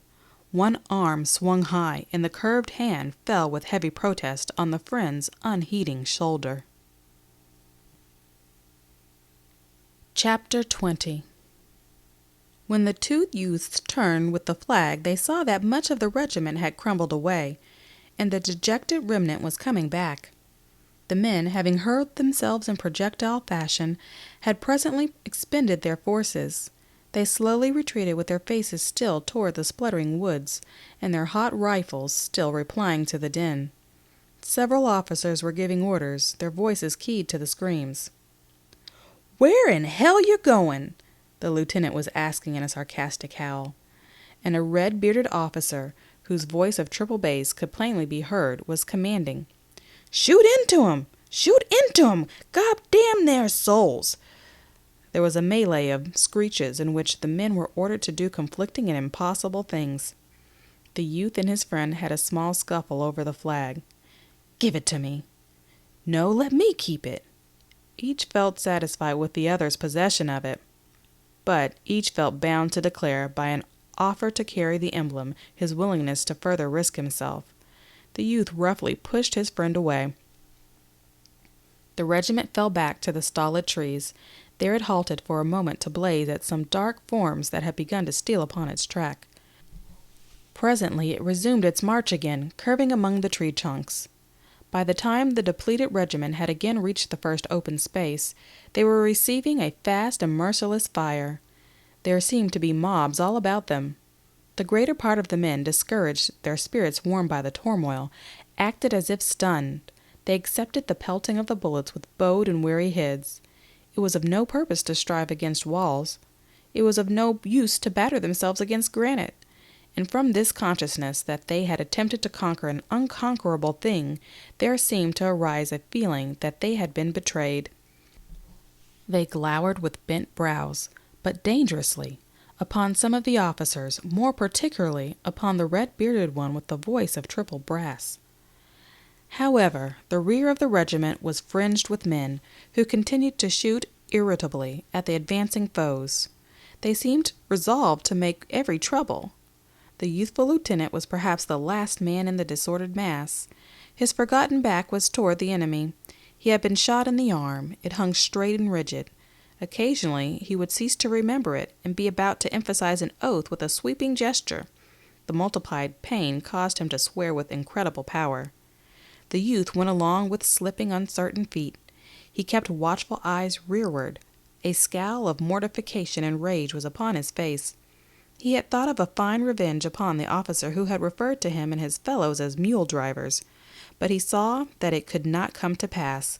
His dream had collapsed when the mule drivers, dwindling rapidly, had wavered and hesitated on the little clearing, and then had recoiled, and now the retreat of the mule drivers was a march of shame to him.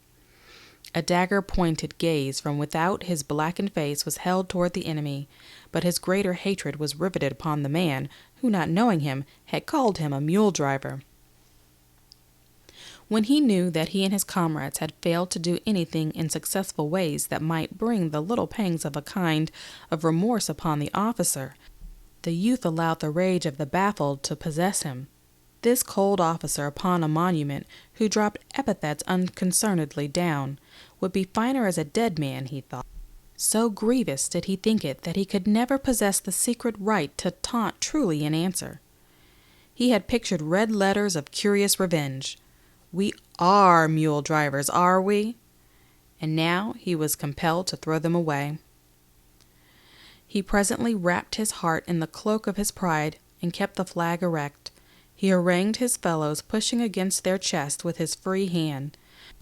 To those he knew well he made frantic appeals, beseeching them by name.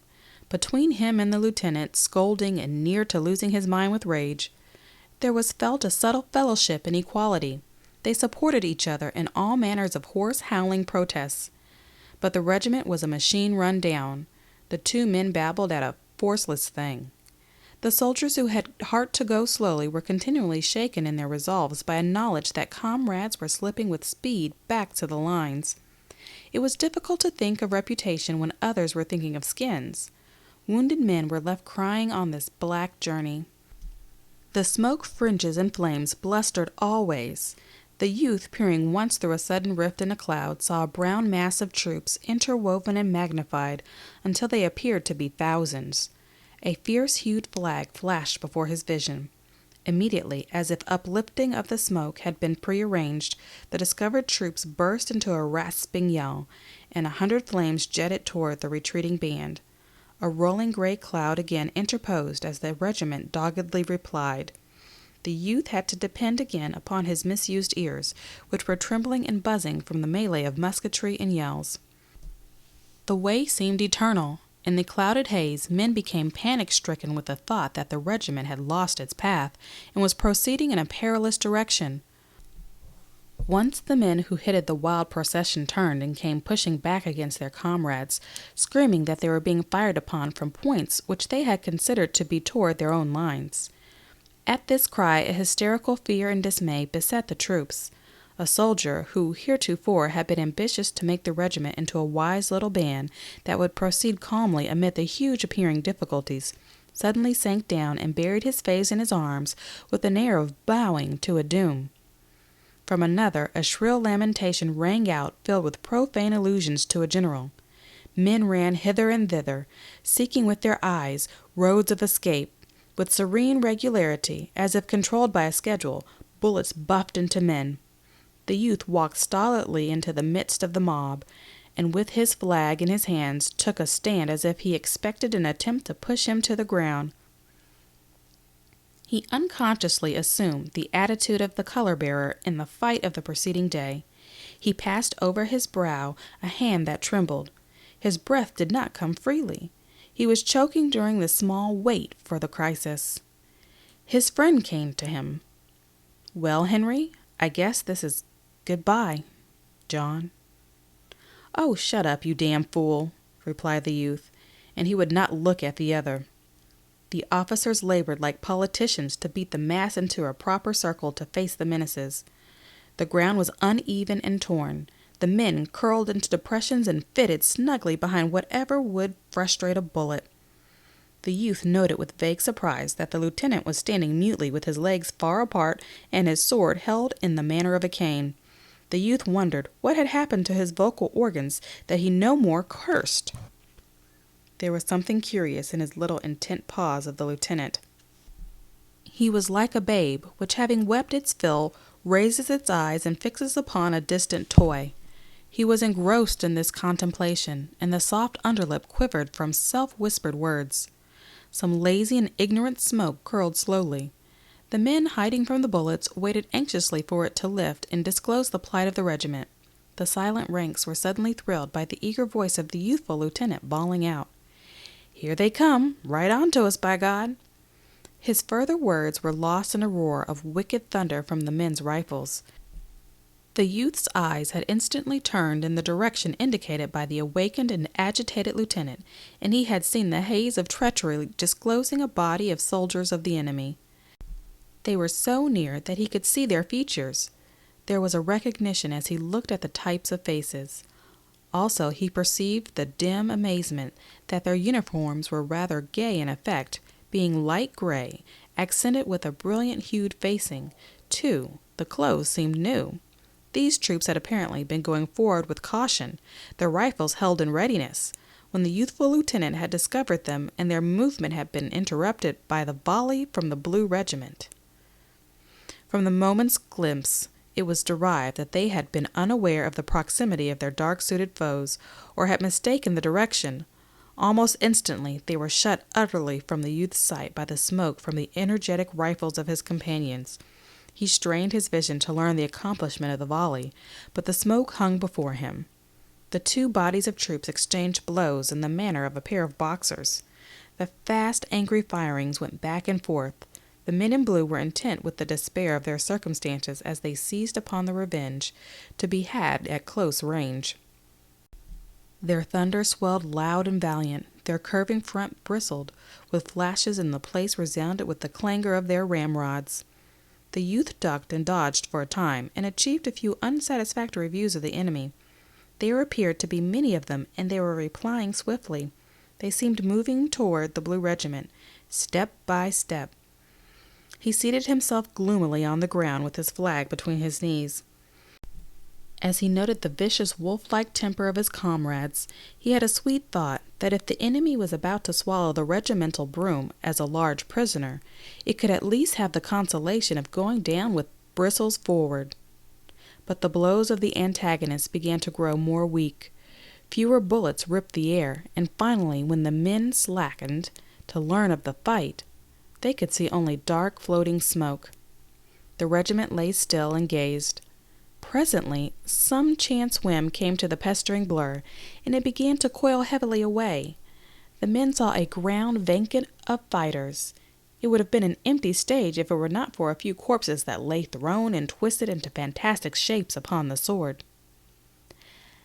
At sight of this tableau, many of the men in blue sprang from behind their covers and made an ungainly dance of joy. Their eyes burned and a hoarse cheer of elation broke from their dry lips. It had begun to seem to them that events were trying to prove that they were impotent. These little battles had evidently endeavored to demonstrate that the men could not fight well. When on the verge of submission to these opinions, the small duel had showed them that the proportions were not impossible, and by it they had revenged themselves upon their misgivings and upon the foe. The impetus of enthusiasm was theirs again. They gazed about them with looks of uplifted pride, feeling new trust in the grim, always confident weapons in their hands. And they were men.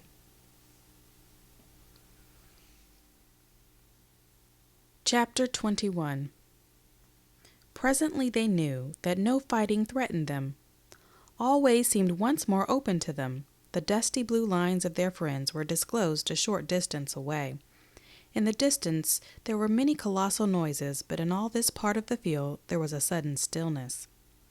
They perceived that they were free. The depleted band drew a long breath of relief and gathered itself into a bunch to complete its trip. In this last length of journey, the men began to show strange emotions. They hurried with nervous fear. Some who had been dark and unfaltering in the grimmest moments now could not conceal an anxiety that made them frantic. It was perhaps that they dreaded to be killed in insignificant ways after the times for proper military deaths had passed. Or perhaps they thought it would be too ironical to get killed at the portals of safety.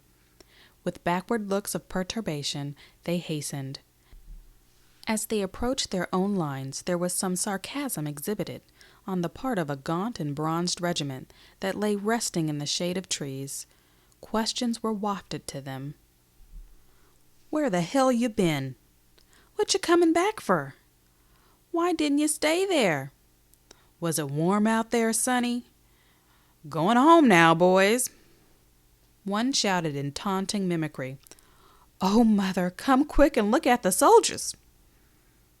There was no reply from the bruised and battered regiment, save that one man made broadcast challenges to fist fights of the red-bearded officer, walked rather near, and glared in great swashbuckler style at a tall captain in the other regiment.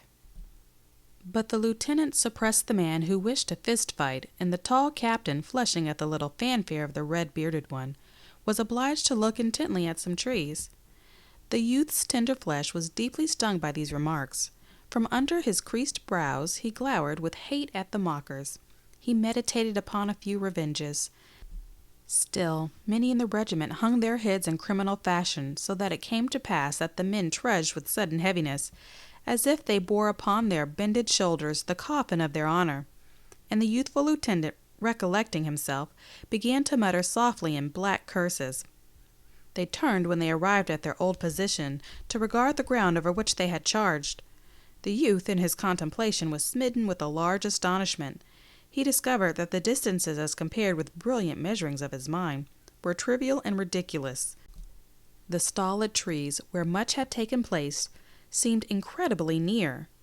The time, too, now that he reflected, he saw to have been short. He wondered at the number of emotions and events that had been crowded into such little spaces. Elfin thoughts must have exaggerated and enlarged everything, he said. It seemed then that there was bitter justice in the speeches of the gaunt and bronzed veterans. He veiled a glance of disdain at his fellows who strewed the ground, choking with dust, red from perspiration, misty-eyed, disheveled. They were gulping at their canteens, fierce to wring every mite of water from them, and they polished at their swollen and watery features with coat sleeves and bunches of grass. However, to the youth, there was a considerable joy in musing upon his performances during the charge. He had had very little time previously in which to appreciate himself, so that there was now much satisfaction in quietly thinking of his actions. He recalled bits of color that in the flurry had stamped themselves unawares upon his engaged senses. As the regiment lay heaving from its hot exertions, the officer who had named them as mule drivers came galloping along the line. He had lost his cap. His tousled hair streamed wildly, and his face was dark with vexation and wrath. His temper was displayed with more clearness by the way in which he managed his horse. He jerked and wrenched savagely at his bridle, stopping the hard-breathing animal with a furious pull near the colonel of the regiment. He immediately exploded in reproaches which came unbidden to the ears of the men. They were suddenly alert, being always curious about black words between officers. "Oh, thunder, McChesney, what an awful bull you made of this thing," began the officer. He attempted low tones, but his indignation caused certain of the men to learn the sense of his words. "What an awful mess you made. Good Lord, man, you stopped about 100 feet this side of a very pretty success. If your men had gone 100 feet farther, you would have made a great charge. But as it is, what a lot of mud diggers you've got anyway." The men listening with bated breath now turned their curious eye upon the colonel. They had a ragamuffin interest in this affair. The colonel was seen to straighten his form and put one hand forth in oratorical fashion. He wore an injured air. It was as if a deacon had been accused of stealing. The men were wiggling in an ecstasy of excitement. But of a sudden, the colonel's manner changed from that of a deacon to that of a Frenchman. He shrugged his shoulders. "Oh, well, General, we went as far as we could," he said calmly. "As far as you could, did you? By God," snorted the other. "Well, that wasn't very far, was it?" he added, with a glance of cold contempt into the other's eyes. "Not very far, I think. You were intended to make a diversion in favor of Whiterside. How well you succeeded your own ears can now tell you." He wheeled his horse and rode stiffly away. The colonel, bidden to hear the jarring noises of an engagement in the woods to the left, broke out in vague damnations. The lieutenant, who had listened with an air of important rage to the interview, spoke suddenly in firm and undaunted tones. "I don't care what a man is, whether he is a general or what. If he says the boys didn't put up a good fight out there, he's a damned fool." "Lieutenant," began the colonel severely, "this is my own affair, and I'll trouble you." The lieutenant made an obedient gesture. "All right, Colonel, all right," he said. He sat down with an air of being content with himself. The news that the regiment had been reproached went along the line. For a time the men were bewildered by it. "Good thunder!" they ejaculated, staring at the vanishing form of the general. They conceived it to be a huge mistake. Presently, however, they began to believe that in truth their efforts had been called light.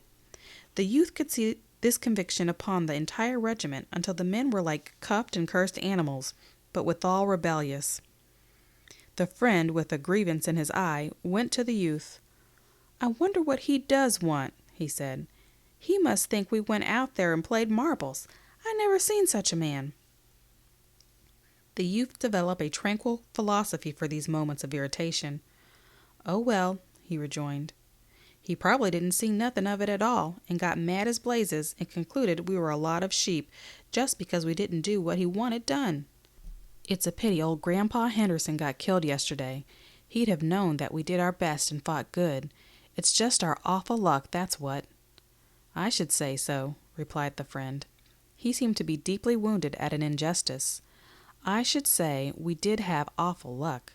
There's no fun in fighting for people when everything you do, no matter what, ain't done right. I have a notion to stay behind next time and let 'em take their old charge and go to the devil with it." The youth spoke soothingly to his comrade. "Well, we both did good. I'd like to see the fool what'd say we both didn't do as good as we could." "Of course we did," declared the friend stoutly, "and I'd break the feller's neck if he was as big as a church. But we're all right anyhow, for I heard one feller say that we two fight the best in the regiment, and they had a great argument about it. Another fella, of course, he had to up and say it was a lie. He seen all what was going on, and he never seen us from the beginning to the end. And a lot more stuck in and says it wasn't a lie." We did fight like thunder, and they gave us quite a send-off, but this is what I can't stand. These everlasting old soldiers tittering and laughing, and then that general, he's crazy." The youth exclaimed with sudden exasperation, "He's a lunkhead. He makes me mad. I wish he'd come along next time. We'd show him what." He ceased because several men had come hurrying up. Their faces expressed a bringing of great news. "Oh, Flem, you just oughta heard," cried one eagerly. "Heard what?" said the youth. "You just oughta heard," repeated the other, and he arranged himself to tell his tidings. The other made an excited circle. "Well, sir, the colonel met your lieutenant right by us. It was the damnedest thing I ever heard. And he says, he says, 'Mr. Hasbrook,' he says, 'by the way, who was that lad what carried the flag?' he says. 'They're Fleming.' What do you think of that? Who was the lad what carried the flag?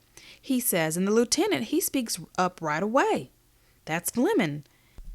And he's a Jim Hickey,' he says right away. 'What?' I say he did. 'A Jim Hickey,' he says. Those are his words. He did too. I say he did. If you can tell this story better than I can, go ahead and tell it.' 'Well then, keep your mouth shut. The lieutenant, he says, he's a Jim Hickey, and the colonel, he says, he is indeed a very good man to have. He kept the flag way to the front, I saw him. He's a good one,' says the colonel. 'You bet,' says the lieutenant. 'He and a feller named Wilson was at the head of the charge and a howling like Indians all the time,' he says. 'Head of the charge all the time,' he says. 'A feller named Wilson,' he says. There, Wilson, my boy, put that in a letter and send it to him to your mother, eh? 'A feller named Wilson,' he says, and the colonel, he says. Were they indeed? My sakes, he says, at the head of the regiment, he says. They were, says the lieutenant. My sakes, says the colonel. He says, well, well, well, he says, those two babies. They were, says the lieutenant. Well, well, says the colonel. They deserve to be major generals, he says. They deserve to be major generals. The youth and his friend had said, Huh? You're lying, Thompson. Oh, go to blazes. He never said it. Oh, what a lie. Huh? But despite these youthful scoffings and embarrassments, they knew that their faces were deeply flushing from thrills of pleasure. They exchanged a secret glance of joy and congratulation. They speedily forgot many things. The past held no pictures of error and disappointment. They were very happy, and their hearts swelled with grateful affection for the colonel and the youthful lieutenant. Chapter 22. When the woods again began to pour forth the dark-hued masses of the enemy, the youth felt serene self-confidence. He smiled briefly when he saw men dodge and duck at the long screechings of shells that were thrown in giant handfuls over them. He stood erect and tranquil, watching the attack begin against a part of the line that made a blue curve along the side of an adjacent hill. His vision being unmolested by smoke from the rifles of his companions, he had opportunities to see parts of the hard fight. It was a relief to perceive at last from whence came some of these noises which had been roared into his ears. Off a short way he saw 2 regiments fighting a little separate battle with 2 other regiments. It was in a cleared space, wearing a set-apart look. They were blazing as if upon a wager, giving and taking tremendous blows. The firings were incredibly fierce and rapid. These intent regiments apparently were oblivious of all larger purposes of war, and were slugging each other as if it a matched game. In another direction he saw a magnificent brigade going with evident intention of driving the enemy from a wood. They passed in out of sight, and presently there was a most awe-inspiring racket in the wood. The noise was unspeakable. Having stirred the prodigious uproar and apparently finding it too prodigious, the brigade, after a little time, came marching airily out again with its fine formation, in no wise disturbed. There were no traces of speed in its movements. The brigade was jaunty and seemed to point a proud thumb at the yelling wood. On a slope to the left there was a long row of guns, gruff and maddened, denouncing the enemy, who down the woods were forming for another attack in the pitiless monotony of conflicts. The round red discharges from the guns made a crimson flare and a high thick smoke. Occasional glimpses could be caught of groups of the toiling artillerymen. In the rear of this row of guns stood a house, calm and white, amid bursting shells. A congregation of horses tied to a long railing were tugging frenziedly at their bridles. Men were running hither and thither. The detached battle between the 4 regiments lasted for some time. There chanced to be no interference, and they settled their dispute by themselves. They struck savagely and powerfully at each other for a period of minutes, and then the lighter-hued regiments faltered and drew back, leaving the dark blue line shouting. The youth could see the 2 flags shaking with laughter amid the smoke remnants. Presently there was a stillness, pregnant with meaning. The blue line shifted and changed a trifle and stared expectantly at the silent woods and fields before them. The hush was solemn and church-like, save for a distant battery that, evidently unable to remain quiet, sent a faint rolling thunder over the ground. It irritated like the noises of unimpressed boys. The men imagined that it would prevent their perched ears from hearing the first words of the new battle. Of a sudden, the guns on the slope roared out a message of warning. A spluttering sound had begun in the woods. It swelled with amazing speed to a profound clamor that involved the earth in noises. The splitting crashes swept along the lines until an interminable roar was developed. To those in the midst of it, it became a din fitted to the universe. It was the whirring and thumping of gigantic machinery, complications among the smaller stars. The youth's ears were filled up. They were incapable of hearing more. On an incline over which a road wound, he saw wild and desperate rushes of men perpetually backward and forward in riotous surges.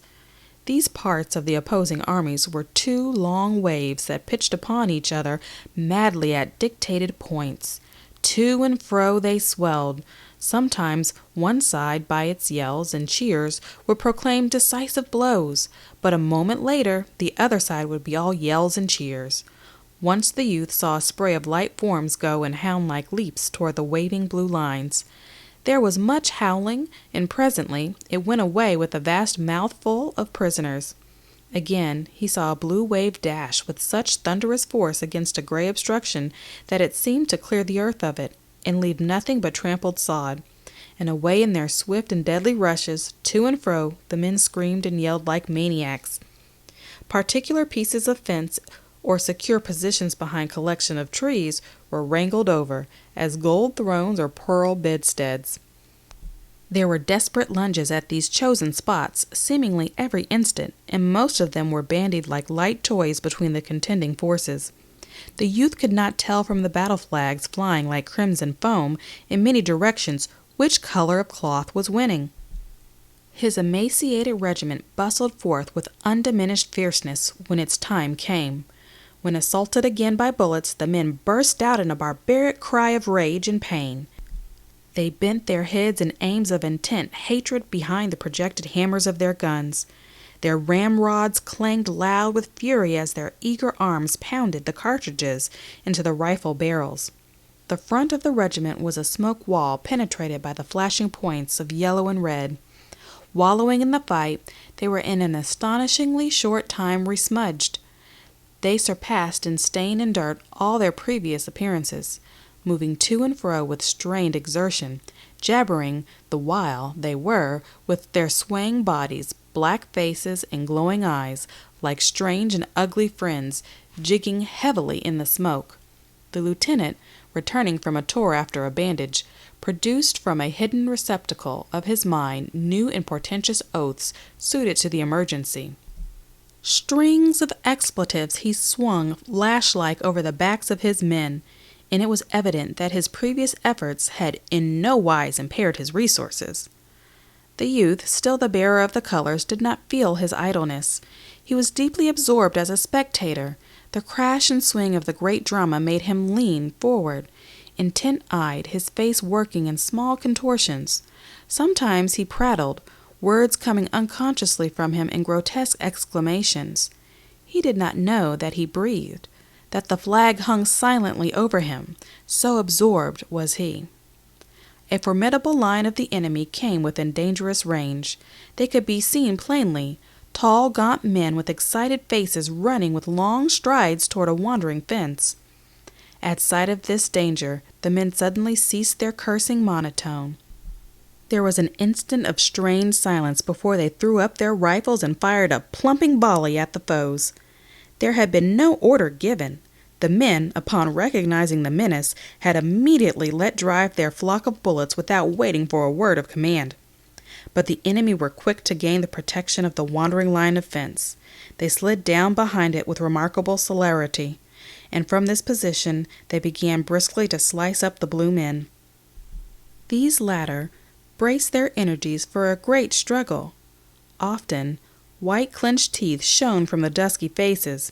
Many heads surged to and fro, floating upon a pale sea of smoke.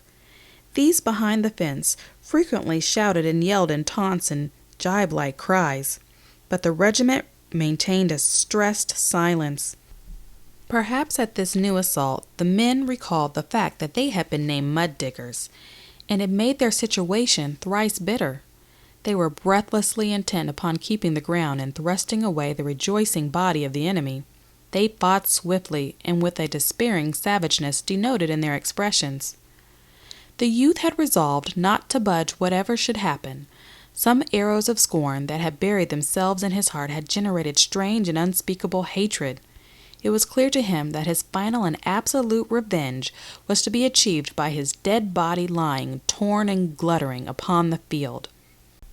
This was to be a poignant retaliation upon the officer who had said mule drivers, and later mud diggers, for in all the wild graspings of his mind for a unit responsible for his sufferings and commotions, he always seized upon the man who had dubbed him wrongly, and it was his idea, vaguely formulated, that his corpse would be for those eyes a great and salt reproach.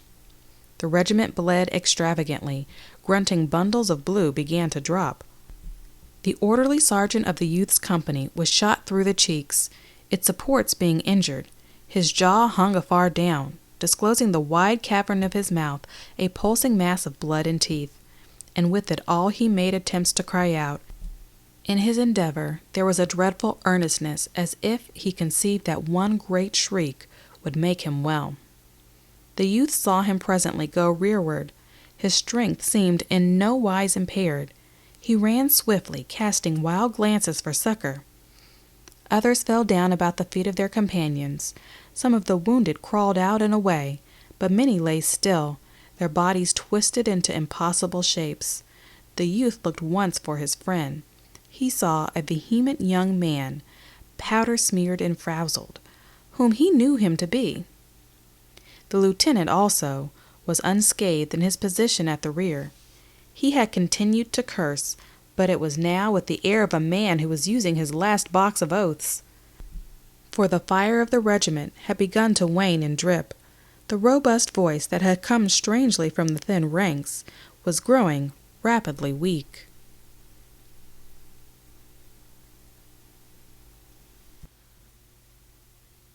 Chapter 23.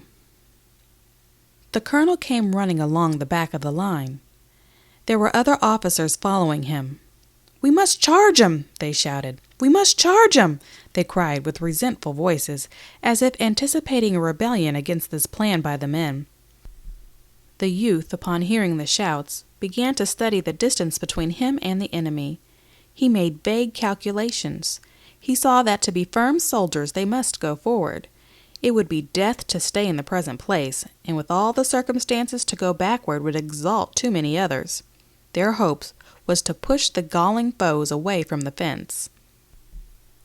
He expected that his companions, weary and stiffened, would have to be driven to this assault, but as he turned toward them he perceived with a certain surprise that they were giving quick and unqualified expressions of assent. There was an ominous clanging overture to the charge when the shafts of the bayonets rattled upon the rifle barrels. At the yelled words of command, the soldiers sprang forward in eager leaps.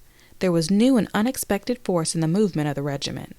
A knowledge of its faded and jaded condition made the charge appear like paroxysm, a display of the strength that comes before a final feebleness. The men scampered in insane fever of haste, racing as if to achieve a sudden success before an exhilarating fluid should leave them.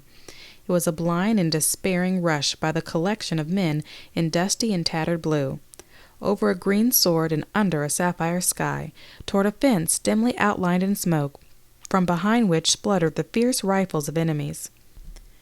The youth kept the bright colors to the front.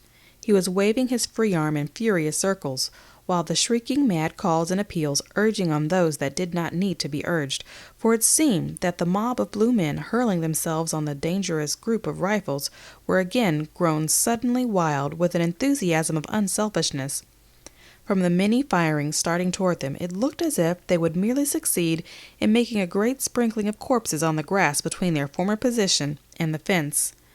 But they were in a state of frenzy, perhaps because of forgotten vanities, and it made an exhibition of sublime recklessness. There was no obvious questioning, no figurings, no diagrams. There was apparently no considered loopholes. It appeared that the swift wings of their desires would have shattered against the iron gates of the impossible. He himself felt the daring spirit of a savage religion mad.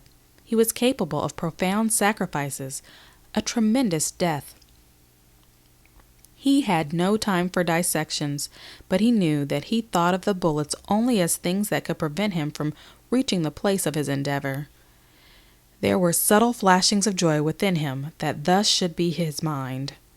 He strained all his strength. His eyesight was shaken and dazzled by the tension of thought and muscle. He did not see anything except the mist of smoke gashed by the little knives of fire.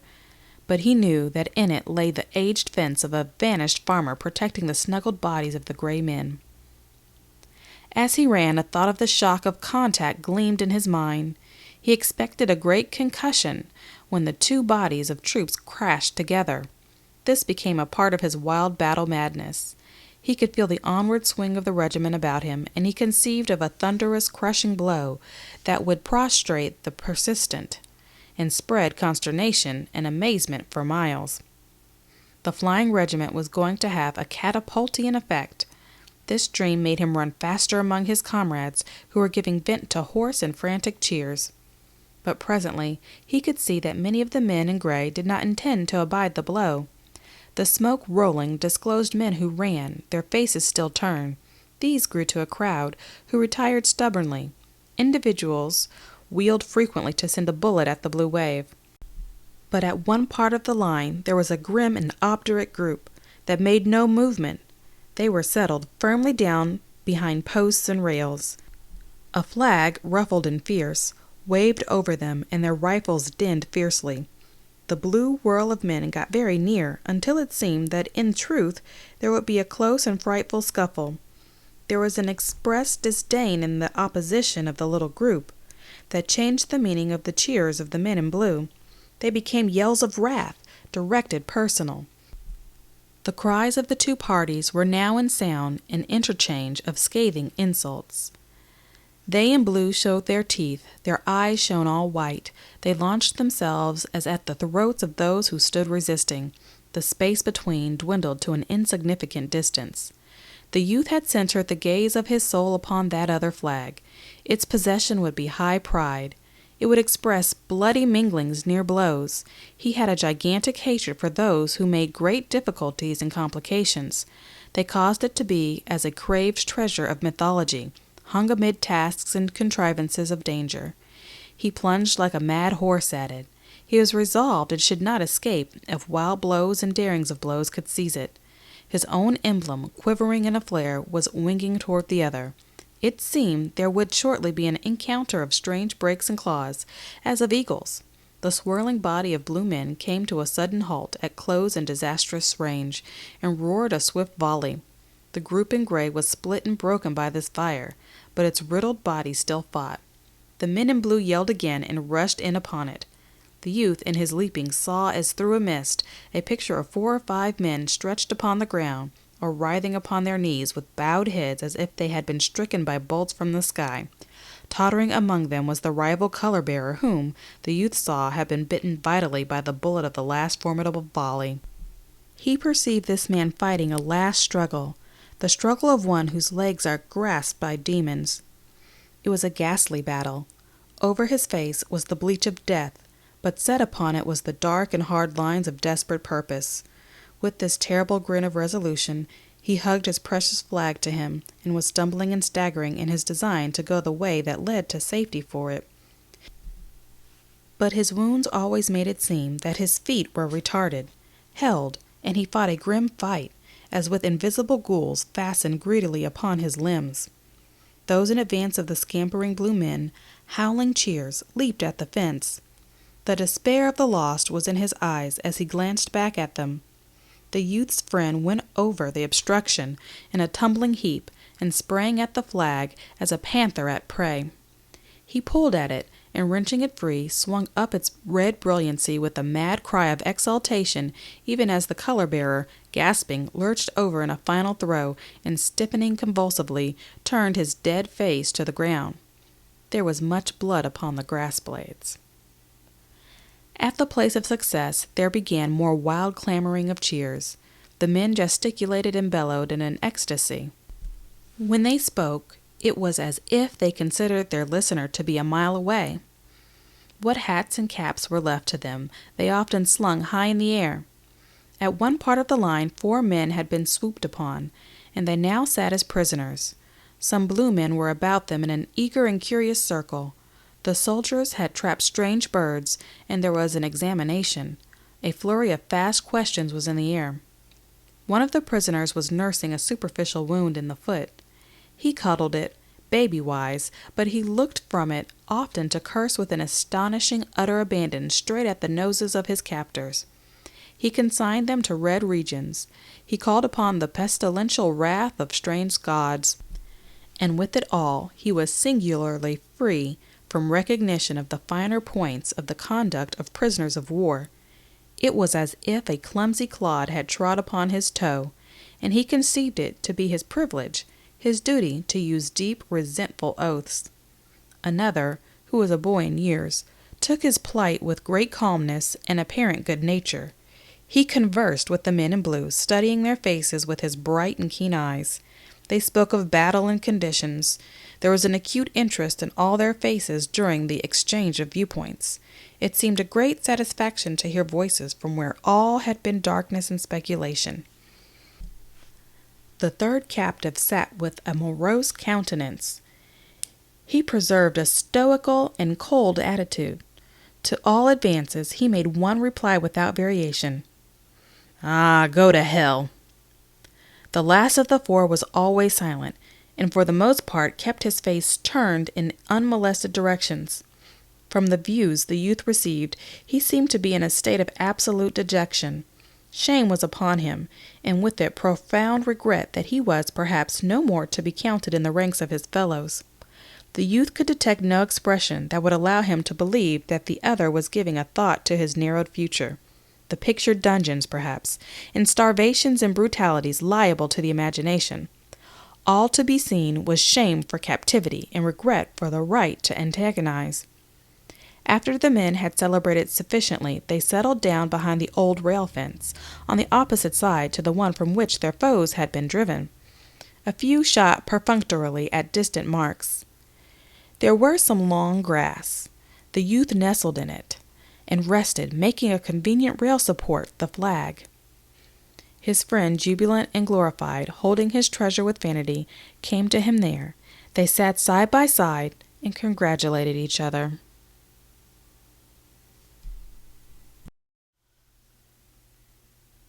Chapter 24.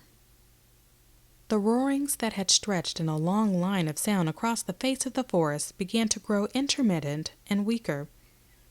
The stentorian speeches of the artillery continued in some distant encounter, but the crashes of the musketry almost ceased. The youth and his friend of a sudden looked up, feeling a deadened form of distress at the waning of these noises, which had become a part of life. They could see changes going on among the troops. There were marchings this way and that way. A battery wheeled leisurely. On the crest of a small hill was the thick gleam of many departing muskets. The youth arose. "Well, what now, I wonder?" he said. By his tone he seemed to be preparing to resent some new monstrosity in the way of dins and smashes. He shaded his eyes with his grimy hand and gazed over the field. His friend also arose and stared. "I bet we're going to get along out of this and back over the river," said he. "Well, I swan," said the youth. They waited, watching. Within a little while, the regiment received orders to retrace its ways. The men got up, grunting from the grass, regretting the soft repose. They jerked their stiffened legs and stretched their arms over their heads. One man swore as he rubbed his eyes. They all groaned. "Oh, Lord." They had as many objections to this change as they would have had to a proposal for a new battle. They trampled slowly back over the field across which they had run in a mad scamper. The fence deserted, resumed with its careening posts and disjointed bars, an air of quiet and rural depravity. Beyond it there lay spread a few corpses. Conspicuous was the contorted body of the color-bearer in gray whose flag the youth's friend was now bearing away. The regiment marched until it had joined its fellows. The reformed brigade, in column, aimed through a wood at the road. Directly they were in a mass of dust-covered troops, and were trudging along in a way parallel to the enemy's lines as these had been defined by the previous turmoil. They passed within view of a stolid white house, and saw in front of its groups of their comrades lying in wait behind a neat breastwork. A row of guns were booming at a distant enemy. Shells thrown in reply were raising clouds of dust and splinters. Horsemen dashed along the line of entrenchments. As they passed near other commands, men of the dilapidated regiment procured the captured flag from Wilson, and, tossing it high into the air, cheered tumultuously as it turned, with apparent reluctance, slowly over and over. At this point of its march, the division curved away from the field and went winding off in the direction of the river. When the significance of this movement had impressed itself upon the youth, he turned his head and looked over his shoulder toward the trampled and debris-strewed ground. He breathed a breath of new satisfaction. He finally nudged his friend. "Well, it's all over," he said to him. His friend gazed backward. "By God, it is," he assented. They mused. For a time the youth was obliged to reflect in a puzzled and uncertain way. His mind was undergoing a subtle change. It took moments for it to cast off its battleful ways and resume its accustomed course of thought. Gradually his brain emerged from the clogged clouds and at last was enabled to more closely comprehend himself and the circumstance. He understood then that the existence of shot and countershot was in the past. He had dwelt in a land of strange, squalling upheavals, and had come forth. He had been where there was red of blood and black of passion, and he was escaped. His first thoughts were given to rejoicing at this fact. Later, he began to study his deeds, his failures, and his achievements.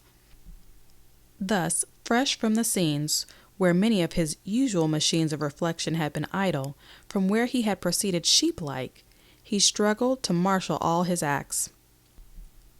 At last they marched before him clearly. From this present view, he was enabled to look at them in spectator fashion and to criticize them with some correctness, for his new condition had already defeated certain sympathies. His friend, too, seemed engaged with some retrospection, for he suddenly gestured and said, "Good Lord." "What?" asked the youth. "Good Lord," repeated his friend. "You know Jimmy Rogers? Well, gosh, when he was hurt I started to get some water for him, and thunder, I ain't seen him from that time till this. I clean forgot what Say, has anybody seen Jimmy Rogers?" "Seen him? No, he's dead," they told him. His friend swore. But the youth, regarding his procession of memory, felt gleeful and unregretting, for in it his public deeds were paraded in great and shining prominence. Those performances which had been witnessed by his fellows marched now in wide purple and gold, having various deflections. They went gaily with music. It was pleasure to watch these things. He spent delightful minutes viewing the gilded images of memory. He saw that he was good. He recalled with a thrill of joy the respectful comments of his fellows upon his conduct. He said to himself again the sentence of the insane lieutenant. "If I had 10,000 wildcats like you, I could tear the stomach out of this war in less than a week." It was a little coronation. Nevertheless, the ghost of his flight from the first engagement appeared to him and danced. Echoes of his terrible combat with the arrayed forces of the universe came to his ears. There were small shoutings in his brain about these matters. For a moment he blushed, and the light of his soul flickered with shame. However, he presently procured an explanation and an apology. He said that those tempestuous moments were of the wild mistakes and ravings of a novice who did not comprehend. He had been a mere man railing at a condition, but now he was out of it and could see that it had been very proper and just. It had been necessary for him to swallow swords that he might have a better throat for grapes. Fate had in truth been kind to him. She had stabbed him with benign purpose and diligently cudgeled him for his own sake. In his rebellion he had been very portentous, no doubt, and sincere and anxious for humanity, but now that he stood safe with no lack of blood, it was suddenly clear to him that he had been wrong not to kiss the knife and bow to the cudgel. He had foolishly squirmed. But the sky would forget. It was true, he admitted, that in the world it was the habit to cry devil at persons who refused to trust what they could not trust. But he thought perhaps the stars dealt differently. The imperturbable sun shines on insult and worship. As Fleming was thus fraternizing again with nature, a spectre of reproach came to him. There loomed the dogging memory of the tattered soldier. He who, gored by bullets and faint for blood, had fretted concerning an imagined wound in another. He who had loaned his last of strength and intellect for the tall soldier. He who, blind with weariness and pain, had been deserted in the field. For an instant a wretched chill of sweat was upon him at the thought that he might be detected in the thing. As he stood persistently before his vision, he gave vent to a cry of sharp irritation and agony. His friend turned. "What's the matter, Henry?" he demanded. The youth's reply was an outburst of crimson oaths. As he marched along with little branch-hung roadway among his prattling companions, this vision of cruelty brooded over him. It clung near him always, and darkened his view of the deeds in purple and gold. Whichever way his thoughts turned, they were followed by the somber phantom of the desertion in the fields. He looked stealthily at his companions, feeling sure that they must discern in his face evidences of this pursuit. But they were plotting in ragged array, discussing with quick tongues the accomplishments of the late battle. "Oh, if a man should come up and ask me, I'd say we got a dumb good licking." "Licking in your eye. We ain't licked, sonny. We're going down here a ways, swing around, and come in behind 'em." "Oh, hush with your coming in behind 'em. I've seen all of that I wanna. Don't tell me about coming in behind." "Bill Smithers, he says he'd rather be in 1,000 battles than been in that hell of a hospital. He says they got shooting in the night time and shells dropped plumb among them in the hospital. He says such hollerin' he'd never seen." "Hasbrook? He's the best officer in this here regiment. He's a whale." "Didn't I tell you we'd come around in behind him? Didn't I tell you so? We—" "Oh, shut your mouth." "You make me sick. Go home, you fool." For a time, this pursuing recollection of the tattered man took all elation from the youth's veins. He saw his vivid error, and he was afraid that it would stand before him all his life. He took no share in the chatter of his comrades, nor did he look at them or know them, save when he felt sudden suspicion that they were seeing his thoughts and scrutinizing each detail of the scene with the tattered soldier. Yet gradually he mustered force to put the sin at a distance, and then he regarded it with what he thought to be great calmness. At last he concluded that he saw in it quaint uses. He exclaimed that its importance in the aftertime would be great to him if it even succeeded in hindering the workings of his egotism. It would make a sobering balance. It would become a good part of him. He would have upon him often the consciousness of a great mistake, and he would be taught to deal gently and with care. He would be a man. This plan for the utilization of a sin did not give him complete joy, but it was the best sentiment he could formulate under the circumstances. And when it was combined with his success or public deeds, he knew that he was quite contented. And at last his eyes seemed to open to some new ways. He found that he could look back upon the brass and bombast of his earlier Gospels and see them truly. He was gleeful when he discovered that he now despised them. He was emerged from his struggles with a large sympathy for the machinery of the universe. With his new eyes he could see that the secret and open blows which were being dealt about the world with such heavenly lavishness were in truth blessings. It was a deity laying about him with the bludgeon of correction. His loud mouth against these things had been lost as the storm ceased. He would no more stand upon the places high and false, and denounce the distant planets. He beheld that he was tiny but not inconsistent to the sun. In the space-wide whirl of events no grain like him would be lost. With this conviction came a store of assurance. He felt a quiet manhood, non-assertive, but of sturdy and strong blood. He knew that he would no more quail before his guides wherever they should point. He had been to touch the great death and found that, after all, it was but the great death, and was for others. He was a man. So it came to pass that as he trudged from the place of blood and wrath, his soul changed. He came from hot plowshares to prospects of clover tranquilly. And it was as if hot plowshares were not. Scars faded as flowers. It rained. The procession of weary soldiers became a bedraggled train, despondent and muttering, marching with churning effort in a trough of liquid brown mud under a low, wretched sky. Yet the youth smiled, for he saw that the world was a world for him, though many discovered it to be made of oaths and walking sticks. He had rid himself of the red sickness of battle. The sultry nightmare was in the past. He had been an animal blistered and sweating in the heat of pain and war. He turned now with a lover's thirst to images of tranquil skies, fresh meadows, cool brooks, an existence of soft and eternal peace. Over the river, a golden ray of sun came through the hosts of leaden rain clouds.